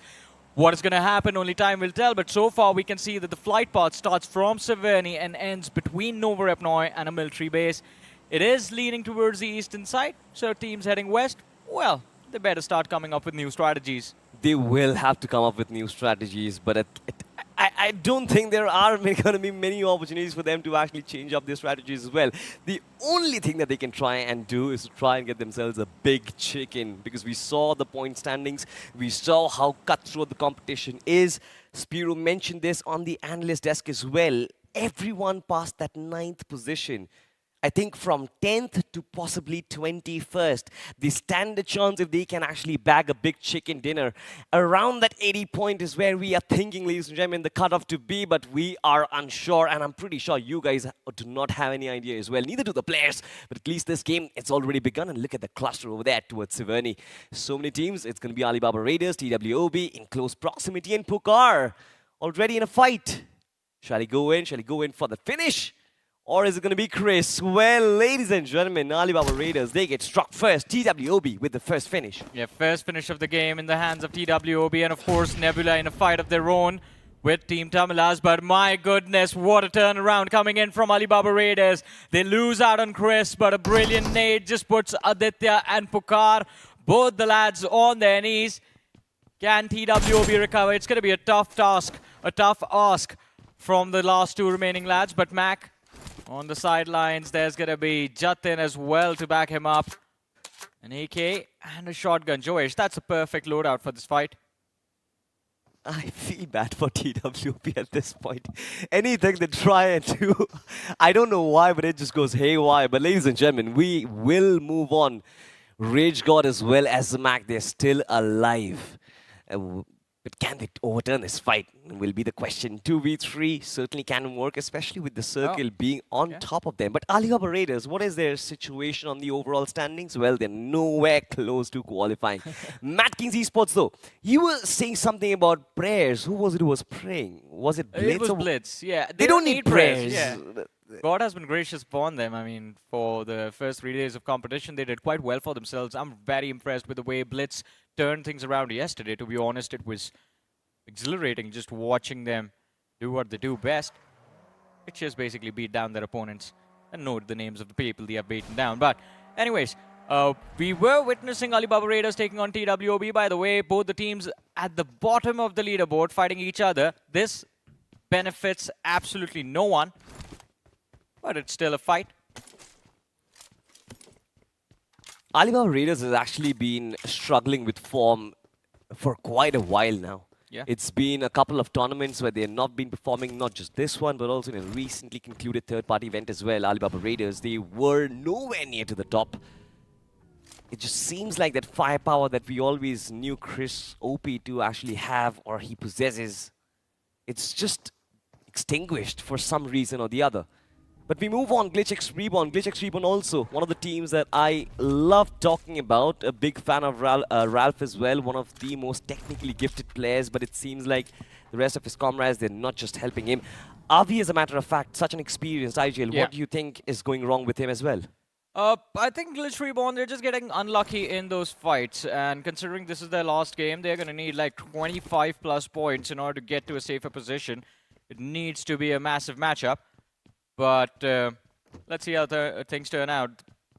It's not just, as I said, they are getting unlucky, but along with that, there have been a few miscomms from GLITCHREBORN, which are, well, visible inside of the game. Players not really timing the approach to fights with precision, and they are paying a heavy price for that. But again, a big match can save the day. Right now, it is northwestern circle that we're dealing with, so a big challenge for all the IGLs to decide in the early game where they want to play from the Northern Island or they want to stick around Georgiopol, which is the south of the River Everest. I love that position. It is going to be up for contention. So far, we see Vasista Esports move. But Ryder Esports on our screens today, well, the day hasn't really been kind to them. 73 points on the board, playing their last match. And of course, they are quite lucky that Revenant Xspark isn't there in this game, because Revenant Xspark, I mean, they made it clear they want Ryder Esports bad. I mean, it doesn't really matter. I think Ryder Esports, they've done phenomenally well, especially in the last game. Their fights were on point. It's just about how they can farm enough points. I think at the 73-point mark, you're just barely... You're looking at the finish line, but then for you to actually cross the finish line, you still have to take that leap of faith. And I think that is where things do get tricky. Do you go aggressive or do you try and play a little bit of a more tactical game? I think this is what the dilemma of the IGLs will have to be. Same goes for GENxFM as well, because initially they used to be so aggressive. This is a completely new, different lineup. And now they find themselves right at the spot where dilemma strikes. But what is the dilemma, Salty? The dilemma is, have you watched a game of cricket ever? Yes. I mean, what do you mean ever? I mean... We are in India right now. We watch cricket. I never knew you were a cricket fan, but nonetheless. Yeah. So, the dilemma of captains always used to be, like, when the target is small, they never figure out whether we go out, play aggressive, chase the target in just, like, what, 50% of the overs, or do we play passive and slowly and safely cross the finish line? And in doing that, they sometimes fumble heavily. And this is my problem with GENxFM, with Ryder Esports as well, who are right at the borderline of qualification. But do they go in aggressive and chase down the target in initial few moments? But this can also result in their fall. I mean, see, to me, it's not a dilemma at all. You've known me for a long time, and you know for a fact that I live with a now or never mentality, man. It's always now or never. An opportunity that presents itself to you in a moment might not be there a few moments later. So whatever you have to do, just do it now. And that goes for all the teams in the mid-70s right now. There are so many of them. Phoenix, White Walkers, GENxFM, Ryder, Gravity Esports. And then there's these guys. Nebula Esports was the first team to cross a 100-point marker yesterday. They are basically chilling. They are trying to finish on the first position, just beat down the players of Vasista Esports. And Adi did make a point earlier on in the day during the opening interview where he did mention that Vasista better watch out for him. Interestingly, I mean, he wouldn't really be able to eliminate the likes of Vasista Esports if he wants to, but there can be a couple of teams. GLITCHxREBORN, we were talking about them with a big chicken with potentially a 20-pointer can make that big catapult. You look at that positioning from 5th, Madkings quite safe, 94 points. Yeah. From 6th to the 12th and 13th position, I think anything is possible, Johnny. There can be a big jump available, but for that, Ralph needs to be at the top of his game. A couple of shots being taken up, but still hovering around the southern part of the circle. It seems like GLITCHxREBORN, they're not looking to just dive into fights head-on, or rather, they just want to slowly push into it. Will be a little more difficult, especially with no teams around, but Wyld Fangs, they're also hovering in the same proximity. yet to figure out whether or not GLITCHxREBORN, I think they've already heard the gunshots, if I'm not mistaken. So Mania will steer away from that region. Wyld Fangs, they themselves are also quite safe, but I think they want to cross the 100-point mark. Will remain to be seen what is Mania's next target, or rather, who is Mania's next target, as the circle does shift, and we move over to Georgiapur, ladies and gentlemen. But look at this positioning from Phoenix Esports, Veron and Phantom. Beautiful stuff coming in from them. 2 shots taken in from 2 directions, and now one of their players has been brought down. TWOB on the other side have been completely eliminated. Once again, the first team to bid goodbye to the lobby. Well, it's going to be the first team out of the way. TWOB. Ryder might be next as they get spotted out by the players of Nebula Esports, although they do kick things off in a brilliant manner, taking out Phoenix. Now Nebula are going to be left in a very awkward situation. There are more teams moving in from that eastern front. StreamO is going to be one of those names. ALIBABA Raiders still in Severny. So both these teams need to be careful. But look at that finish feed. GLITCHREBORN in trouble as Gravity Esports attract all the attention. GENxFM timing in. One after the other players of GLITCHREBORN just filling the floor. This fight just keeps on happening, keeps going on. Madkings on the other end, dealing with the players of Wyld Fangs. And Wyld Fangs, Salty, I believe, are down to the last man. Might be the next team to hit the floor, but there you have it. Nebula Esports with the trade. Ryder Esports in some trouble. And Ryu, he needs to adjust. Well, needs to readjust, in fact. Extremely low on HP. And look at how crazy, how insane this hunt has been from the side of Nebula. They just run into the blue zone itself, trying to see if they can finish off Ryder Esports right here, right now. Ryder Esports basically are experiencing the taste of their own medicine at this point, I think. Always chase down the opposition. Well, they themselves now get chased down upon. But on the other side, StreamO versus GENxFM seems to be like a battle and a half. Quite close proximity, to be honest. StreamO, they themselves have 2 finishes in their kitty already. But GENxFM, I think they want to escape from this fight. They've lost 2 players, I believe, to the likes of StreamO already. We do see the finish feed popping left, right, and center. This time it is going to be Blitz who are on the receiving end of it. Vasista Esports, they've done a good job so far. Sora with the nade being popped out, I think, on towards Hector. A little bit of damage will get dished out, but Vasista Esports, they're still holding their ground, which is brilliant. But now look at this, Scary Jaw does get knocked out. 3 players on towards 1. Blitz Esports will not be able to survive around the corner. The shotgun strikes as Sahil manages to survive, but Blitz Esports, somehow or the other, they stitched together a partnership to eliminate the likes of Vasista. Brilliantly done, man. I did not expect that to happen, Johnny. Yeah, right now, Adi wants to thank them with his whole heart, because Nebula Esports finally overtake Vasista Esports on the first position, but Drew from GENxFM fighting for his life against the players of StreamO. And well, StreamO, they are just brutal. A 4-man push. The fearless Marathas, I believe, felt fear for that one moment. 4 eliminations on StreamO, but Salty, they are way too far away from qualification. Does this team still hold any hope in their heart to make it through to the next round? They will have to be very courageous, to be honest. At this point, nothing but just sheer guts and determination for qualification is the only thing that you want. But talk about Phoenix Esports, a team that started on an upward trend, especially on day 1, have struggled massively on day 2 and day 3. Now, at times of adversity, can Veron step up once again? Can Ash bring back his old days of glory? Will obviously be a question which is to be asked. We all saw Veron's struggles. We all saw his interviews as well. Right up front, TWOB did manage to escape their fire, but I think you escape the fire, you end up in the frying pan, and now you are in the frying pan. Wyld Fangs right up top. It is still a 2v4 though, but bot fire will be under a lot of peppering shots. The hovercraft will be exploded. That just makes him permanent cover, but it's surprising that TWOB officials aren't charging on towards Wyld Fangs already. Let's see, the Wyld Fangs were left bleeding a few moments ago. Just last 2 players left, as you mentioned. All thanks to GENxFM as well, by the way, who have been wiped out before Wyld Fangs. But this control of Everest, I spoke about it. It's such a beautiful position to be in. You have so much information to work with. Wyld Fangs, on the other side, you'd barely see Nebula Esports on the radar. At any moment, they're going to climb that eastern front, and Wyld Fangs, they're going to be facing elimination, but Blitz over here, eyeing their next target. In fact, two of them, they are going after StreamO and Phoenix at the same time.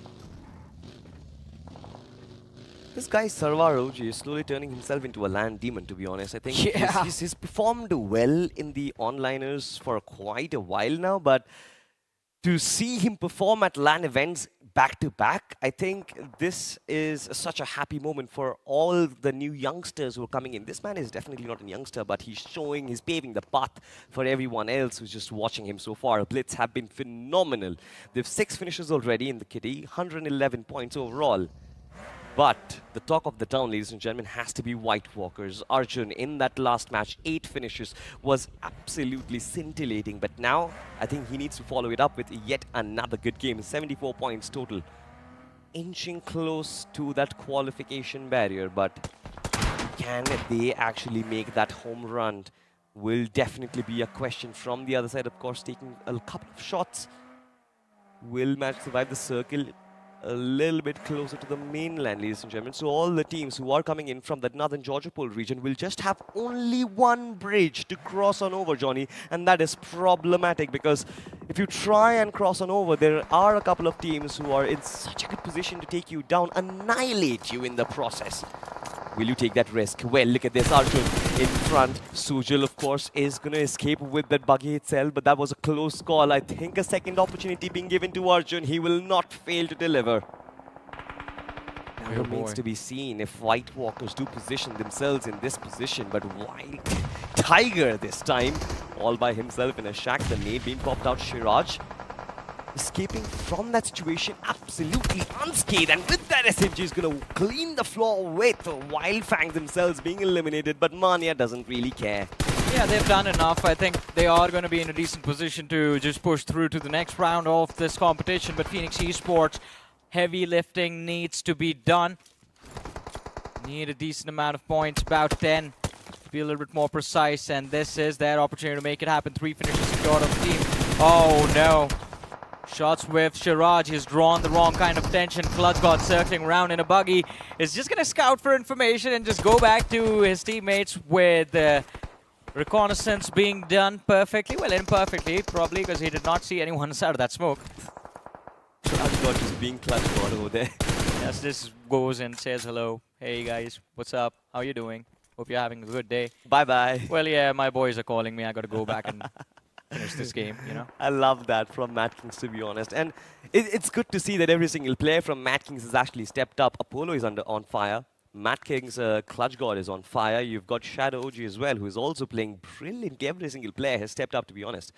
But this time, Gravity Esports still looking to cause some damage on towards Phoenix. But scouring away at the smokes isn't really going to help you.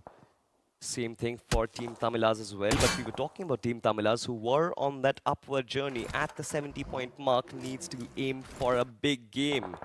They've lost their Igel, Mr. Igel, who's also been their most consistent fragger in recent times. But now look at this, Sarvar OG, we were talking about this land demon, devoured the likes of StreamO with that one opportunity. 10 teams remain, 31 players still intact. As we were talking about Sarvar, let's see how far can Blitz Esports go. Are we going to see them finish round 1 of the low bracket on the first position? It's going to be very impressive if they can actually pull it off, and the opportunity is right there, just 1 point away from Nebula Esports. But Team Tamilas, I know, man, 20 plus points needed just to get to a safer position inside of the top 12.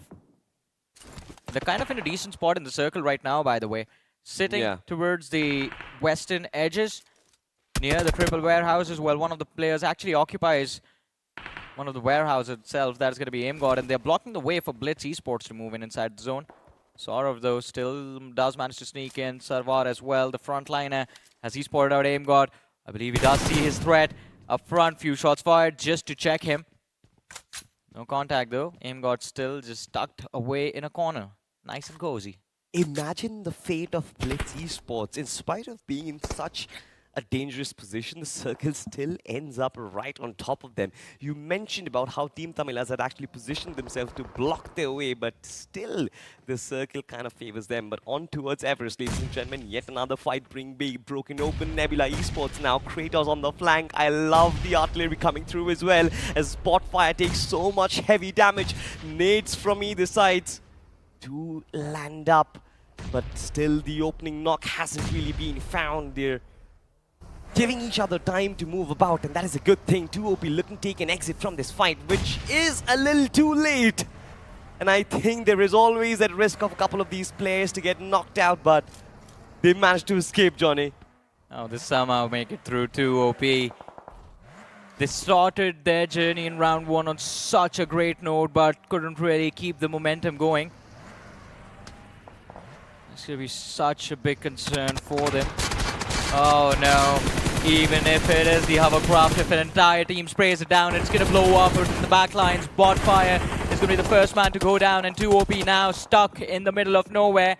Team Tamilas, just 2 nades, and this entire trio is going to be done for. Oh, first one falls a bit short, the second one also just blows up mid-air.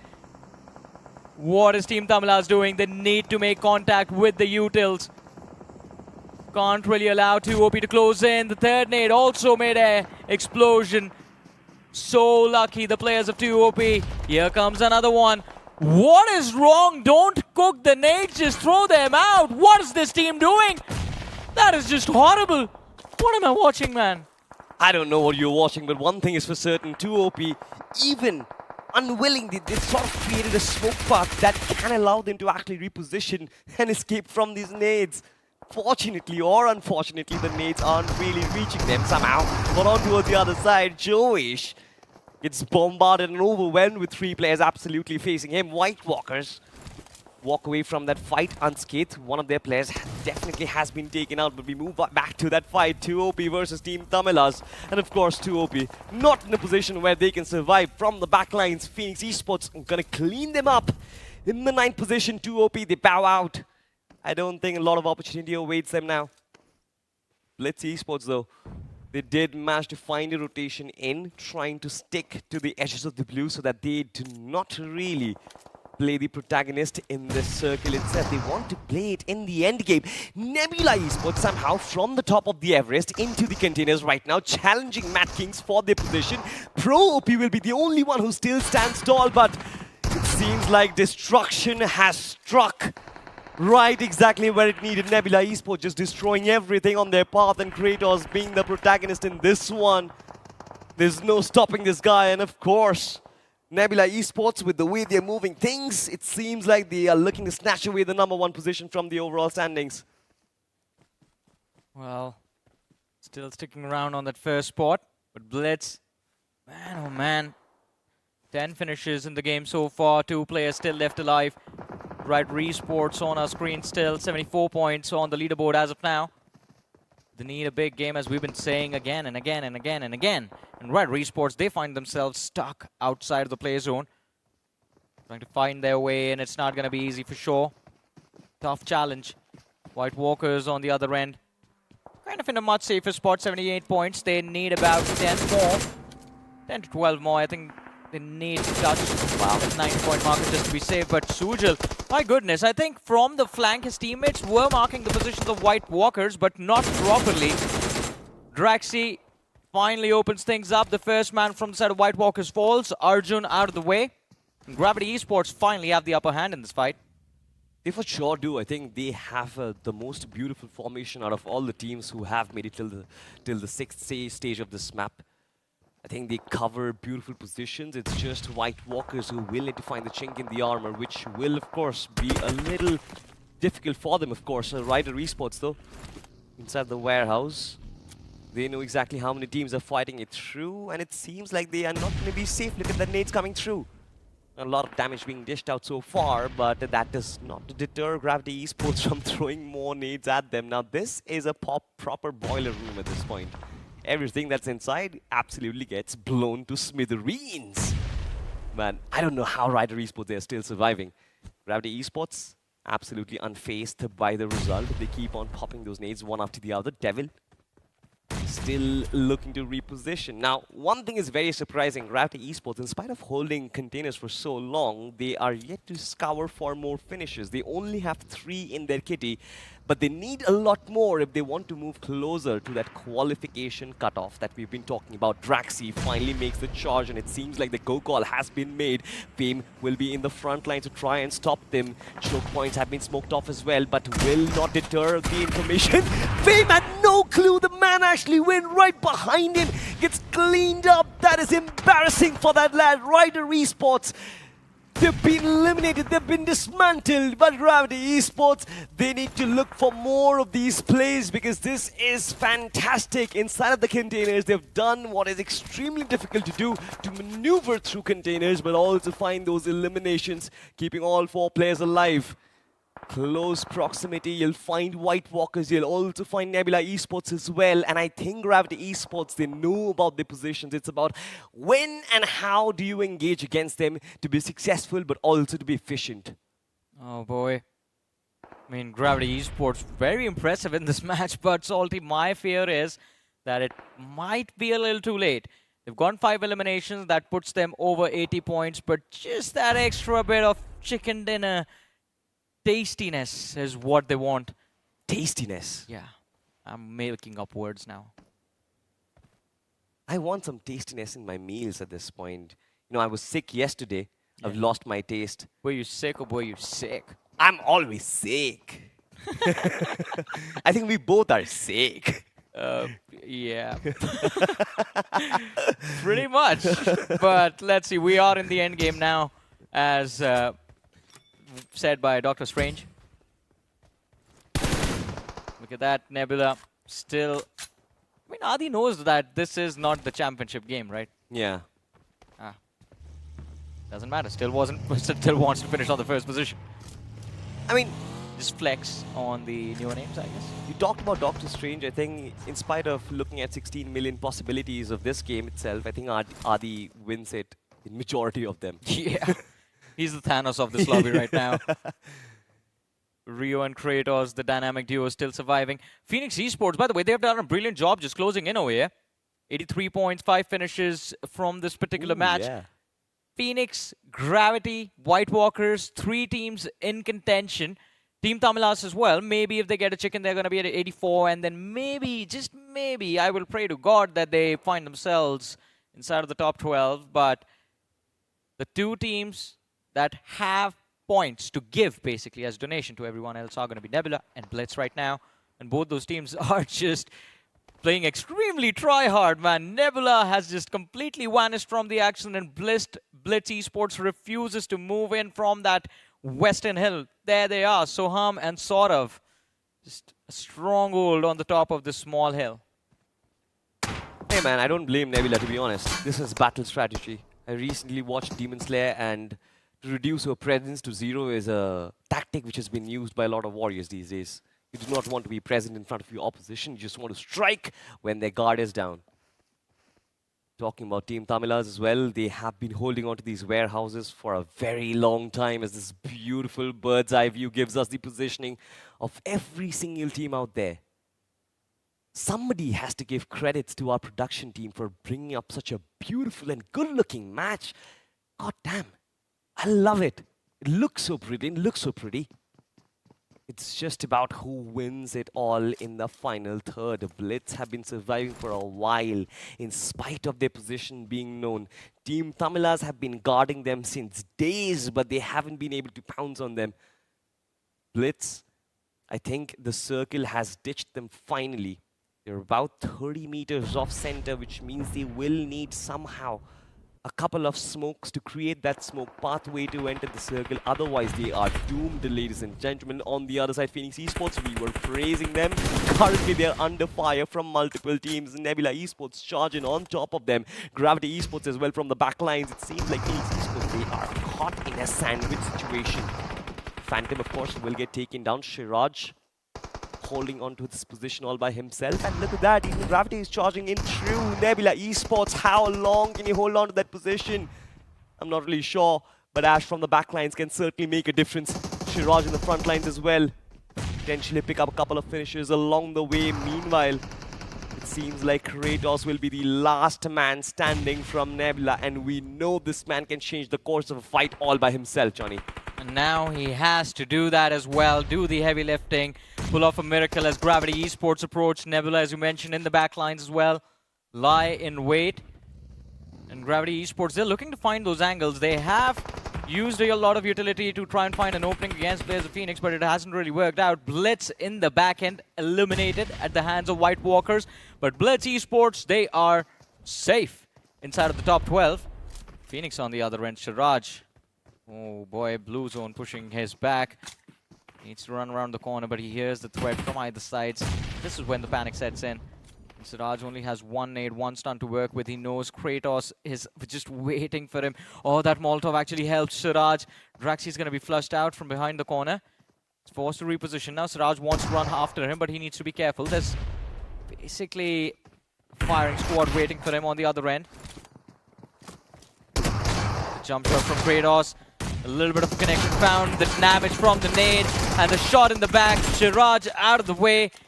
Phoenix Esports eliminated from the game. Nebula could be next. Gravity Esports. Is this gonna be it? Is this how they push through? Team Tamilas still present in the mix. Kratos, he's gonna be the point both these teams are eyeing for, and Fox OP wants to push up with the nade. Aim God hunts down White Walkers in the backlines, and Arthur is gonna be down.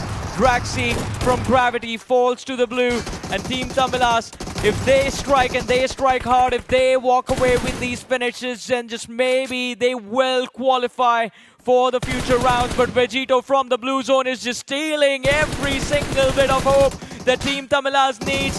Vegito gets shut down. Knight from Gravity can't really shine bright enough to finish off Team Tamilas, and the chicken dinner is finally secured by these lads. But the question still remains salty. What about the darn points, my friend? They've been lying in wait for a while now. Team Tamilas finally get to roar, ladies and gentlemen, and what a game it was, because it's not just Team Tamilas, it was Gravity, it was White Walkers, it was the game of the mid-table who were struggling, and every single one of these teams, they got themselves the points that they wanted. Yeah. Inching closer to the cutoff, but also making it even more difficult for us to make those calculations. But who cares? Leave it for the mathematicians out there. We are here to create the storylines, and the storyline suggests that this is going to be a tough competition now. I was going to say we have computers now. Oh. We don't need to do the maths ourselves. I mean, computers... Calculators. Yeah, smart calculators, right? But anyways, we're going to see the standings in a bit. But I mean, imagine that, as you mentioned, 3 teams in contention. All 3 of them finish in the top 3 in this game. White Walkers, Gravity, and Team Tamilas. Team Tamilas. Even Phoenix Esports, as a matter of fact. Then there were a couple of others as well. But the question is, do we have enough spots for all of them? I don't think so, man. We had 3 spots left. Yeah. And now we have about 8 teams in contention. All right. This is where things get very dicey. Team Tamilas, I think especially after this chicken dinner, will be the first one to say, well, give me 1 spot. Gravity Esports had a lot of finishes to work with, so they will be like, all right, give me 1 spot as well. I mean, now, what remains to be seen is who has how many games remaining, which is something which I've completely lost track of, but that's completely fine. Don't worry, I got you. Phoenix and White Walkers have 2 more matches left. Are you kidding me? 2 more matches? Yes, they're going to be playing the last 2 games. more matches? Yep. So, I mean, as you said, Team Tamilas, Gravity, they get to hold on to those 2 spots. But the question is... for how long? Exactly. Oh, man. But let's have a look at the final few moments of the game. I love the approach from Team Tamilas. Fox OP, very critical for him to just get those finishes, be confident for his team, find those openings. But Vegito might have just ruined the day for Team Tamilas. They have about, I believe, 6 eliminations. And, all right. Yeah, 6 eliminations for Team Tamilas. That is 16 points. And they were in the early 70s. They're going to be at 86 points, I believe. I mean, we see the rage, we see the aggression, but where was this aggression? At the start. I love the aggression, to be honest. Team Tamilas, their players are very quiet, ladies and gentlemen. If you actually meet them in person, they are the quietest players you would witness. But when somebody wins inside of a game, this always comes out. Like, yeah. I mean, finally got it. It happens to the best of us. I mean, especially in an environment like this, right? LAN setting, you see the opponents, you see your friends, you see your enemies, you see, I mean, beating your friends is always fun. Beating your enemies is even better. Yeah. But again, all of that is happening right in front of your eyes, and well, the adrenaline kicks in. But the adrenaline needs to kick in for the last two matches. Ladies and gentlemen, we are going to go on a short break. Don't go anywhere. We'll be right back with the last two matches after this.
क्या ही बेहतर game play देखने को मिलता हो नजर आया। जिस तरीके से टीम तमिलाज ने वापसी करके दिखाई एंकी, जादू देखा आपने एंकी? थोड़ी देर पहले हम कास्टिंग डेस्क पे देखने को मिल रहे थे और अब हम आ चुके हैं एनालिस्ट डेस्क पे, जहां पर आप कह सकते हैं कि एक बेहतर गेम प्ले टीम तमिलाज की तरफ से। वाइट वॉकर्स को देखिए, उन्होंने बैक टू बैक एक अच्छा मैच निकाला, मतलब क्वालिफिकेशन के पड़ाव को तो वो भी पार करना चाहते हैं। अब एंकी चर्चाएं तो ये है, एक तरफ ग्रेविटी, एक तरफ टीम तमिलाज और एक तरफ वाइट वॉकर्स।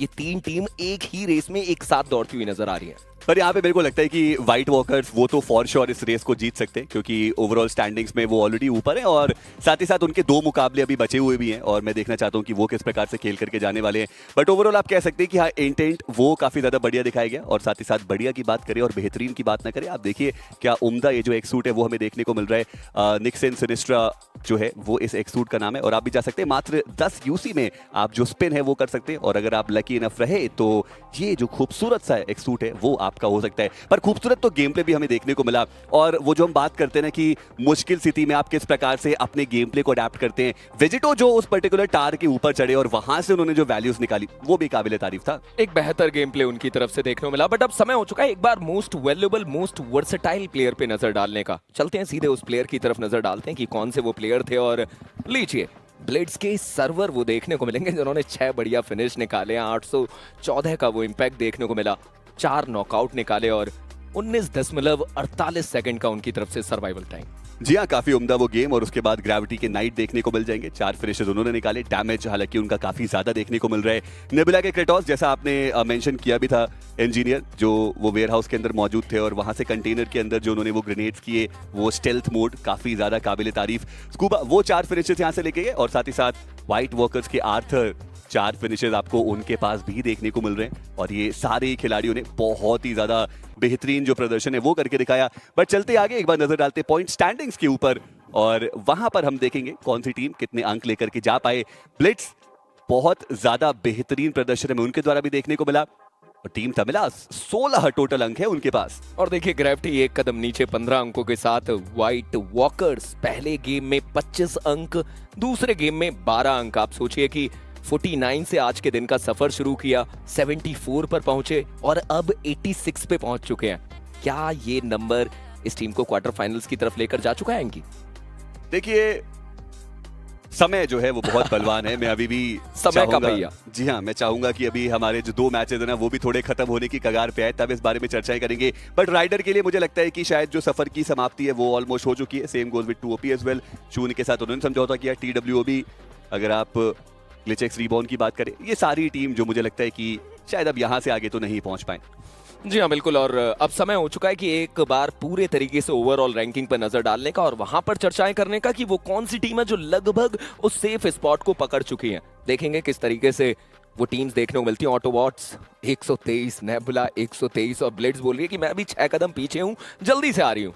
जी हाँ, बट वशिष्ठ आपको देखने को मिल जाएंगे। पिछला मुकाबला भले वो 1 अंक के साथ गया, बट उसके बावजूद वो 115 के साथ एक बहुत स्ट्रॉन्ग पोजिशनिंग में देखने को मिल रहे हैं। देखिए, टॉप 8 तो हो चुके हैं क्वालिफाई, ये आप कह सकते हैं कि लगभग तय है। पर अब इनके अलावा और कौन सी टीम्स है जो उस पूरी फहरिस्त में आने वाली है, सवाल वो। और यहाँ पर जो मुश्किल है ना वो थोड़ी बढ़ती हुई नजर आएंगी। ग्रेविटी 85, टीम तमिलास 86, और ये दोनों ही टीम्स ऐसी है जिनके जो सारे ही मैचेस है वो खत्म हो चुके हैं। फीनिक्स के पास 2 मुकाबले भी बचे हैं, GENxFM के पास अपने 2 मुकाबले बचे हुए हैं। कहीं ऐसा ना हो कि दोनों ही टीम्स थोड़ा पीछे रह जाए, या हो सकता है कि कोई एक क्वालिफाई भी हो जाए। और देखिए, राइडर के तो मुकाबले समाप्त हो चुके हैं, मतलब अब शायद यहाँ से उनका सफर समाप्त हो चुका है। ट्रॉय तमिलियन, हाँ 2 मौके हैं उनके पास आज के दिन, 2 मैचेस में केवल 9 अंक। और सबसे बड़ा बदलाव तो इनकी चर्चाएं तो ये भी बनती हैं कि आज ये टीम अपने IGL को बेंच करके खेल रही है। रणवीर नहीं देखने को मिल रहे, और उसके बाद अब 2 गेम कैसे जाते हैं वो सवाल बनता है। वर्सटाइल उतने बेहतर गेम नहीं रहे, पहले मैच में 0 अंक रहे, दूसरा मैच भी कुछ खास नहीं रहा, 68 अंकों के साथ ये भी टीम। जी हाँ, बिल्कुल। और अब हमारे साथ मौजूद है एक बहुत ही ज्यादा महत्वपूर्ण गेस्ट, और गेस्ट इन द स्टूडियो आप कह सकते हैं इनको, और वो रहने वाले वसिस्ता esports के हेक्टर। हेक्टर, आपका बहुत बहुत स्वागत है। आप हाथ भी मिला सकते हैं, बिल्कुल आप इनसे भी हाथ मिलाइए, ये भी काफी उम्दा। जी हाँ, हम बहुत ही ज्यादा बढ़िया, मुझे लगता है आप भी काफी ज्यादा बढ़िया होंगे। Overall standings, easy qualification? हाँ, मतलब जैसा हमने प्लान किया था वैसा तो हो गया, हमें टॉप 5 रहना था तो वो हो गया हमारा। देखिए, आपने बिल्कुल सही कहा, और मेरे और स्पीरो के बीच में चर्चाएं चल रही थी, तो मैं उस चीज़ को लेकर भी बातें करना चाहूँगा। स्पीरो कह रहे थे कि जब क्वालिफिकेशन हो गया तो आपको अपने 5th प्लेयर को भी मौका देना चाहिए था। हमारा मेन क्वालिफिकेशन हुआ है, बट रीच तो फाइनल्स तक करना है, एंड फाइनल्स में ज़रूर मौका दूंगा। क्या बात है, फाइनल्स तक उसके लिए आप पहुंचेंगे, उसके बाद आप वो मौका भी देंगे, और उम्मीद है कि अभी जो टीम का सफर है वो वैसे ही जाएगा। पर शुरुआत हमने देखा वसिस्ता esports की उतना बढ़िया नहीं हुई थी। हालांकि जब सैनहॉक का मैप आया, वो चिकन डिनर आया, वहां से चीजें जरूर बदली, बट इनिशियल जिटर्स, आप इतने ज्यादा एक्सपीरियंस्ड है, टीम के साथ इतना टाइम स्पेंड किया, वो क्यों हुआ आखिर, वो समझना चाह रहे हैं हम। हमने जो पुराना टूर्नामेंट खेल के आए थे उसका फॉर्मेट कम्प्लीटली अलग था जी। तो मैं प्लेयर्स लोग का वही माइंडसेट था। हम स्टार्टिंग के मैचेस खेले तब रियलाइज हुआ कि यहाँ की जो इंटेंसिटी है प्लेयर्स लोगों की वो डिफरेंट है, तो स्टैट्स चेंज करना पड़ेगा। तो फिर मैंने स्टैट्स चेंज किया, मैंने बोला कि अब मैं ये इस स्टैट्स पर स्टिक करो एंड इस पर ही हम खेलने वाले, और काइंड ऑफ जी आप बोलते रहे, कोई दिक्कत नहीं। एंड मेरा पूरा स्टैट्स इस पे बेस्ड है, like kind of team game पे जी। इफ कोई भी वो टीम गेम के अंदर गलती करता है तो हम सब पनिश हो जाते हैं। चलिए, आपने इस चीज़ को लेकर भी चर्चाएं करी, बट हेक्टर, मैं अभी भी एक और चीज़ आपसे जानना चाहता हूं। सैनहॉक की जब भी चर्चाएं करते हैं तो मेरा तो पर्सनली एक ही ओपिनियन रहता है इनकी कि सैनहॉक के बारे में अगर कोई मुझसे पूछे कि कौन सी टीम बेहतर है, वसिस्ता esports। अब आपसे मैं जानना चाहता हूँ कि आखिर ऐसा क्यों है, एरेंगल और मीरामार में वो चीज़ क्यों देखने को नहीं मिलती?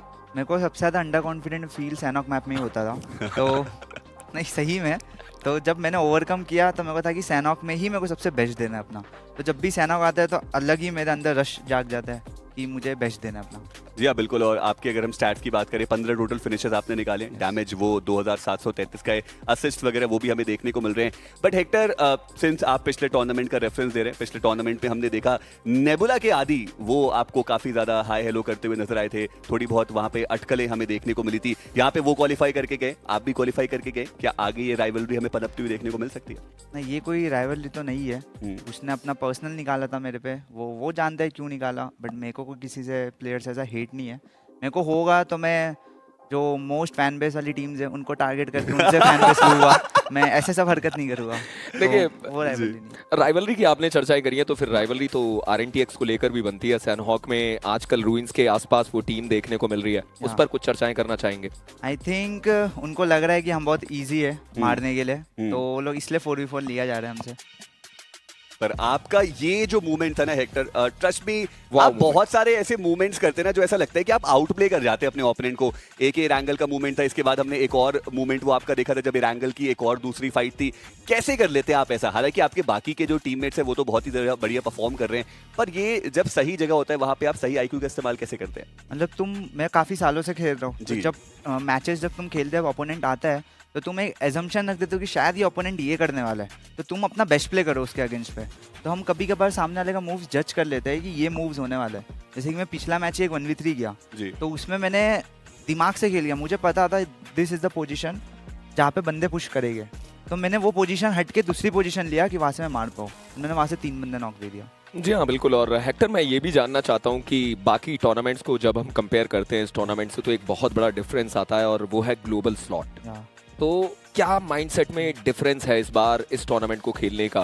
क्योंकि जो पुराने जो गेम रहे हैं, पुराने जो टूर्नामेंट रहे हैं, वहाँ पर वो ग्लोबल स्लॉट की अवेलेबिलिटी नहीं थी, बट इस सब टूर्नामेंट में वो ग्लोबल स्लॉट है। तो आप इस पूरे टूर्नामेंट को किस तरीके से सोच रहे हैं? मैं डे 1 से मैच 1 से बहुत ज़्यादा सीरियस हूँ। जब से मैं सुना हूँ कि ग्लोबल चैम्पियनशिप है तो बहुत ज़्यादा सीरियस था मैं इस चीज़ को लेके। एंड मैं टीम को ही बोला कि मैं एक बार रिप्रेजेंट करके आया हूँ, तो मुझे पता है जब इंडिया का फ्लैग लगता है या हम जब बाहर जाते हैं तो वो क्या अहमियत कैरी करते हैं हम जी, एंड बहुत प्राउड फील होता है। तो आई थिंक हमको, मैं चाहता हूँ कि तुम्हारे साथ मैं जीत के रिप्रेजेंट करूँ, आगे जाऊँ, तो वही सपना इनको भी मैं दिखाना चाहता हूँ। एंड मैं बहुत सीरियस हूँ इस बार, मेरे को जीतना है। चलिए, और अभी के लिए वो सीरियसनेस दिख भी रही है। अगर आप गेम प्ले की बात करें, बाकी सारी चीजें की बात करें, बढ़िया जा रहा है। अभी ओवरऑल स्टैंडिंग्स में भी ऐसा नहीं है कि आप लास्ट डे पे लटके हुए हैं, आप इजीली क्वालिफाई करके गए। But Hector, apart from this, अभी आप लॉबी के कंपटीशन के बारे में थोड़ा बताइए, क्योंकि ऐसा लग रहा था कि for teams like you, teams like versatile, थोड़ा आसान रहने वाला है। आपको लगता है सच में लॉबी बहुत डिफिकल्ट है? आपको लगता है कि आपके पर्सपेक्टिव से कैसा है इस लॉबी का हाल? अपर लॉबी हर कोई फाइट इनिशिएट करना है, हर किसी पे स्टैटिस्टिक्स होते हैं। ये लॉबी में किसी पे स्टैट्स नहीं होता है, हर कोई एकदम तुम जाओगे एंड तुम पनिश हो जाओगे। तुम्हें नहीं पता उनका मूव्स क्या होने वाले हैं। इसलिए अंडरगॉड्स लॉबी बहुत ज़्यादा वो मानी जाती है कि बहुत स्ट्रॉन्ग मानी जाती है, अनप्रेडिक्टेबल मानी जाती है। तो ये लॉबी वही है, बट ये लॉबी में ही मैं बहुत बार हारा हूँ, बहुत बार एलिमिनेट हुआ हूँ। तो ऐसा था कि मेरे को आदत है। देखिए, एक्सेप्टेंस होना चाहिए। यस, होना चाहिए, बढ़िया थी। जी हाँ बिल्कुल। और देखिए, क्वार्टर फाइनल्स की तरफ आप जाएंगे, वहां पर लॉबी और टफ हो जाएगी, क्योंकि हम जानते हैं वहां पर अपर ब्रैकेट की वो बॉटम 12 टीम्स आपसे भिड़ने आने वाली हैं। तो उस वहां पर आपने किस तरीके से प्लान किया है? मैं जब गेम खेलता हूँ मैं ये नहीं देखता हूँ सामने कौन है कौन नहीं है, मैं बस इतना देखता हूँ मेरे को मेरे स्टैट्स पे खेलना है और बेस्ट देना है अपना। अगर हम उस पर खेले तो वर्ल्ड की भी कोई बेस्ट टीम क्यों ना हो, नहीं हरा पाएगी। जी हाँ बिल्कुल। और हेक्टर, जब भी हम आपसे बात करते हैं ना, अलग अलग फ्लेवर्स हमें देखने को मिलते हैं। सीरियसनेस भी रहता है उसमें, पन भी रहता है। It's always great to have you with us. But अभी के लिए दोस्तों समय हो चुका है एक छोटे से नन्हे से ब्रेक की तरफ चलने का। ब्रेक के बाद जब लौटेंगे तो वापसी करेंगे अगले मुकाबले के साथ।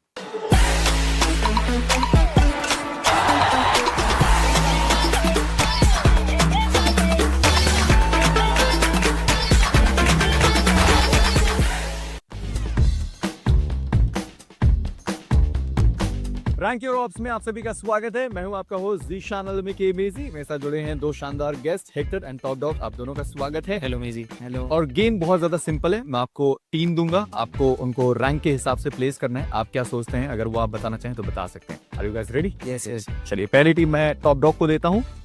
Top dog for you. Free finishes के नीचे भी पूछेगा। जमीन है फिर?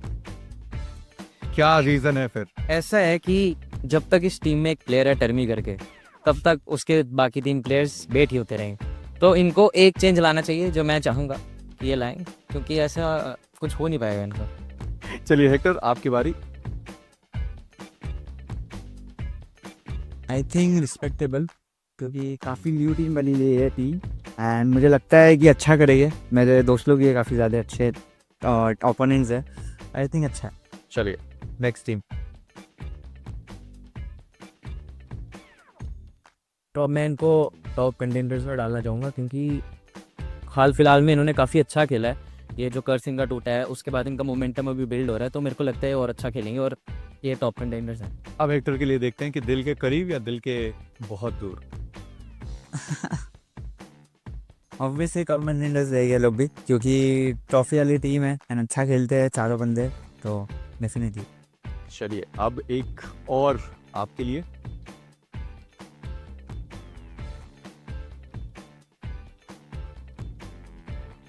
Respectable. Respect my team. दे दिया है टॉप डाउन पे रिस्पेक्ट पूरी बिल्कुल आपके लिए.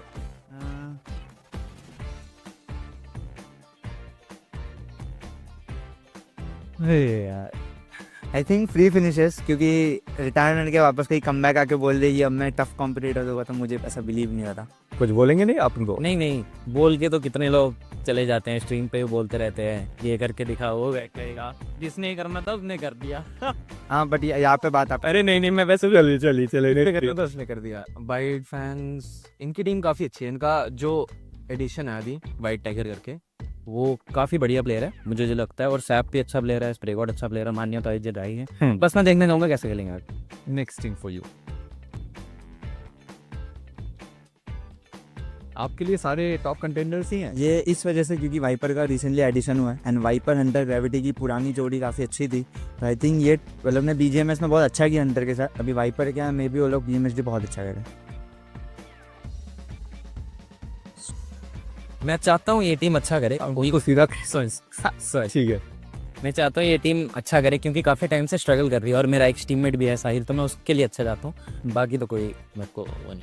चलिए, ये तो हेक्टर एंड टॉप डॉग थे. इन्होंने अपनी दिल की बात यहाँ पर रखी है और फ्री फिनिशर्स में TWOB को रखा गया है. मेडल पता नहीं वो किधर गए हैं. पर इसी के साथ ये सेगमेंट यहीं पर समाप्त. अगला सेगमेंट दो अलग प्लेयर्स के साथ.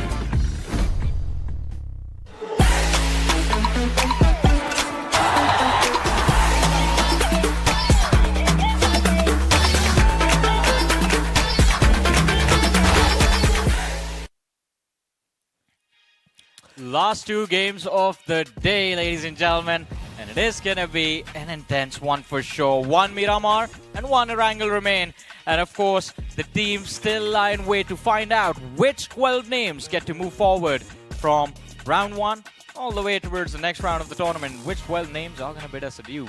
Again, yes, it is Super Johnny and Salty alongside with me. Salty, there's been a group change now.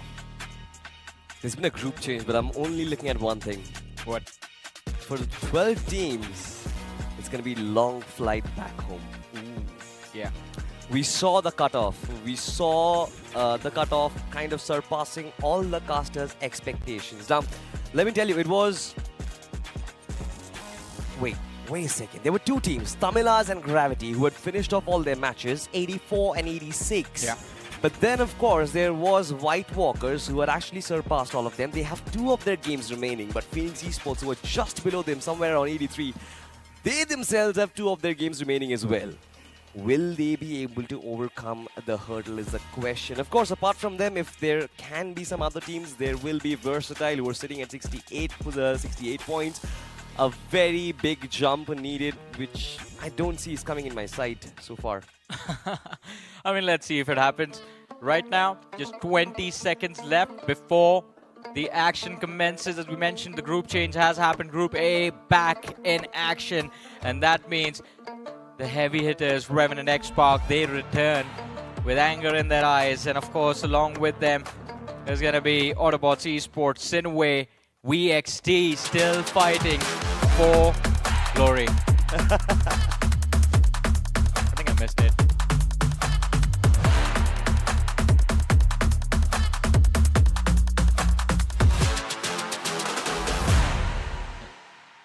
Well, talk about glory, talk about golden, talk about the beautiful land of Miramar, ladies and gentlemen, as the big bird goes back to the skies yet again. And these are, of course, going to be the last 2 games of the lower brackets inside of BMSD 2025. And which will be the names who make it through to the next stage, who move to the next round of quarterfinals. And the ones who go back home will find out in just a wee while, as the flight path does begin on the left-hand side of Puerto Parasu on towards La Cabrera. It's going to be a long journey, of course. You were talking about the lads of Versatile. You know, there used to be days when people were talking about Shadow and Sarang. On Instagram, there used to be reels, the edits of Aura and Glory. It seems like all of that has faded. But they still have 2 more opportunities to bring back their old shine. Can they do that, Johnny? What are your initial thoughts? I think they definitely can. The players seem extremely calm and composed. I think they have an idea in their head. It's just about putting it into execution. And I'm not gonna talk anything about Sarang. I just got beaten by him in a different game entirely, but yeah. Don't tell me you got beaten in FIFA. No. It's a different game. We're playing something else, just chilling. Yeah, but the man is basically good at everything. I just hope he gets back his best in BGMI as well, ladies Oh! and gentlemen. Hey, this is it. I mean, look at the circle, man. They drop in Partona and VXT. They are going to be the only team towards South.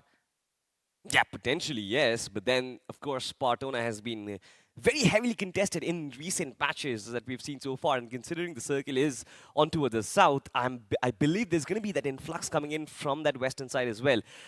All the teams who've actually taken their drops, I'm looking to scout out those initial collisions. I can see Nebula being a little close to SINEWY at this point. Even Wyld Fangs and Blitz can go into some early skirmishes, but none of that is going to happen. It seems like Phoenix Esports on towards Minas del Val, comfortable for themselves. Shumasera will be all theirs to be controlled.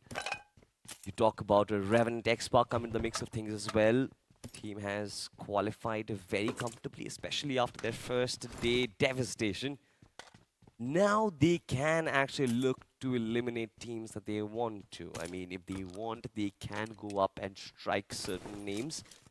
But if you were an Erangel, Johnny, and you were in a position where Sensei is, I'm pretty sure you would have actually jumped onto your arch nemesis's drop and you would have aimed to finish it. Every single game. If anyone was talking smack about me anywhere on social media or at the venue or anything, I would just charge at them game in, game out. But that is also probably the reason that I am not there playing on the stage right now. Would you not answer him back? Would you just answer him inside of the game? Yeah, it's all about the game for me. It's better to win the match than to just say something back. You seem to be a guy to me who would love to trash talk, to be honest. Oh, yeah, after I win the game. After you win the game. Yeah. Oh, now that is where the spice is, ladies and gentlemen. Well, if you were versatile, you wouldn't actually get a chance to trash talk because you're not winning any games, to be honest. Hey, man. I mean, we still respect them, don't we? We absolutely do. Also, I mean, they're my friends. Why? Exactly. I was about to say that. They are your former teammates, Salty. They're my teammates, they're my friends, they're my buddies. We've shared boot camps.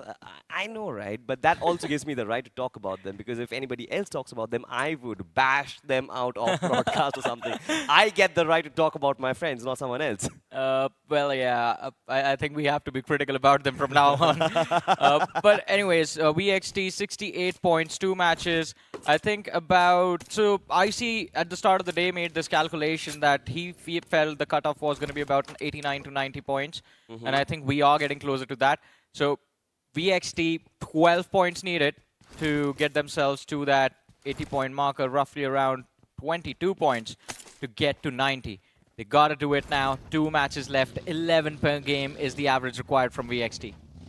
I mean, at the start of the day for VXT, the target wasn't really that difficult. I spoke with Ninja and he said that in 4 games they are aiming at 30 points, which should have actually been very easy, especially for a team of that caliber. They had 4 matches, they've played 2 already, and they could only get 1 point. Now, this is where the things get very difficult because you had a lackluster start, and now your end game becomes so much more crucial. I mean, it's going to be very crucial, this matchup. And, you know, before we jumped into the action, in fact, after the previous game of Erangel, we were talking about White Walkers Phoenix, 85, 84 points for them.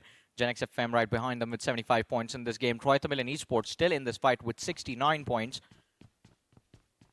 So many teams so close, and yet so far.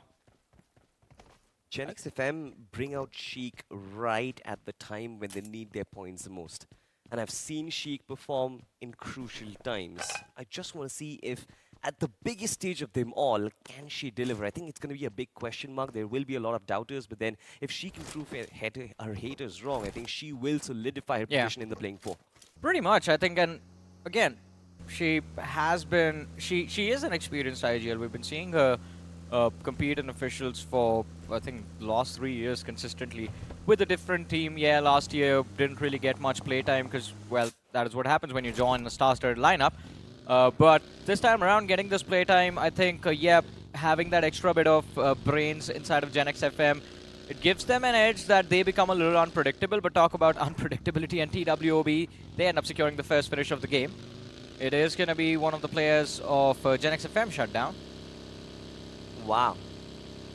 I mean, talk about a curse and talk about being cursed. GENxFM, they for sure are, but they are technically moving away from this fight, and I think they will be able to get away, disengage quite safe. Rage God still looks to chase them, but it seems like the chase isn't really going to last long. On towards the other side, we've got teams like Autobotz, we've got teams like Nebula who are so high up on their overall standings that they're almost unreachable for these teams. But it's so surprising that every team is actually focusing on their own gameplay. We just saw the Hector's interview where we were anticipating Hector would actually go up and take those fights in. Well, hold on to that thought for a second. As Autobotz, they spot the likes of Rage God, who slammed into a compound without any information. And funnily enough, just got himself taken down. Yeah, I mean, right when you think, oh, TWOB, they are up to something big. Well, turns out it's a big blunder. It's such a funny way to die. Their journey is done, man. They are at 37 points. Pucar also getting taken out. One more player lost. Although, I mean, we do see Mac doing something at least. He has gotten a few picks for his team. 2 finishes on the board, but yeah, at this point, he's just playing to save face. Reeb spotted out by Mac. The nade being cooked, and I think this might be the end, or maybe one more knock. No. Just tucks away in a corner. GENxFM, they show up for revenge, by the way, in the backlines. They have control of the hill. This is something which I like. The disengagement was there, but as soon as they read the finish feed, they knew they have an opportunity to pounce on them. Look at this, Arib, of course, will spot the lad.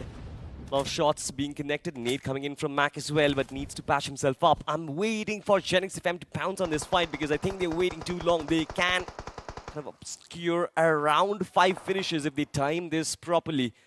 Jatin and Mac, meanwhile, inside of the compound, will not be able to hold on to their lives for a long time because from the back line, GENxFM, I think it's about time that they charge in. Good nade coming in from Mac. Arib gets knocked out. Autobotz, this is not the time you're about to fall, but they don't really care. They have crossed that 120-point marker so that they can do anything that they want.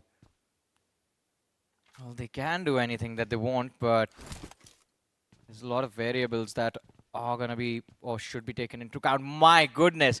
What is that circle? I think even the game realizes this is the last Miramar for round 1. Let's make it as interesting as possible. And look at Revenant Xspark. They're going to be quite close to the players of BXT over there. Phoenix moving in from the northern side. Nebula towards the west.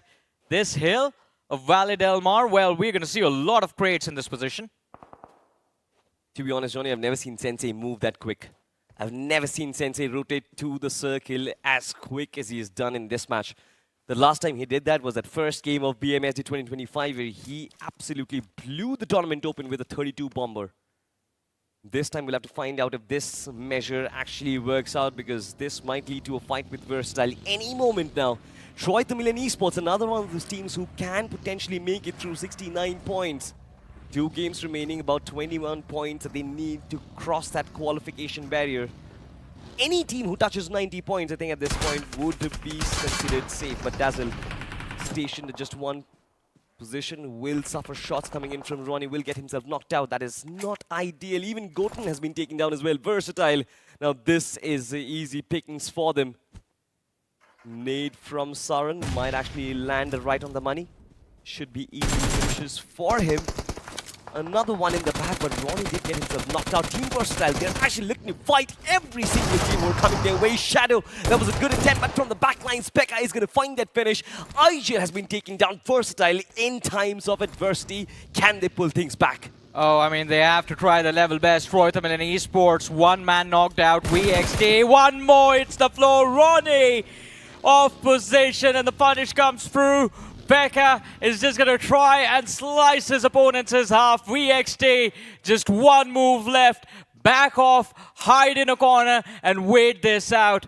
On the other end, though, inside of the blue zone itself, Wyld Fangs and Team Insane collide. Nade being cooked by Manya, Spray God as well. They need to make sure that these utils make contact. Dreams and Eggy, they're going to try and see if Jim Jam gets into a position, but look at the radar, Salty, Wyld Fangs, they have Insane surrounded. All sides, to be honest.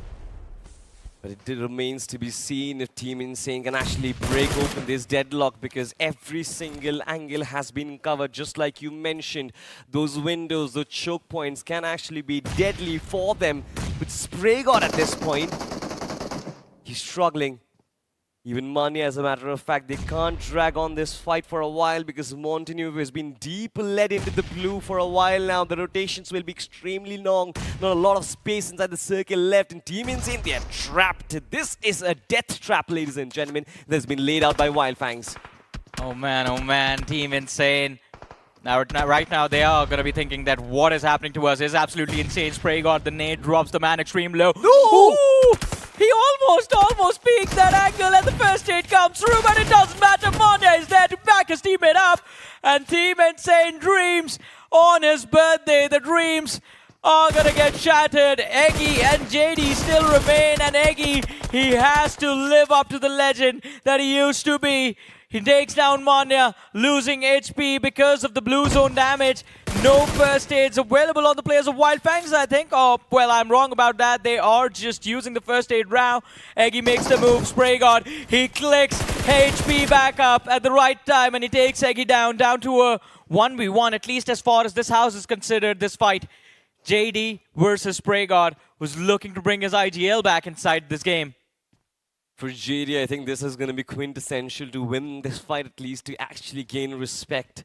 This is not just about team game or qualification anymore. It's about respect, ladies and gentlemen. And of course, he strikes. SprayGod falls. Mania needs to patch himself up before he goes into the fight. Next up, comes out of the window, does have the advantage of the corner, but repositions himself. Wyld Fangs, they're just toying with Team Insane Esports at this point.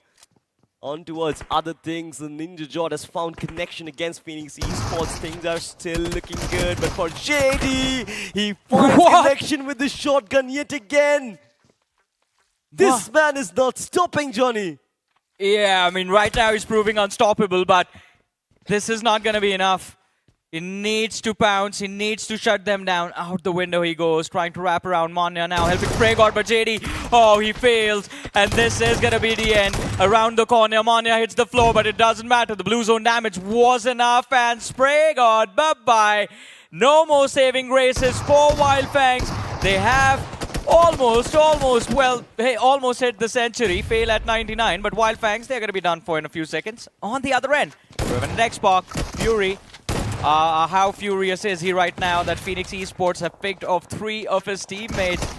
These changes that are there in Revenant Xspark, they're surprising, but it's a pleasant surprise every now and then. Look at that, the revive comes through. Phoenix Esports in the fighting position. Fury runs in and, well, fails the 1v2. Valiant effort, love the confidence, but good sir, the other players are equally good. That is how your former badge treats you, right? When you actually charge in against them in a 1v3. Fury had absolutely no chance over there. Phantom just so good. Phoenix Esports, 3 points in the kitty. Crossing that qualification barrier. Do the 87 points on board right now. Should be comfortable, but talk about comfortable. One team that certainly isn't is going to be Team Versatile. They've lost on 2 players. Shadow as well as Ronnie did bite the dust. Sarang and Ninja Jord, the dynamic duo, still lives on to fight another day. The legend that suggests that they won 2 trophies in a single year, 2 official trophies, absolute domination around the circuit. Where did that legend die? We'll find out in the next 2 matches. They are surrounded by multiple teams right now, namely Tamilan Esports, who are also fighting for contention, 69 points on them as well. They did find themselves 2 confirmations, which means they have crossed that 70-point mark. 20 more points is all that Tamilan Esports need. And look at who comes in to give them that point. It is going to be one from TWOG as Jotinoji gets picked off. TWOB, they've been eliminated, 4 finishes in their bag, but it seems to be like a boon for Tamilan as they keep on getting those numbers that is always needed. It's been a very sweaty game so far in the initial stage. All the top contenders, they've just been looking to take those fights, Johnny. Meanwhile, the ones who are struggling, they're just holding on to their dear life somehow. Yeah. At altitude, I think they have also accepted that they are not going to be moving forward after round 1. Still in this game, Lazy takes a lot of damage. Shots coming in from the backlines. They're a little too late to the party. GENxFM is there. Right behind them. SINEWY is there right behind them. Nebula is there behind them. Altitude has walked into a den filled with a lot of lions. A pack, in fact. And they are going to be the prey. Anyways, GENxFM, we're talking about them, 75 points. 2 matches remain. In a position to actually make it all happen. Pull off a miracle on the last day of round 1. But 2 players lost early. That is definitely going to be, well, concerning for them, especially Sheik still there.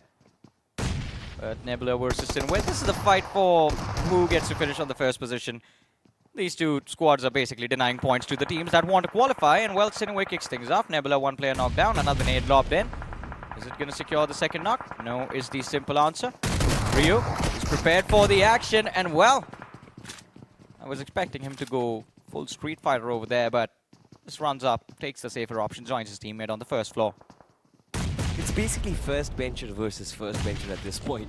SINEWY Esports, they infiltrate the compound quite comfortably, but at this point, Ryu through the smoke. He drops the one, there's damage. It seems like a single knock has been found. His position has been marked, which is brilliant. The smoke still remains, still keeps him alive. But in the general direction, if you keep on firing, of course, your opposition is going to sense your presence. Exactly. Nebula Esports, they've been shut down, but they don't really care about it. SINEWY Esports, they get themselves 3 finishes quite comfortably. I think Adi's happy as long as they are ahead of Vasista Esports.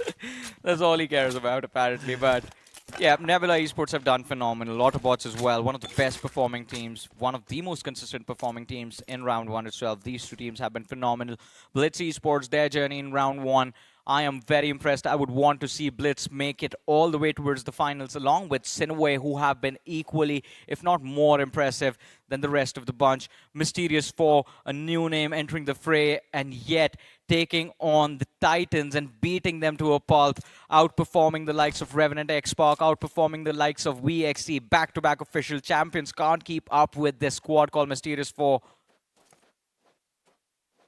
I think this was a reality check for so many teams who've actually come in, who used to call them top dogs, but now they have been shown the true face of adversity. StreamO, on the other side, they're also looking for one big game, but it seems like that won't really be happening. Against Tamilan Esports, I think this is going to be one good advantage for Tamilan, that they've already warmed up, they've got 3 finishes in the kitty, and if they do land a punch against StreamO, I think the big game that they were looking for might just be loading up for them. It's about positioning and it's about right timing. So I was talking to one of the members of the Tamilan Esports team, and they were quite upset with the way the first two matches went. I mean, the first opening Miramar was great. They finished off with 9 finished points, no placements, but those early fights were very impressive.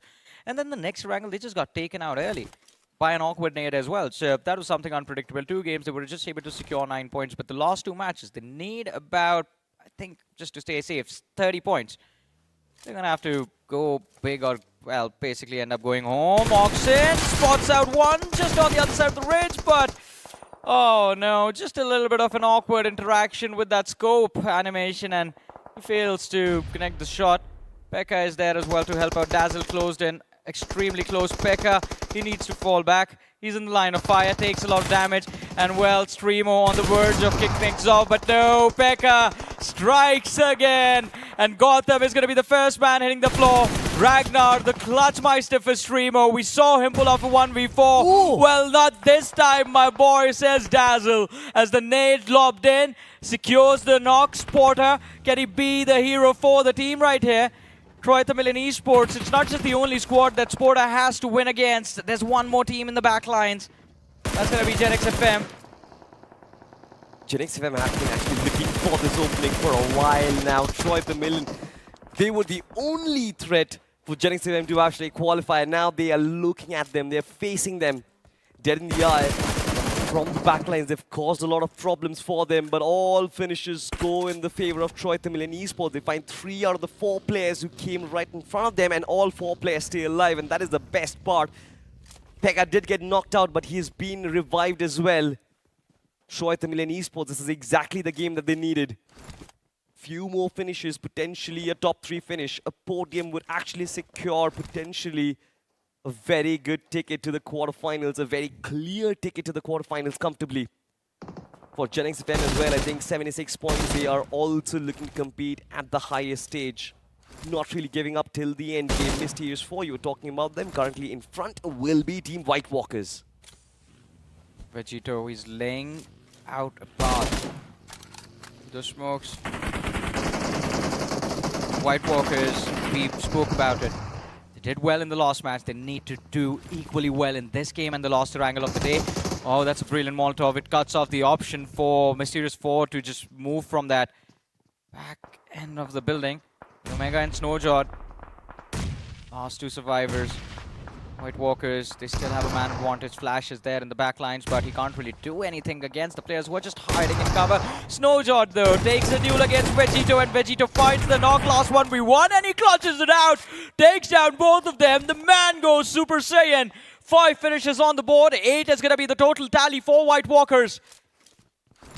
It seems like they're going to qualify. They're going to push through in the last few matches itself. 95 total points. Potentially crossing the 100-point marker as well. Who would have thought White Walkers in the last 2 days will be able to push through so much? But now look at this, GENxFM on towards the next target, but no, from the distance. It seems like dreams have been shattered as SINEWY spot them and beautifully execute the dreams as well. Teemo to survive for how long is the question as Cloudsy.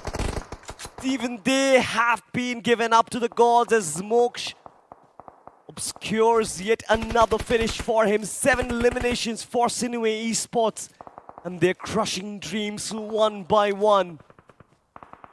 This is insane, Johnny. I mean, GENxFM just got eliminated from the tournament, not just this game. There goes all hope.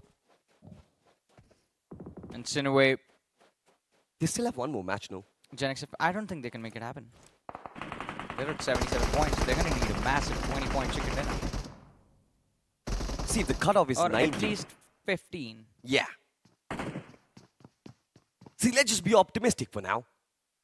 We can be optimistic. Because if Versatile are still in the race, GENxFM is definitely in the race. That is true.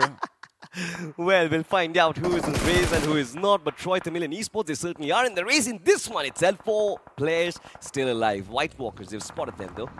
A couple of their players will be taking shots, but it seems like Tamilan, they will have to reposition, because if they hold on to that for a few more moments, there will be multiple teams charging against them. It's very surprising that Versatile, in spite of losing their 2 players, they're still holding on to that open spot for a while now, right at the smack center of the circle. Meanwhile, SINEWY from the shoreline has just been executing teams after 1 hour. SINEWY Esports, I remember just a few games ago, I think it was the second game of the day, I said SINEWY was good at closing out matches, and they just completely dropped the ball. But I have the same feeling right now. I think this is going to be a win for SINEWY Esports. Tamilan, a chicken dinner can change their destiny, so they are not really going to give up that easily on it. They have all 4 players left. There's a lot of time in this game. We are down to 5 teams, 16 players still alive very early, because it's just stage 6. There's stage 7, 8, and then the 9 collapse. But VXT holding the center, Ninja, Jordan, Sarang, right behind each other, hiding, tucked away.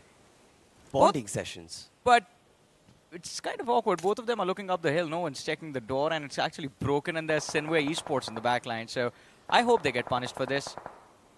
Someone throw an aid. I mean, this is just good bromance time, ladies and gentlemen. I think nobody should come in and interrupt. Smoke's being laid out. There's a vehicle as well. So there's a clear indication that someone or the other is there inside of the shack. It's just people are not aware who is inside. Versatile holding on to the dear life. They are in the top 5 already. They are looking for that podium finish, looking for a couple of finishes along the way. But I think it is going to be extremely tough. Tamilan, they have the high ground advantage, a little bit of the circle as well, but they still need to move in about 20-odd meters before they are comfortably inside. It's very surprising that White Walkers have been so consistent at the fag end of this first round. Meanwhile, Versatile, who actually had a chicken dinner in the first day of the tournament, they are now struggling. Yeah, VXT, seems like just one game went well this entire time. But look at the radar, White Walkers, good control towards the southeastern edge of the circle. SINEWY just controls the entirety of the shoreline. Phoenix Esports moving in from the west. North is going to be for Tamilan Esports. They have good ammunition as well. The armor on Akshu is gone. Doesn't matter though. I mean, if you just shoot your opponents first, it just makes your life a whole lot easier. Dazzle, he's running out of bullets. Now he needs a refill. Who has a few extra rounds? Someone needs to make sure that Dazzle is locked and loaded. That man has been impressive through and through. It's funny that Tamilan Esports have been trying to shut down SINEWY Esports for a while now, but they've been unable to. SINEWY Esports are basically Marine Corps at this point. Yeah. There is nothing that can stop them from the shorelines. They've been causing problems for everyone. On the other side, look at that. Tamilan knocks in from the backlines. Will find Flash. Tap shots to finish him up. Finish being secured as well. But Tamilan Esports, it seems like they're dropping the ball with the timing because they're fighting with the blue right now. They need to make the rotate quite quick. I think they can slam in against Versatile, but it's the confidence, the hesitation that is involved with making that pounce that is causing all that delay. White Walkers, meanwhile, even they have been stuck in one corner. None of these teams, they are trying to make a move, Johnny. Tamilan Esports, I think the moment they move out, they're going to be done for. Look at them. They're repairing their cars. They're making sure that the amount of damage that needs to be tanked, they are in a position to tank it. So they know where White Walkers are, they know where Phoenix is, they know where SINEWY is, and that's why they're being careful. Look at that, the repaired vehicle, the slams come through, and now they are looking to go after VXT. The timing of it all is also perfect. They waited for SINEWY to distract the players of Phoenix, but look at that, the util from Sarang, and it seems like Tamilan Esports, they might have walked into a trap. Sarang, he's cooking another one. Akshu almost on the verge of getting finished up. There it is, the finish is going to be secured. SINEWY eliminated from the game in the meanwhile as they clash against the players of Phoenix. And here we have it. Sarang finally pushes out, takes down one. Oxen, he's still there. All of a sudden, Tamilan Esports, they have 12 eliminations, but they are down to their last man. And White Walkers have the upper hand in the end game. Are they going to secure the chicken? And along with that, a comfortable position inside of the top 12. Phoenix Esports left bleeding as well after that clash with SINEWY. It's a 1 versus 2 situation. It can be a 2v2v2 if Dazzle gets brought back into the game, but I don't think that's going to happen. Here comes the push from White Walkers. This is so weird. Fate has such a unique way of spinning things out. There were two teams with 4-man standing. SINEWY Esports just got eliminated in a flash. Even Phoenix Esports, as a matter of fact, aren't really quite healthy. They're versatile. They lose themselves. Meanwhile, Tamilan was supposed to actually win it all quite dominatingly. They have 12 finishers already. Now find themselves with just 2 players left alive. But can they stop the likes of White Walkers is the question, who are not really moving. A couple of smokes which will give away their positioning, but I feel like White Walkers, they don't really care. They want the fight to come to them instead of taking it to the opposition. Well, the fight is going to come towards them soon, because we're running out of time.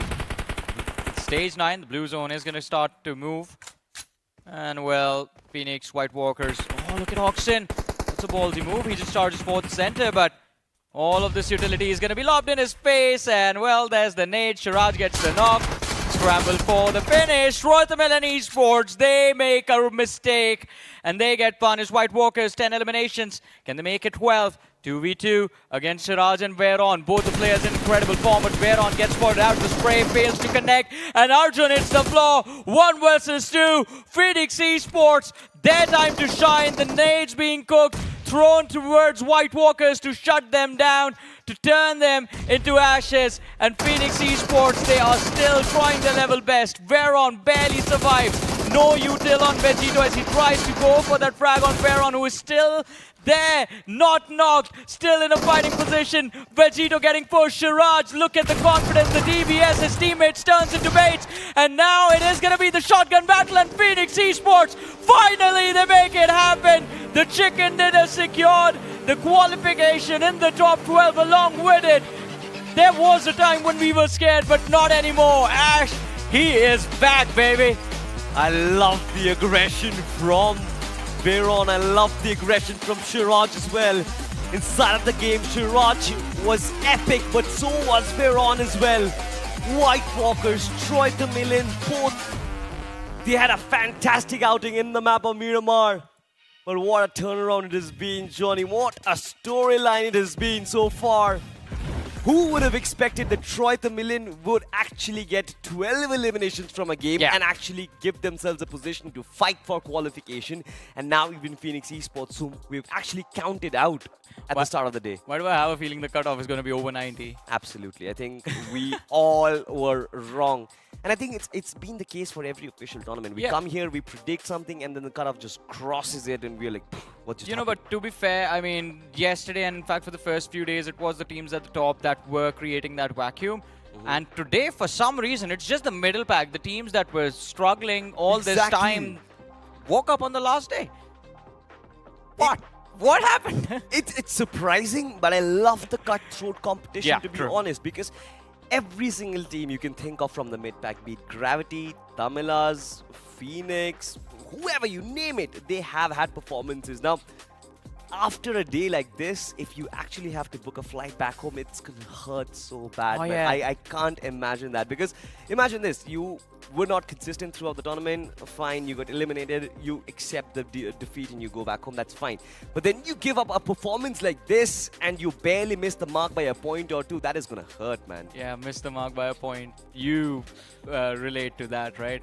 I relate to that, and I don't think I'll ever be able to forget it. you relate to not being able to make it to the finals as well. Yeah. I mean, I've experienced all of it, guys. I'm speaking from personal experience. I'm telling you, these are professional stunts. Please do not try this at home. But anyways, I mean, I'm loving how intense this competition has gotten in the last day itself. It is, man, so unpredictable. But I don't think it's just going to be the players that are going to be crying. There are going to be a lot of fans whose heart are going to be broken. VXT.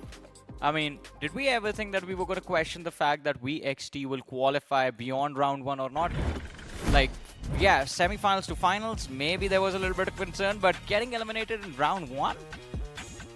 You don't see that intent, man, coming in, and it's just disappointing. I think you question me whether or not I should criticize them, but at this point, I'm just straight up sad at the performance that I'm getting to see, because this used to be a team who could turn games on their own free will. Every single player is capable of getting so many frags. Ninja Jod himself is like an MVP contender, but you look at the aggression from Veron, you look at all these youngsters who've just come up, they've just taken the scene by storm. And this is what you need. Go ahead, young boy. Go ahead, destroy everything that is there on the stage, because that is what we want. There was aggression on one side. Hey, did someone just throw their sending Saras to pick it up? We'll buy more of that. We'll buy more of that. No, it's cut not it from my broken. paycheck, but please break more of that. I want to see that. It's not broken. It's not broken? No. These are just like noise cancelling helicopter headphones, are what Yeah. they call. I think they just dropped them, and I think they're making Shiraj just get up and go get it back. But why Shiraj? Yeah, why? What is he supposed to do? He's supposed to clutch the matches. He's supposed to get those finishes, and you're making him pick up the headphones? He was the one who actually got the final finish as well. Exactly. I don't think he's the one who's supposed to pick it up. Yeah. I mean, but you Ash is too old to actually get it up. Yeah, Get up from you have his to chair. respect your seniors, right? Yeah, but anyways, I mean, that was the second last game of the day. And we just have one more match remaining, ladies and gentlemen. Before the last match, we're going to take a very short break. Stay tuned. We'll be back after this.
no bounds or fear.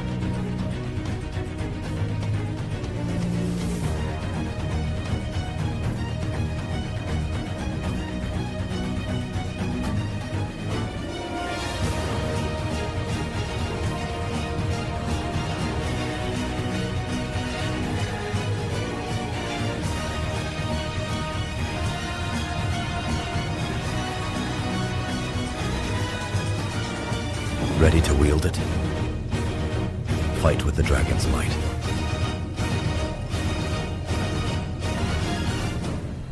Dravian X suit. Get now.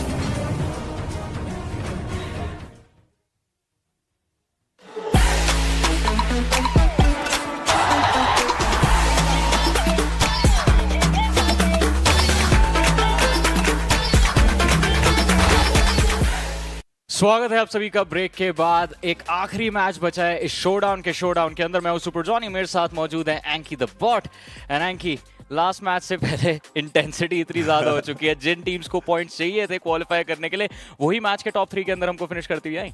जी हाँ बिल्कुल, और ऐसे में cut off वो ऊपर जाए उसके chances बहुत ज्यादा बढ़ चुके हैं। और मैं जरूर देखना चाहता हूँ कि क्या सच में वर्सेटाइल यहाँ से कमबैक करके जा सकती है, कि GENxFM वो एक चिकन डिनर निकाल के कमबैक कर सकती है। दोनों ही टीम्स के पास अभी भी मौका रहेगा। मौका तो अभी भी बाकी है, और एक आखिरी ये जो एरांगल का गेम रहने वाला है ये बहुत इंटेंस होगा। बट अगर आपको अपनी इंटेंस मैचेस के अंदर थोड़ी सी एंटरटेनमेंट भी चाहिए, वेल आप चेकआउट कर सकते हैं निक्सन सिनेस्ट्रा सूट। और एंकी भाई बताएंगे कि 10 यूसी के अंदर क्या करना पड़ेगा कि आपको मिल जाए पहले स्पिन में। बस स्पिन करना है आपको 10 यूसी में, और अगर आप लकी नफ रहे तो ये एक्स सूट जो खूबसूरत सा एक्स सूट है वो आपके खाते में जाएगा। लेकिन टॉप 12 वो कौन सी टीम्स रहेंगी उनके खाते में जाएगा, ये भी एक इंपॉर्टेंट बात है। सब कुछ टिक चुका है अब उस एक आखिरी मैच के ऊपर। एग्जैक्टली अब ये लास्ट मैच काफी क्रिटिकल हो जाता है काफी सारे बड़े नामों के लिए भी। VXT के लिए मेरे को थोड़ी चिंता हो रही है कि किस हालात में रहेंगे, किस पोजीशन में होगी ये टीम और क्या क्वालिफाई कर पाएगी या नहीं। बट फिलहाल अगर MVP के ऊपर हम नजर डालें तो यहाँ पे ट्रॉय तमिलियन ई-स्पोर्ट्स के पेका बनते हुए MVP हमें बनते हुए नजर आएंगे। 6 फिनिशेस निकाले इस गेम के अंदर, 726 का damage, 3 knocks, 1 headshot, survival time 26 minute के ऊपर। लेकिन ट्रॉय तमिलियन ई-स्पोर्ट्स से मेरे को उम्मीद थी एक चिकन डिनर की, अगर चिकन डिनर हाथ लगता तो कंफर्टेबल फुटिंग मिल जाती टॉप 12 के अंदर। बट अब ये आखिरी गेम का इंतजार करना पड़ेगा। चलिए टॉप 5 प्लेयर्स भी हमारे आगे आ चुके हैं, जहां पे व्हाइट वॉकर्स के वेजिटो देखने को मिलते हैं। Shiraz from Phoenix esports is there, there is Arjun from white walkers as well, and the last man is Oxon from Troy Tamilian. जी हाँ, अंडर प्रेशर ये जो पूरा परफॉर्मेंस आया ना, अगर आप पेका की बात करो 6 फिनिशेस, ऑक्सन की बात करो 4 फिनिशेस, वो बिल्कुल भी आसान होता नहीं है। और वो कंपोजर इन दोनों ही खिलाड़ियों ने बहुत उम्दा तरीके से करके दिखाया। अर्जुन तो आज के दिन पे बहुत उम्दा खेले, वेजिटो उनकी तरफ से भी हमने बहुत ही ज्यादा उम्दा प्रदर्शन देखा। बट अभी के लिए बारी आ चुकी है इस पर्टिकुलर मैच की स्टैंडिंग्स की। 18 अंक फीनिक्स ई-स्पोर्ट्स के पास, ट्रॉय तमिलियन ई-स्पोर्ट्स 17 अंकों के साथ इस गेम को खत्म किया। व्हाइट वॉकर्स 16 पॉइंट्स इनके पास, Sinwe with 10, we have VXT with 7, TWB 4, Autobots with 4, Mysterious4 with 3 points. अभी Mysterious4 ऑटोबॉट्स ये तो चलिए सेफ पोजीशन में, Sinwe has been doing well all this time. लेकिन अगले पेज पे चलते हैं जहां पे यार insane altitude, Anky my heart is broken after this. जी हाँ बिल्कुल, यहाँ से तो कोई मौका ही नहीं है कि वो क्वालिफाई करके जाए। ऑल्टीट्यूड ने जिस प्रकार से शुरुआती 2 मैच खेले, ऐसा लग रहा था एक बार को कि वो सेम अगर अपने रन को कंटिन्यू करते तो इट माइट बी पॉसिबल कि वो चांस बने। पर ये 2 मुकाबले अब थप्पा लगा चुके कि ये टॉप 12 में तो नहीं आने वाले, but GENxFM they have still got a chance। यही मैं आपसे पूछना चाह रहा था, बिकॉज मैं इंग्लिश डेस्क से आ रहा हूँ और वहाँ पे मेरी और हमारे जो एक और मित्र हैं सॉल्टी, हमारी यही कॉन्वर्सेशन चल रही थी कि GENxFM have they done enough? I mean आखिरी गेम है, if they get a chicken dinner तो शायद मौका रह सकता है कि वो यहाँ से टॉप 12 क्वालिफाई कर जाए और अगले राउंड में हमको नजर आए।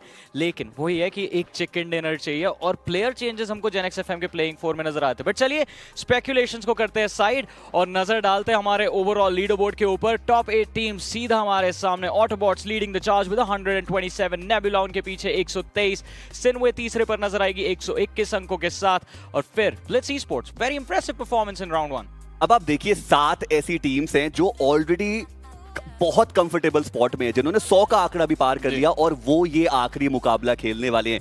7 यहां से अभी जब हम आगे बढ़ेंगे तो देखेंगे क्या और भी कोई टीम है जो इस पर्टिकुलर मुकाबले में रहने वाली है। जी हाँ, रेवेनेंट एक्सपार्क की बात करें 102 के साथ है, वाइल्ड फैंग्स की बात करें 99 के साथ है, वो भी आपको इस आखिरी मुकाबले में देखने को मिलने वाली है। तो अब इन टीम्स के ऊपर तो कोई प्रेशर ही नहीं है, वो तो आपको बिल्कुल खुल के खेलते हुए नजर आएंगी। क्या वो टारगेट करने के लिए जाएंगे, वो भी एक बड़ा सवाल रहेगा। जी, लेकिन देखिए टीम तमिलास को हम देख सकते हैं 12वें स्थान पे 86 पॉइंट्स, उनके पीछे ट्रॉय तमिलियन ई स्पोर्ट्स है।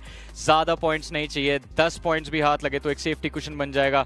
आखिरी पन्ने की तरफ जाते हैं तो यहाँ पे जो टीम्स है वो काफी ज्यादा पीछे खुद को पाती है। इनके लिए यहाँ से आगे बढ़ पाना, अगले राउंड तक क्वालिफाई कर पाना नामुमकिन ही है अभी तो, मतलब हो चुका है डिक्लेयर कर, it's just the last match. एक मैप ऑफ एरेंगल, काफी टीम्स के तो मैचेस भी समाप्त हो चुके हैं। 4 टीम्स यहाँ से इनफैक्ट खेलने वाली हैं। स्ट्रीमो हो गई, एल्टीट्यूड हो गई, इनसेन हो गई, TWOB हो गई और StreamO is the furthest of all of them, 58। इनको 40 पॉइंट चाहिए एक गेम में। क्या पॉसिबल है 40 पॉइंट निकाल पाना? देखिए, बहुत ही ज्यादा सच्चाई के साथ बोलूं तो नहीं। एक बार को वो पॉसिबल हो भी सकता था अगर मैं अपनी वाइल्डेस्ट ड्रीम में भी उस चीज को सोचूं तो, पर वो ड्रीम पहली बात तो कुछ ज्यादा ही वाइल्ड होनी चाहिए। और दूसरी बात ये है कि जिस चीज की हमने बात करी कि अब इस पर्टिकुलर लॉबी में जो आखिरी हमारा मुकाबला रहने वाला है, यहाँ पे मल्टीपल ऐसी टीम्स है जो 100 का आंकड़ा पार कर चुकी है, वो खेल रही है।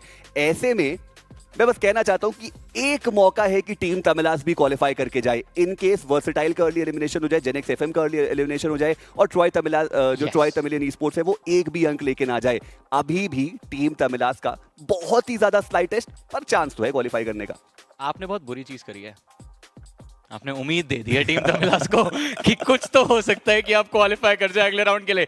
जो एंकी ने बोला वो पॉसिबल तो है, होगा या नहीं ये तो टीम्स की परफॉर्मेंस, उनके डिसीजंस पे डिपेंड करता है कि आखिरी मैच में क्या जिन 3 टीमों के नाम आपने लिए उनके पीछे हमारी लीडर बोर्ड की जो ऊपर वाली टीम्स हैं वो चार्ज करने की कोशिश करती है, या लास्ट पेज पे बैठी हुई जो टीम्स हैं वो उनको चैलेंज करती हुई नजर आएंगी कि नहीं। आखिरी एरेंगल का game, the fight is still on, लेकिन मैं इंतजार नहीं कर सकता और देर। मेरे को देखना है कि जो आखिरी मुकाबला ये कैसा जाने वाला है, कौन जीतेगा और कौन से वो 12 नाम रहेंगे इस मैच के बाद जो यहाँ से अगले राउंड तक बढ़ेंगे। तो चलिए मैच के लिए कास्टर्स के पास चलते हैं। Well, one final game before we move on to the upper brackets inside of the showdown, ladies and gentlemen. But one final game to decide the fate of 12 teams who are going to book their flights back home. We did hear Anki and Johnny talk about Team Tamilas who have already finished all their matches, sitting at the 12th spot, 86 points on them. I want to know your thoughts, Negro. What do you think? Do you think they're going to make it? Because I think they're really going to be hard at praying right now. To be honest, look, at this point for Team Tamilas, as you mentioned, just sit down and pray. That's the only thing you can do. And even for the fans, if you're really hoping that Team Tamila makes it, to be honest, I hate to break it to you, the chances of them making it are extremely low. They're probably not going to make it. They will be eliminated. But you know what? Let's start talking about White Walkers. What is this performance from them? Why did they not play the same way the first 2 days? You know what? I had a small brief moment with White Walkers and their owner, and she did mention to me that the strategy was this, that they were playing 10 matches in the last 2 days, 6 matches on the 3rd day and 4 matches on the last day. They wanted to capitalize on that opportunity, and it seems like they've done it really well, especially on the last day. Did not expect this surge in performance. Where did that come from? Arjun all of a sudden wakes up, gets 8 finishes. Arthur all of a sudden wakes up, gets so many eliminations. I'm like, where was this performance? If you guys can do it, why not do it from the first day itself? I know, right? So many eliminations gathered from just Arjun and Arthur. These 2 guys like the spearheads, and they're able to contribute so much to the entirety of the banner. And this is what I mentioned too, right? You could have pretty much played the same way the first 2 days, and why would you wait to make a mad dash at the last moment? But you know what? Maybe White Walkers likes to play with a lot of risk, and that risk sort of worked out for them. And let's start speaking of risks now. You've also got VXT on the latter half of the board. Salty, since you're quite the homies with those guys, I would like to know your realistic expectations. Can they make it? See, realistically speaking, I mean, it does cause a little bit of pain over here, but I don't think they're actually going to be making it. It's very weird. It's very awkward to see a team like VXT having Shadow, Sarang, Ninja Jordan, a lineup who are actually struggling to qualify in the first stage itself. This is the lower bracket. This is supposed to be the easiest lobby in the entire tournament. But now you are at a stage where you need like about 15 points. At the start of the day, I did have a chat about this with Johnny as well. I did have a chat with Ninja Jord at the start of the day where he mentioned that in the 4 games, he needs about 30 points. And I felt like it was very doable. 30 points in 4 games, it's not that difficult. But now you still need about 20 plus points in just 1 match remaining. Like, that is how bad the first 3 games have been. Yeah, guys, he's just putting up an act. It's not actually hurting him at all. He does not really care because off camera he had something else to say.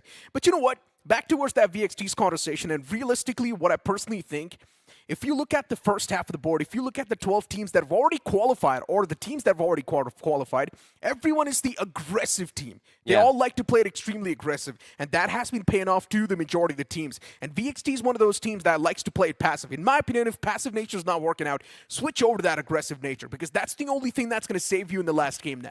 I think it's not about aggressiveness or passiveness. I feel like VXT is not confident about going aggressive at this point.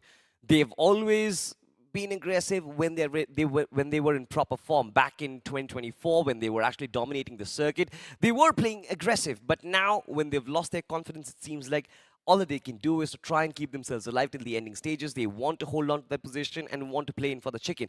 But just like you mentioned, that is not how things work in the new meta or in the new tournament. We see all the quote-unquote Gen Zs in the likes of Veyron and the likes of Shiraj just being so aggressive, breaking headphones, throwing things off the table. That is the new era. This is new era of BGMI, ladies and gentlemen. That is how you've got to play. Bring in that aggression and the hot-bloodedness.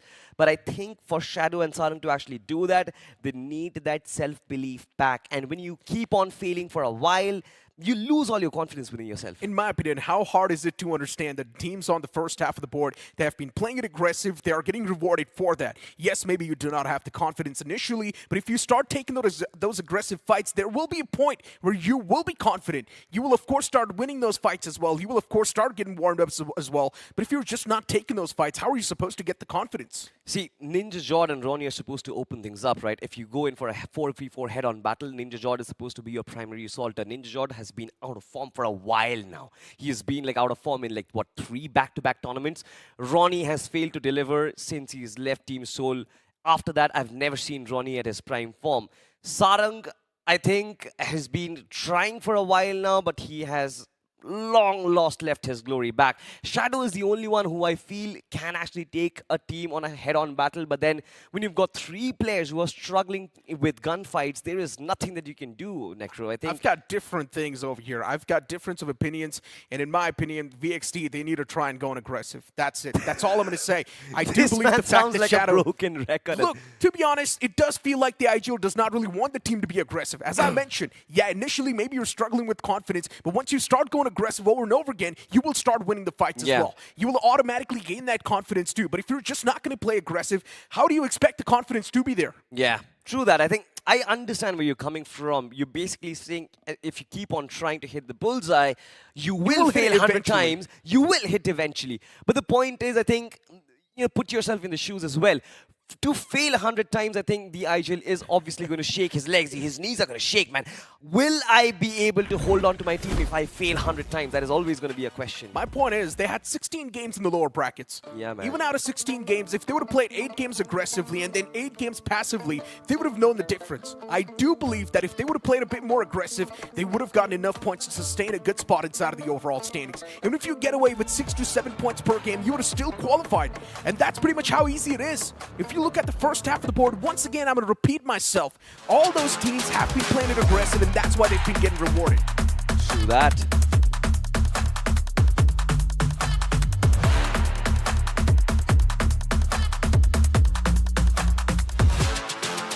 Well, we'll find out if aggressiveness is going to reward themselves, if VXT are going to make it through.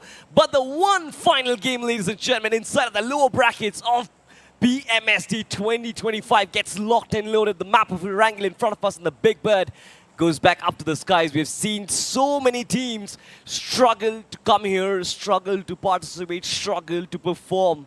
But now it's just one final test.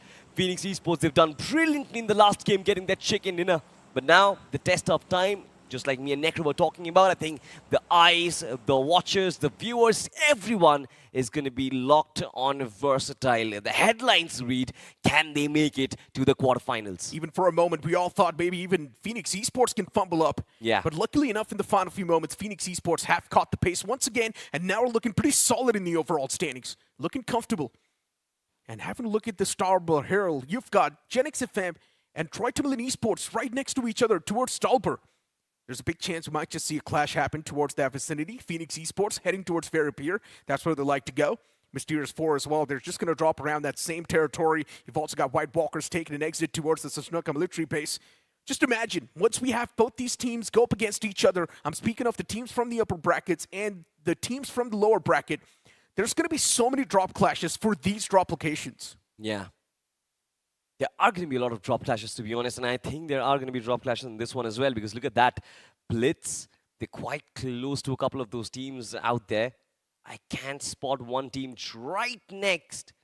We'll have to find out which team it is. Might be Mysterious4. We'll have more data on that. But as of now, Versatile on their usual drop location of Yesnaya. They will have Tamilan Esports right north of them. And on towards their right side, they've got a Team Insane Esports. So, do we call Team Insane Esports a little bit of an easier fight for Versatile? If it is so, they should be able to take it in the first few seconds. Because otherwise, for Versatile, that is the only chance. I don't think it's going to be an easy fight.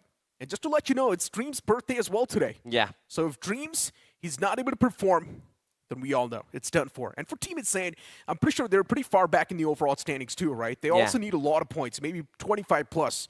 So Team Insane too, they need to go extremely aggressive in the games, and that's the only thing that's going to save them. Maybe a 30 bomber, and Team Insane can instantly catapult themselves towards the safety marker, barely qualifying towards the 12th spot.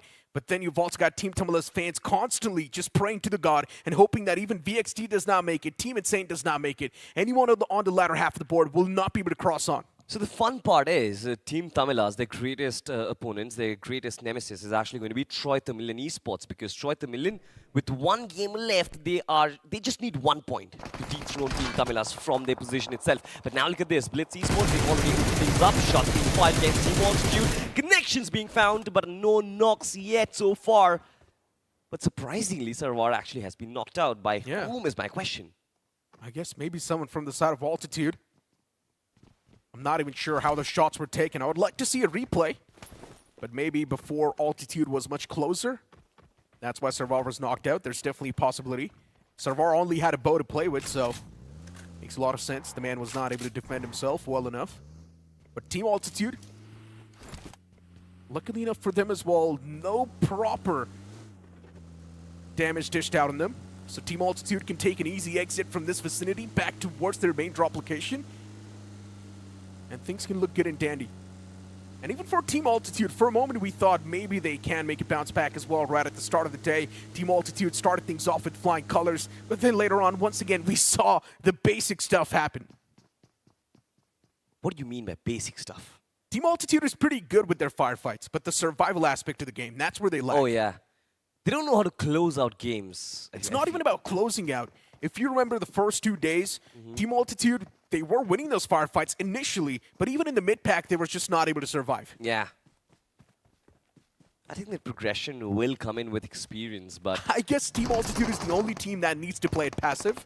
Maybe if that makes sense. You just jinxed their position. I'm telling you, man, they just do not know how to survive. It is what it is. Well, Necro. You know what? You do realize that when Team Altitude players, they're going to go back home, they're going to hear you cast. It's going to hurt them.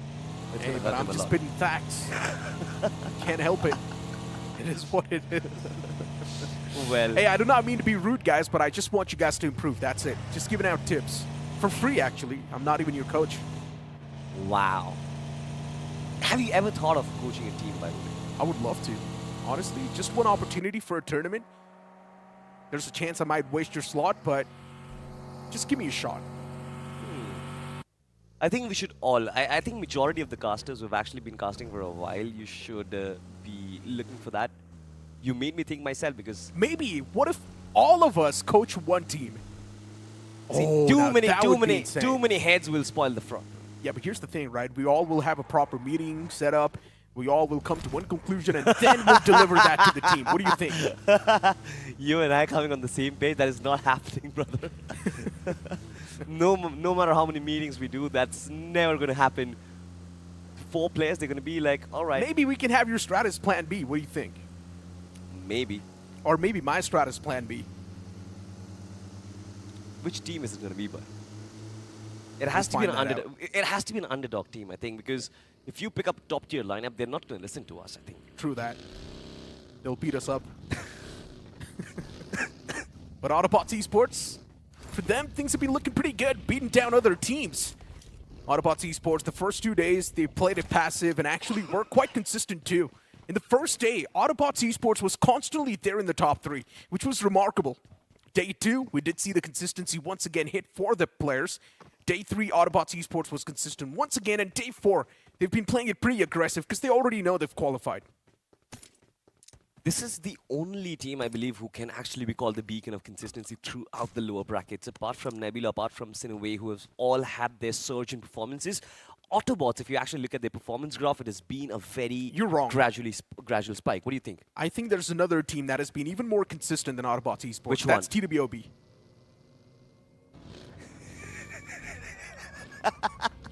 Broken humor from Necro, but it still sounds good. But ladies and gentlemen, versatile in front of us. TWOB, we were talking about them. Mac takes a couple of shots. Sarang does manage to escape, but still shots get fired. Contact not yet found. It seems like the chase is on, coming in from Pucar. They want to take down Versatile along with them, and I like this approach. Come on, Pucar, give us that initial fight. But can Versatile flip this around, Necro? That's a good question. For VXT, these can be 4 easy points that they're looking for. TWOB, they've never been able to win a proper firefight. And for VXTs, that's exactly what they need. 3 points. And that's also going to give them confidence to pounce on further. Already almost was on the verge of finding that first knock as well. They need to be a little bit more careful. VXT, how are they not able to capitalize? That's my question. Even TWOB now dishing out a decent bit of damage against the players of VXT. There's Sarang in the back lines. In my opinion, he should push up his wall, provide some cover fire. But Sarang's way too far back.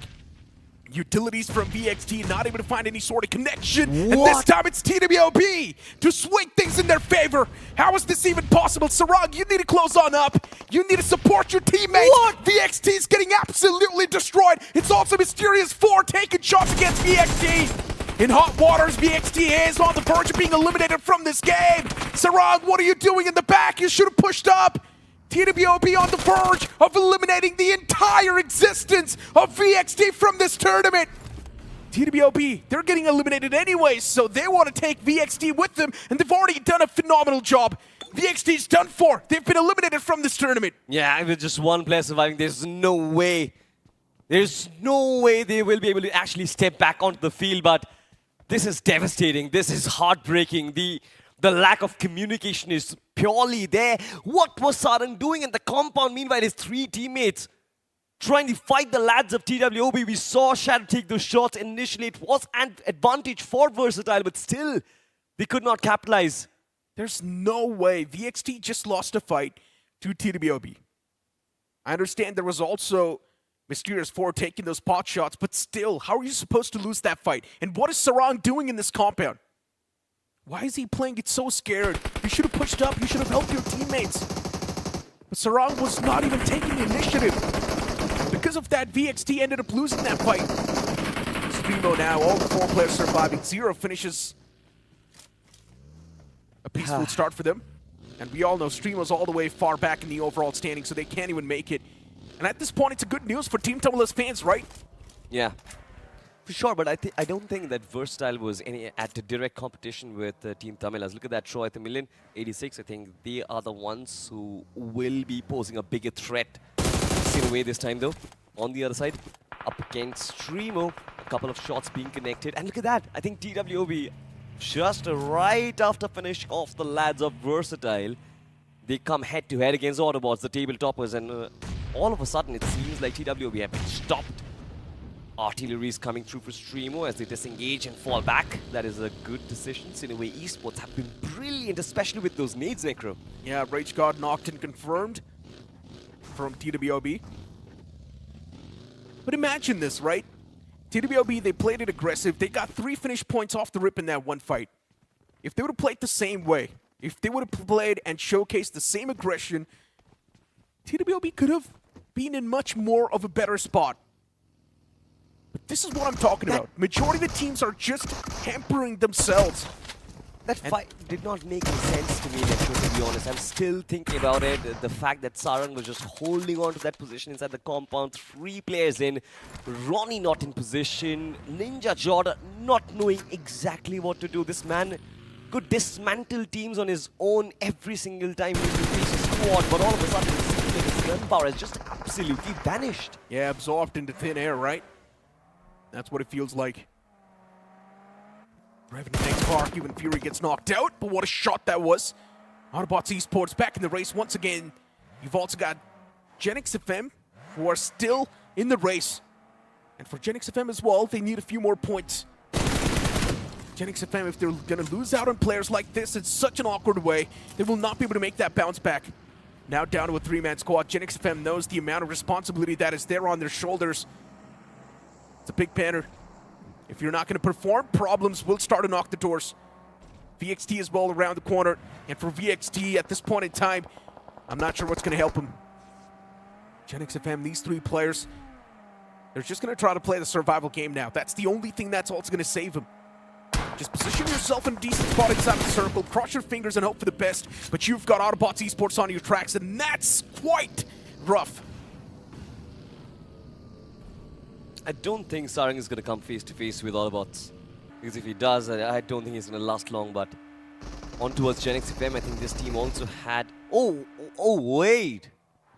Before I even say that, Sarang just got wiped out. Versatile have been eliminated. They are out of the tournament. Yep, Versatile eliminated from this game and also from this tournament.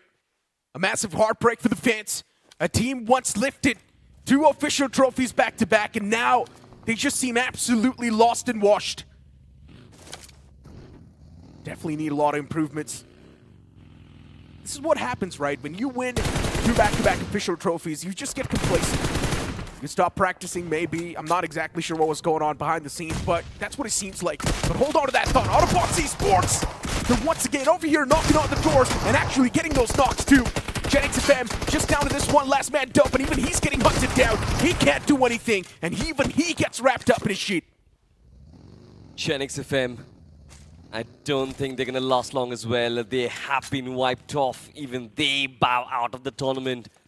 This was a good attempt, by the way. We did get to see a little bit of intent, something which was completely absent from the side of Versatile Esports, but nonetheless, it seems like Team Autobotz right now are on the hunt. 10 finishes already in the first few moments of the game. We've just been 30 minutes inside of the tournament, inside of the map, rather. Pardon me for that, but they've already got themselves double digits, which is brilliant. Team Autobotz, they've always been doing something like this. They are just known to spoil and crush dreams of the oppositions. Meanwhile, Team Tamilan Esports, they're yet to break open their mark, because as soon as they do that, Team Tamilas, for them, their dreams are also going to get crushed. Look at Mysterious4 on the pinnacle, on the big boy mountain. Looking extremely good. Probably having a lot of information as well, knowing exactly where the teams are positioned. Revenant Xspark lost out in Fury a while ago, so that's why they're down to a 3-man squad. But for Revenant Xspark, the qualification's not on the line. They've already qualified Wyld back. They're just here to spoil a few games and maybe polish their gameplay a little bit more. Wyld Fangs losing out on their main man. Manya getting panned like that. That's going to be salt on top of the wounds. Nebula Esports, once again, them and their shenanigans back in the race. Nebula Esports and SINEWY, both of these two teams, it seems like they are the assaulters inside the lobby. The annihilators, spotting teams down and trying to send everyone back to the lobby. A couple of shots being fired on the other side. Revenant Xspark and Team Tamilan Esports come face to face, and I think Team Tamilas are going to be praying Revenant Xspark to win this fight. Send Team Tamilan Esports back home packing without a single finish. This is all that they're going to be saying for. Meanwhile, Tamilan Esports, they know the objective is quite simple, just 1 point. 87. Just to be safe and secure, you can't try to push forward till 90. Looking at the players of Tamilan Esports, as we talked about it a while ago, Tamilan Esports just needs 1 point so they can cross on the players of Team Tamilas. But looking at what's going on the screen, Blitz, even they're getting absolutely hammered down. StreamO, it's them going a bit aggressive, but even the players of Blitz, they're not someone who you can chew up on just like that. And now Sarvar, he's going to be the one to make the pounce up close and personal, but the nade from his teammates going to do the deed. As Blitz, they wipe out the entirety of StreamO, and even StreamO has been eliminated from this tournament. That nade was actually pretty deadly. It took away his teammate as well, but now look at this. Team Insane right around the vicinity. Soham cooking up that nade, wants to destroy Eggy. Right on the money, chips away so much damage, but Soham, I think he wants to escape from this fight. Blitz Esports, they have nothing to actually fear for. But Soham, I guess he's looking for an individual brilliance at this point. Team Insane Esports. It was one of those teams that could have made the massive comeback. If you look at the lineup as well, Murnox, Eggy, JD, Dreams. These players have got a lot of potential, but for some reason the performance, it was as same as TWOB. And that's why they're also going to be the one to be eliminated from this tournament. Unless Team Insane Esports somehow ends up getting a 40 bomber, then maybe there's a possibility. 40 bomber. Yeah. Right. With just a 3-man squad. Actually make that 2. They just lost 1 player. 40 bomber. Sure, man. I mean... well. I like the fact that Necro is always loyal to Team Insane Esports no matter whichever player changes. I'm not loyal. I'm just being sarcastic. It's impossible to get a 40 bomber. You've always been faithful to Team Insane Esports. You can't deny when that. Adi used to be a part of that banner, because I used to love the amount of aggression this banner used to showcase. But since Adi's left, Team Insane is not the Team Insane we knew. So now you're a fan of Nebula Esports? Of course. I love the way Nebula plays, and maybe a little bit of Autobotz Esports as well, you can say. I like the aggressive Autobotz Esports. Just look at the 12 finishes already on the board. Yeah. Autobotz have been actually doing pretty well in this one. Nebula Esports, we're talking about them. They themselves get wiped off because Mysterious4 out of nowhere, they pop up. Finish of Adi. They've been sent packing, but Nebula Esports, before dying out, they had 7 finishes in the chamber, so this is good stuff from them. Revenant Xspark, they're still alive with 3 men, but I wonder where they're holding on to their lives right now. Tamilan Esports yet to get off the mark right now. Just 1 point, that's all they need. And Tamilan Esports, wait, hold on. I think 7 teams are alive. They've already done it, Salty. They're going to get that 1 placement point. They've already qualified. It's time to celebrate, my friend. They've gotten that 1 placement point. And a heartbreak for Team Tamilas fans. They have been eliminated from this tournament. Well. What a way to actually do that. But Revenant Xspark, they know, as a matter of fact, where exactly the players of Tamilan Esports are. Couple of shots being taken from Trace. None of them will connect. It's going to be Soham who bites the dust. Autobotz seems to be like a different beast tonight. 13 eliminations on the back, 142 points. It seems like they're looking to chase down the 150 target. We've got our top 12, my friend. Just remove Team Tamilas from it. And put Tamilan Esports in it. Necro has had a lot of protein for breakfast, ladies and gentlemen. He's hot-headed right now. But we'll talk about Mysterious4 and Insane for now. Hero did try to slam in. Arrived at the party. Bunny did get knocked out, but instantaneously Mysterious4. Talk about Mysterious4, I think we were talking about the surge in performance from White Walkers. Even Mysterious4 has had a surge in the day 3 and day 4 as well. Oh no, the man was out in the open, too exposed. He took a lot of damage. On the verge, being knocked out as well. And look at SINEWY Esports. Just this one-man ninja. Being a sneaky assassin, actually being an absolute ninja. Wiping out the squats. Getting a few extra elimination points as well for his teams. To be honest, for SINEWY Esports, it's all about polishing your form before you head on towards the quarterfinals. And that one man from Revenant Xspark, Trace, he left no trace as he took down the last man of SINEWY. I wonder if Trace is still in the MVP list. In the contenders list, by the way. Maybe Trace Godin has to be around the top 3 easily. I don't and think... even Sarvar from Blitz can be around that list. He is there, but I don't think it's going to be Goten because I think after the first day, Goten has yet to showcase his skills. The first day he got 17 eliminations, but after that he's yet to get those multi-frags in. But Trace has been constantly performing. I mean, we've still got the upper brackets to go. Yeah. And maybe inside of the upper brackets, we might just see those individual players pop off even better. Never know. I want to see the intensity of the lobby of the upper brackets because I'm so excited because the lower brackets have given us blockbusters, ladies and gentlemen. And if the intensity is already so high, what can the upper brackets show us differently? Just imagine. What we'll be able to see. Absolute entertainment. That's what we like to see. Extravaganza. Yeah. Utilities though. Oh, it was close. Trace. The man's still alive. He's got a perfect pocket to play with. And this pocket's going to help him survive for a long time. Another knockdown. This man is a menace. He's being absolutely annoying. in this one spot, finding those pixels, getting those confirmations. On the verge of shutting down that one man from Autobotz Esports as well, but now Lobster knows exactly where Trace is. Position given away, the utilities as well tossed out right next to Trace. Maybe it's time to reposition, my friend. Fall back a little bit more. The utilities are getting as close as possible. And this nade from Arib, it was cooked to perfection. Even Mysterious4 once again starting to cook against the players of Tamilan Esports. But even if Tamilan Esports gets eliminated right here, it's fine. They've already made it. Talk about Tamilan Esports, they have actually made it quite far inside of this game. Inside of the top 3, they are looking for finishes as well. Mysterious4, they will try to stop them, especially because they are out in the open, but it does not matter. Autobots, meanwhile, they keep on pushing further and further and further as they want to cross that 150-point mark. Who gets the chicken dinner in the final game of the lower brackets, ladies and gentlemen, will be a question that we pose. But Tamilan Esports, you've got to give in to the courage of these lads, because what a performance it has been in that game of Miramar that completely changed their perspective and their position on the overall standings. They've been absolutely brilliant. Yeah, but now it's time to make the mad dash inside of the circle, and the man gets caught. Pekka with a massive strike upon himself as he gets knocked out. Tamilan Esports now put in quite an uncomfortable spot.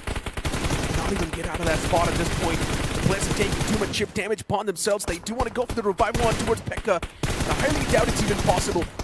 Tamilan Esports, they've got their hands on a vehicle. All the players gathering up behind that one single vehicle. It's not looking safe. But it is what it is. That's the only thing they've got to work with. They don't really care, do they? I mean, they've already gotten themselves the position points. They've already gotten themselves that one finish point that they want, that they can die whenever they want. Pretty much. But at least you would want to go with a bang, right? After this are the quarterfinals for you. So you would want to enter in quarterfinals with a good momentum. Mysterious4 is definitely doing that. Got the smacks that are probably the best possible position that you can ask for. Bunny, he's constantly striking down the foes. The amount of chip damage Bunny's able to get is insane. There's iQOO in the sidelines. And iQOO's just trying to keep his position anonymous. Make sure that the players of Mysterious4 are not going to have their line of sight on him. But Autobotz Esports, they decide to strike. As Omega gets knocked out from Mysterious4. Now, that's a bit of a problematic start. Yeah. But for Autobots, look at that number. 15 eliminations already. This team has been phenomenal, ladies and gentlemen. I think this is going to be a big threat for every single one out there who are waiting in the upper brackets. So watch out for Autobots when they come. But here they arrive, Mysterious4. A little bit of a Molotov to announce their entry. Nades being thrown in return, as well as Lobster buys time for himself. Mysterious4 is going to be Hero, I believe, who will come in contact first. But if they do take care of him, Mysterious4, it won't really take long to topple that entire defense. Top 3 teams surviving. And just look at the stage as well. It's not even that late inside of the game. Stage 6. And Autobotz Esports, they still do take the fight up close and personal. And that's going to be the first knock. The beginning for the end of Mysterious4. Autobotz Esports. That's the only strike they were looking for. And just look at the amount of finishes Autobots has. 16 finishes on the block already. Autobotz Esports is all set to get those elimination points and get this chicken dinner too. Mysterious4, they might just be contributing towards the nuclear performance for Autobotz Esports. All the poor players making that pounce, but unfortunately Toxic, he's left out. The man gets eliminated and confirmed from this game. Mysterious4, it's quite back and forth for them. Tamilan Esports losing out on the players. Zarif fights the knock, and even the man's going to be confirmed. Autobots, unfortunately, getting dismantled. Even Lobster falls down. It's Mysterious4 closing their grips and getting the game. Pristine communication between the players of Autobots, to be honest. We saw the way they charged in. It was brilliant. Arib in the backlines looking to hold down Tamilan Esports. Meanwhile, the rest of the 3 players looking to handle Mysterious4. Yes, for sure, individual battles have not been won, but it's still fine. Ralphie, of course, is going to fall. Mysterious4, they're looking to actually close this game out on a chicken. And it seems like they are going to be able to get it. Tamilan back in the line, looking to fight the blue as well as Mysterious4. Just one player is going to survive. Look at the way he's actually bunny hopping. Yeah, he's just jumping around. He knows he's done for, accepted his fate. He can't do anything. A lot of shots taken against this one tree. And Arib just wants to get that one confirmation. Oxen moves out in the open. The shots were taken from Arib, but no connection found yet. And somehow, Oxen is actually moving up edge to edge. Eventually, Arif's position is compromised and the man gets taken out from the game as well. It's completely fine though. He did a lot of damage to the lobby. Autobotz Esports got a lot of finish points in this game and even a decent bit of placement points, but now Oxen is left all by himself. Those shots were deadly. Bunny on the verge of being knocked out. Behind the tree, the man's pinned in quite an awkward spot. He patches himself up instantly.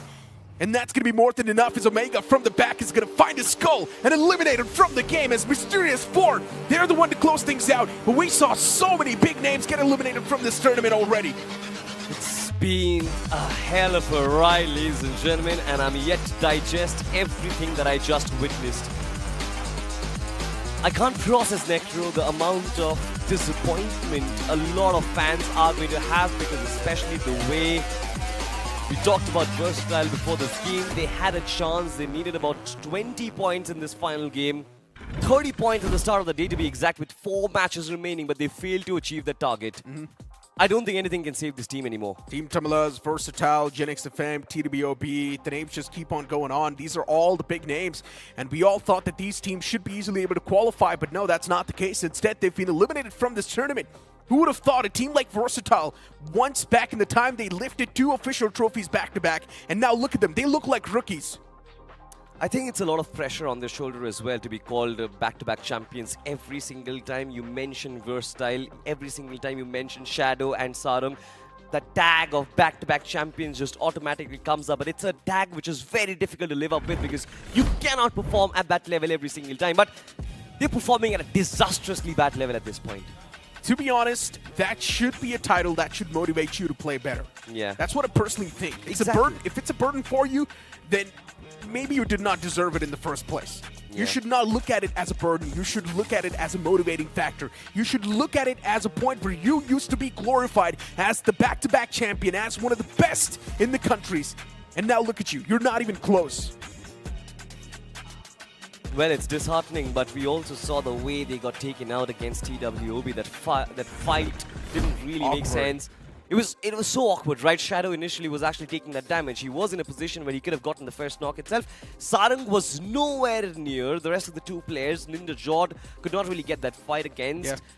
Mac, Bukar, yes, for sure. I'm not disrespecting any of the players from TWOB, but they've been struggling the entire tournament. They're in the 24th position out of 24 teams, but you still struggle to win a fight against And them. that's the whole thing, right? We did not see that flexibility from them. We did not see any sort of an adaptation as well. In this tournament, all the aggressive teams are getting rewarded. TWOB from the start till the end was passive. Versatile from the start till the end was passive. GENxFM from the start till the end was passive. All the teams who were not able to bring that aggression on the board have been eliminated. Team Tamilas, they did show some improvement, but it was too late. Before now, it's time for us to toss to a short break.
Yes.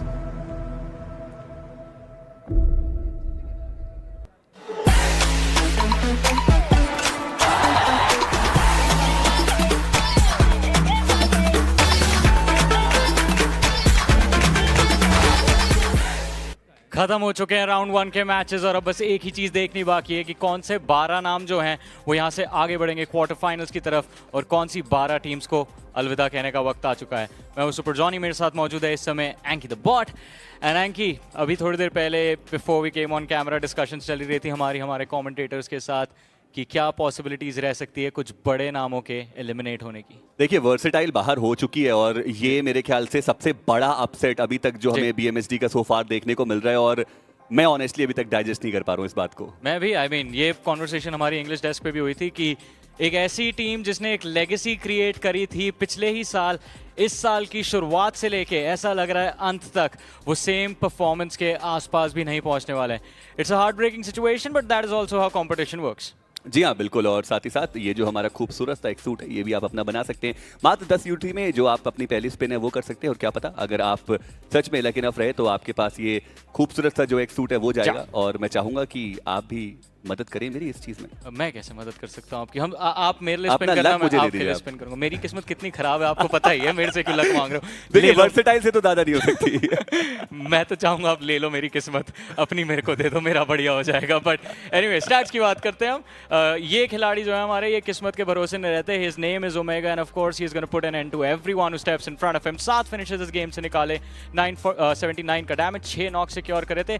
और Mysterious4 जैसा नाम है, 4 खिलाड़ी काफी ज्यादा mysterious तो नहीं थे, हमने इनको पहले भी देखा था, लेकिन परफॉर्मेंस हाल फिलहाल में जो टूर्नामेंट्स चल रहे हैं अव्वल दर्जे की दे रहे हैं। जी हाँ बिल्कुल, और लॉबस्टर ये क्या दमदार खिलाड़ी है यार, कल भी हमने देखा बहुत बढ़िया खेल के गए, चारों दिन कंसिस्टेंट खेला ये खिलाड़ी। इस मैच में भी 770 का जो टोटल डैमेज है वो उन्होंने इन्फेक्ट किया। लेकिन अब बारी है आगे बढ़ के पॉइंट स्टैंडिंग्स देखने की। जी गणित यहाँ पे सबकी शुरू हो जाएगी क्योंकि पॉइंट स्टैंडिंग्स हमारे सामने आएंगे और यहीं पे पता चल जाएगा कि कौन सी टीम्स हैं जो आगे बढ़ने वाली हैं। बट चलिए मैच की बात करें तो 24 पॉइंट्स Mysterious4 के पास, ये ऑलरेडी रैंकिंग्स में ऊपर थे, दे आर सेफ। ऑटोबॉट्स भी सेफ रहेगी। बट ये राउंड 1 को जिस नोट पे इन टीम्स ने एंड किया है एंकी, बस यही बात रहेगी कि ये मोमेंटम कैरी फॉरवर्ड होना चाहिए क्वार्टर फाइनल्स में, बिकॉज वहां पे सामना होगा अपर ब्रैकेट के टाइटंस के साथ। जी हाँ बिल्कुल, और Tamilan Esports 86 पॉइंट्स पे थे इस मुकाबले से पहले और वो टाई कर रहे थे टीम तमिलास के साथ। हालांकि टीम तमिलास 12वें पोजीशन पे थी। ये 7 अंक ये भी अब अश्योरेंस दे रहे हैं कि Tamilan Esports वो टॉप 12 में पहुंच चुकी है। बिल्कुल, वो 12वें स्थान पे हमको नजर आएंगे। And I think apart from that TWB, StreamO हो गई हमारी, GENxFM हो गई, VXT, Altitude, इन टीम्स को हम अलविदा कहने वाले हैं अगले कुछ ही मिनटों में। व्हाइट वॉकर्स आज कोशिश काफ़ी काबिल तारीफ थी, परफॉर्मेंस कुछ मैचेस के अंदर खासतौर से जो पिछला मीरामार का गेम था उसमें काफ़ी अव्वल दर्जे का नजर आया था। और वहीं फिनिक्स और वाइल्ड फैंग्स की बात करें, इन टीम्स ने तो अच्छा खेला, ये कंफर्टेबल पोजीशन पे थे। आई थिंक ये तो हमें नजर ही आएंगे आगे। जी और व्हाइट वॉकर्स भी पूरी तरीके से आपको क्वालिफाई होते हुए नजर आएंगे क्योंकि मीरामार की आपने बात की, वहां बढ़िया खेले। और उससे पहले जो एरांगल का मैच था वहां पे वेजिटो अपनी टीम को टॉप 3 में पहुंचा करके गए। तो ओवरऑल व्हाइट वॉकर्स मुझे तो लगता है क्वालिफाई कर रहे हैं। या I agree with that. I think White Walkers एक कंफर्टेबल पोजीशन में रहेगी और जैसा हमने कहा कि आगे यहाँ से बढ़ते हुए नजर आएंगे। लेकिन उनके अलावा बाकी जो ग्रुप्स थे हमारे, वहाँ से भी जो टीम्स हैं वो भी अभी देखना है कि उनके हालात कैसे रहने वाले हैं। बट कोई एनी स्पेशल मेंशंस आपकी तरफ से? देखिए स्पेशल मेंशन लॉबस्टर के लिए रहेगा। स्पेशल मेंशन जी हाँ, अरे वो बहुत ही ज्यादा बढ़िया खेल करके गए। इंडिविजुअली अगर बात करें ग्रेविटी, उन्होंने बहुत ही ज्यादा बढ़िया कोशिश करी, बट अगेन आई थिंक वो थोड़ी कम रही, इनफ नहीं रही। लेकिन चलिए अब रिवील कर दे सब कुछ कि कौन यहाँ से आगे बढ़ा। तो चलिए नजर डालते हैं लोअर ब्रैकेट की टॉप 12 टीम्स के ऊपर जो यहाँ से आगे बढ़ेंगी क्वार्टर फाइनल्स की तरफ। And here we have it, the 12 names that are gonna be moving forward. शुरुआत होती है ऑटोबॉट्स के साथ, अव्वल दर्जे का परफॉर्मेंस हमारे इस राउंड 1 के अंदर। Mysterious4 फॉलोइंग देम अप, फिर Nebula Esports नजर आएगी, उनके पीछे SINEWY, Blitz, Vasista Esports, Revenant Xspark, Phoenix Esports, White Walkers, Wyld Fangs, Madkings make it through as well। और आखिरी जो टीम रहेगी 12वें स्थान पे आगे बढ़ते हुए Tamilan Esports, इस आखिरी मैच में तब तक गोली नहीं चलाई जब तक वो एक प्लेसमेंट पॉइंट नहीं आया। और जब वो प्लेसमेंट पॉइंट आया, they felt comfortable, they knew they were in the top 12 और फिर इन्होंने फाइट्स लेनी शुरू करी। जी हाँ बिल्कुल, और ओवरऑल स्टैंडिंग्स में नजर डालें तो आप देखिए कितनी टीम्स है जिन्होंने 100 का आंकड़ा वो पार किया। और जॉनी बहुत सारी कॉन्वर्सेशन चल रही थी ना कि वो कट ऑफ पॉइंट कितना जाएगा। एक पॉइंट ऑफ टाइम के बाद लग रहा था कि क्या वो 80 भी पहुंचेगा या नहीं। मैं नहीं बोला था। जी हाँ 86 पहुंचा है वो। ओह 86 इनफैक्ट की उससे भी cutoff। ज्यादा 86 हम में से किसी ने पिक किया था? सेड ने पिक किया था। ऑलराइट, आई जी। मीन उनकी मैथ्स हमसे ज़्यादा अच्छी है, उनकी प्रिडिक्शन इस कट ऑफ की हमसे बेहतरीन। बट हम लोगों को लग रहा था, सारे कमेंटेटर्स का पर्सपेक्टिव वही था, बिकॉज टॉप पे इतना ज़्यादा बड़ा वैक्यूम था, ऑटोबॉट्स के चलते, नेबुला के चलते, रेवेनेंट एक्सपार्क के चलते, 93 मिडिल पैक की टीम्स नहीं पहुंचा रही थी। देखिए 93 की हमारी कट ऑफ 90 भी पार कर गई। ट्रॉय तमिलन ई स्पोर्ट्स आखिरी गेम में 1 पॉइंट चाहिए था, कुछ एक्स्ट्रा इन्होंने निकाले, बट चलिए क्वालिफाई तो कर गए ये अब क्वार्टर फाइनल्स के लिए। लेकिन जैसी खुशियां होती है वैसी दुख भी कई टीम्स का रहेगा। टीम तमिलास, ग्रेविटी, GENxFM, वर्सेटाइल, सिर्फ 75 अंक आए हैं 16 मैचेस के अंदर। ये परफॉर्मेंस हमें देखने की आदत नहीं है। राइडर ई स्पोर्ट्स अच्छी शुरुआत थी, बीच में अच्छे मैचेस भी गए, लेकिन फॉर्म जो थी उसको मेंटेन नहीं कर पाए। 2OP ऑफिशियल डे 1 पे क्या बढ़िया खेले थे और उसके बाद नजर ही नहीं आया मैचेस में। जी हाँ बिल्कुल, उसके बाद से वो गिरावट बड़ी हमें देखने को मिली। राइडर स्पोर्ट्स तो आप कह सकते हैं कि ड्रॉप क्लैश वो उनके लिए बड़ा चैलेंज बना। GLITCHxREBORN even after getting that chicken dinner उसके बाद भी वो कुछ खास नहीं कर पाए। ऑल्टीट्यूड को आप देखिए, एक और ऐसी टीम जिन्होंने वो एक चिकन डिनर निकाला, बट उसके बावजूद वो आपको बॉटम 8 में देखने को मिल रही है। हालांकि वो चिकन डिनर भी आज ही के दिन पे हमें देखने को मिला था, बट अगेन सफर समाप्ति की घोषणा हो चुकी है। एग्जैक्टली, आई मीन यहाँ पे काफी ज्यादा सपने भी टूटे हैं इन टीम्स के, क्योंकि जैसा बार बार बात कर रहे हैं वो इंटरनेशनल अपॉर्चुनिटी इन टीम्स को मिलने वाली थी अगर यहाँ पे आगे बढ़ते और इनफैक्ट फाइनल्स जीत जाते, वो ट्रॉफी भी उठाते और एक बड़ा मौका इनके हाथ लगता। लेकिन सब शुरू होने से पहले राउंड 1 के अंदर ही खत्म।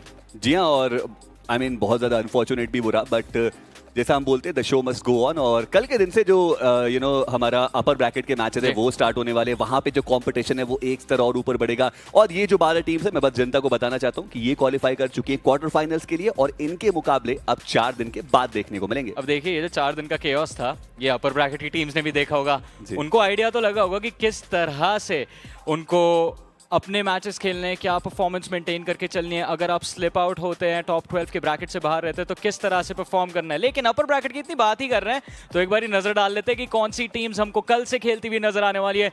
ये रही हमारी अपर ब्रैकेट की टीम्स और उनके ग्रुप्स। ग्रुप ए में FS, Meta Ninja, K9, Marcos gaming, EVO X, Revenant Esports, 8-Bit और जेनेसिस नजर आएंगी। जी हाँ, आगे बढ़ेंगे ग्रुप बी की तरफ, और यहाँ पे एक ग्रुप है जिसको the group of death and destruction बी बोला गया, वो ग्रुप सी आएगा। बट उससे पहले ग्रुप बी की बात करेंगे, जहाँ पे बॉट आर्मी स्पोर्ट्स है, लॉस हरमनॉस है, लिखिता ई स्पोर्ट्स, 4TR, नॉनेक्स और गॉड्स ओमन, साथ में गॉड्स रेन और साथ ही साथ ओरंगुटान। जी, ये ग्रुप बी हमारा रहने वाला है। इसमें भी काफी टॉप कंटेंडर, जैसे गॉड्स रेन की अगर बात करें, OG, लिखिता ई स्पोर्ट्स। पर चलते हैं ग्रुप ऑफ डेथ की तरफ, ग्रुप ऑफ केओस की तरफ। VS यहाँ पे नजर आएगी, सोल रहेगी, गॉडलाइक रहेगी, team AX, true ripper, Cincinnati kids, first curiosity, FC की स्क्वाड और साथ ही साथ मेडल ई स्पोर्ट्स। एंकी मेरे दोस्त, आपने करे थे ग्रुप रिवील्स? जी हाँ, पर मैं इसका श्रेय पाठक जी को देना चाहूंगा क्योंकि हाथ तो उन्हीं का इन्वॉल्व था। आप लोगों का भी सेम रिएक्शन था तब जब ग्रुप सी आपने देखे कि किस तरह से यहाँ पे टीम्स है, बिकॉज ये जो कंपटीशन रहेगा अवॉइड ही नहीं कर सकते एक दूसरे को, सारे मैचेस साथ में खेलने सबने। जी हाँ बिल्कुल, और देखिए इवेंचुअली तो अगर आप इस टूर्नामेंट में आए तो मुझे लगता है कि आप टॉप 16 में अपने आप को देखते हो और वो चैंपियन बनता वो देखते हैं। इट डजंट मैटर कोई भी टीम आपके ग्रुप में हो, कोई भी टीम आपकी लॉबी में हो, आपको बेस्ट परफॉर्मेंस देनी है। एग्जैक्टली, लेकिन चलिए इसी के साथ हमारा जो समय था यहाँ पे खत्म होता है। अभी ये जानना बाकी है कि कुछ टीम्स का क्या कहना है अपनी परफॉर्मेंस के बारे में, और इसके लिए हम चलेंगे हमारे मित्र रावण के पास, who is ready inside the arena. Thank you so much analyst, कमाल का डिस्कशन रहा, लेकिन ओवरऑल स्टैंडिंग में जो कहानी थी वो बड़ी मजेदार थी। फिलहाल मेरे साथ जुड़े हुए हैं ट्रॉय तमिलियन के रणवीर। देखिए रणवीर, आज के दिन में बहुत सारे सरप्राइजेस हमारे आंखों के सामने आए, चाहे ओवरऑल स्टैंडिंग की बात कर ले, चाहे प्लेइंग 4 की बात कर ले। यार IGL को बेंच होते हुए मैंने बहुत कम देखा है, और आज आप खुद बेंच हो गए थे, इसके पीछे का कारण क्या था?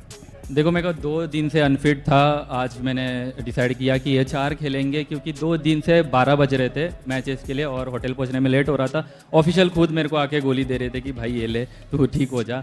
और हम लोग को 5th प्लेयर भी ट्राई करना था, और मैं रहूँ या ना रहूँ वैसे भी पॉइंट आ रहे थे, आज भी पॉइंट आ गए। तो एक बेनिफिट है मेरे लिए कि भाई अगर वो भी कर रहा है तो अच्छे से कर रहे, एज क्लियर कर रहे और सारी चीज़ें अच्छे से हो रही है। क्या बात है, मतलब लोअर ब्रैकेट के इनिशियल डेज में ही ये सारे एक्सपेरिमेंट कर लिए रणवीर में। डर नहीं लगा ऐसे कुछ सोच के कि यार मैं अगर पीछे जाऊंगा तो क्वालिफिकेशन दांव पे, क्योंकि आप 12वें स्थान बिल्कुल बॉर्डर से क्रॉस किए हो। देखो, ये टीम बैक इन 2024 BMPS में बनाई थी सिली स्पोर्ट्स के नाम से। उससे पहले से हम खेल रहे हैं अक्षु पेका के साथ, तो उनको पता है कि कैसे खेलना है, रणवीर कैसे खिलाता है और कैसे क्लियर करना है। बस उनको कॉन्फिडेंस था कि वो फाइट जीत जाएंगे और सब उनके फेवर में ही हुआ। इट्स अ गुड डे, और बस चलिए आज के लिए दिन तो अच्छा था, लेकिन देखिए रास्ता अभी बहुत लंबा है। क्वार्टर फाइनल की तरफ बढ़ गए, बट 12th स्थान पे आने के बाद आपको लग रहा है कि कंपटीशन जो आगे आने वाला है उसके लिए आप तैयार हो? क्योंकि 12वें स्थान पे तो कोई भी नहीं आना चाह रहा था, सब चाह रहे थे टॉप पे रहे ताकि आने वाले समय में वो मोमेंटम भी उनके साथ चले। देखो मेरी टीम ने अभी जो रिसेंटली थर्ड पार्टी इवेंट आया था वो खेला नहीं था, बाकी सारे टीम से 90% टीम से उन्होंने BGCS खेला था, तो उसमें एटलीस्ट उन्होंने 40-45 मैचेस खेले हैं न्यू जोन मेटा के, और हम लोग ने लास्ट BMPS खेला था सेमीफाइनल्स, उसके बाद हमने न्यू जोन मेटा नहीं खेला। तो स्टार्टिंग के कुछ दिनों में दिक्कत आई, first day second day, but हमने फिर भी अच्छे से कन्वर्ट करा हर मैच, और अभी धीरे धीरे टीम फ्लो पकड़ रही है, फिनिशेस ले रही है, सब कुछ बढ़िया चल रहा है। कोई एक सरप्राइज जो आपको लगा कि यार ये कैसे एलिमिनेट हो सकता है? इनसे तो एक्सपेक्टेशन बहुत सारी थी, लेकिन यहाँ से वो टॉप 12 में भी नहीं आ पाए।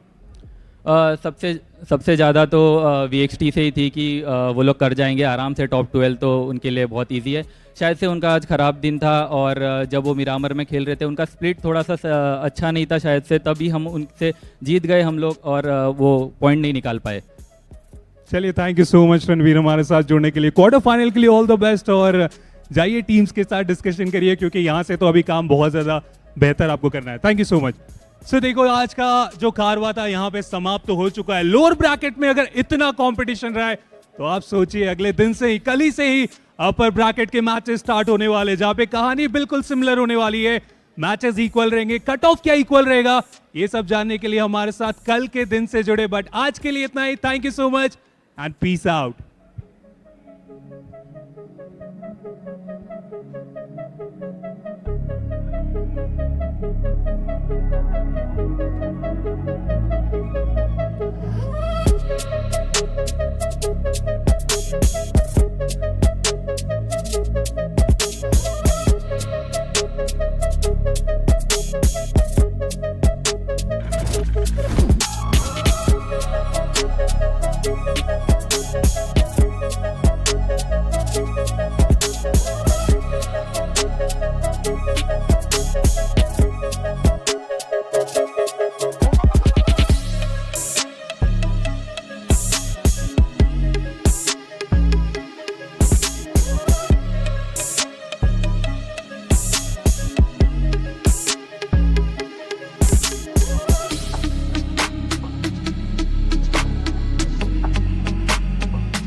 dragon's power knows no bounds or fear.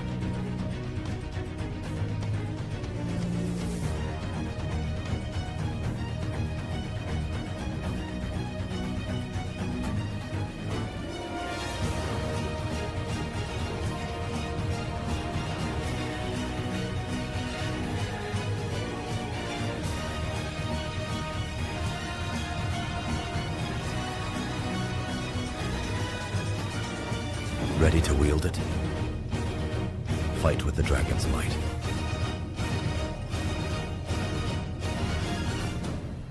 Dravian X suit. Get now.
Yeah.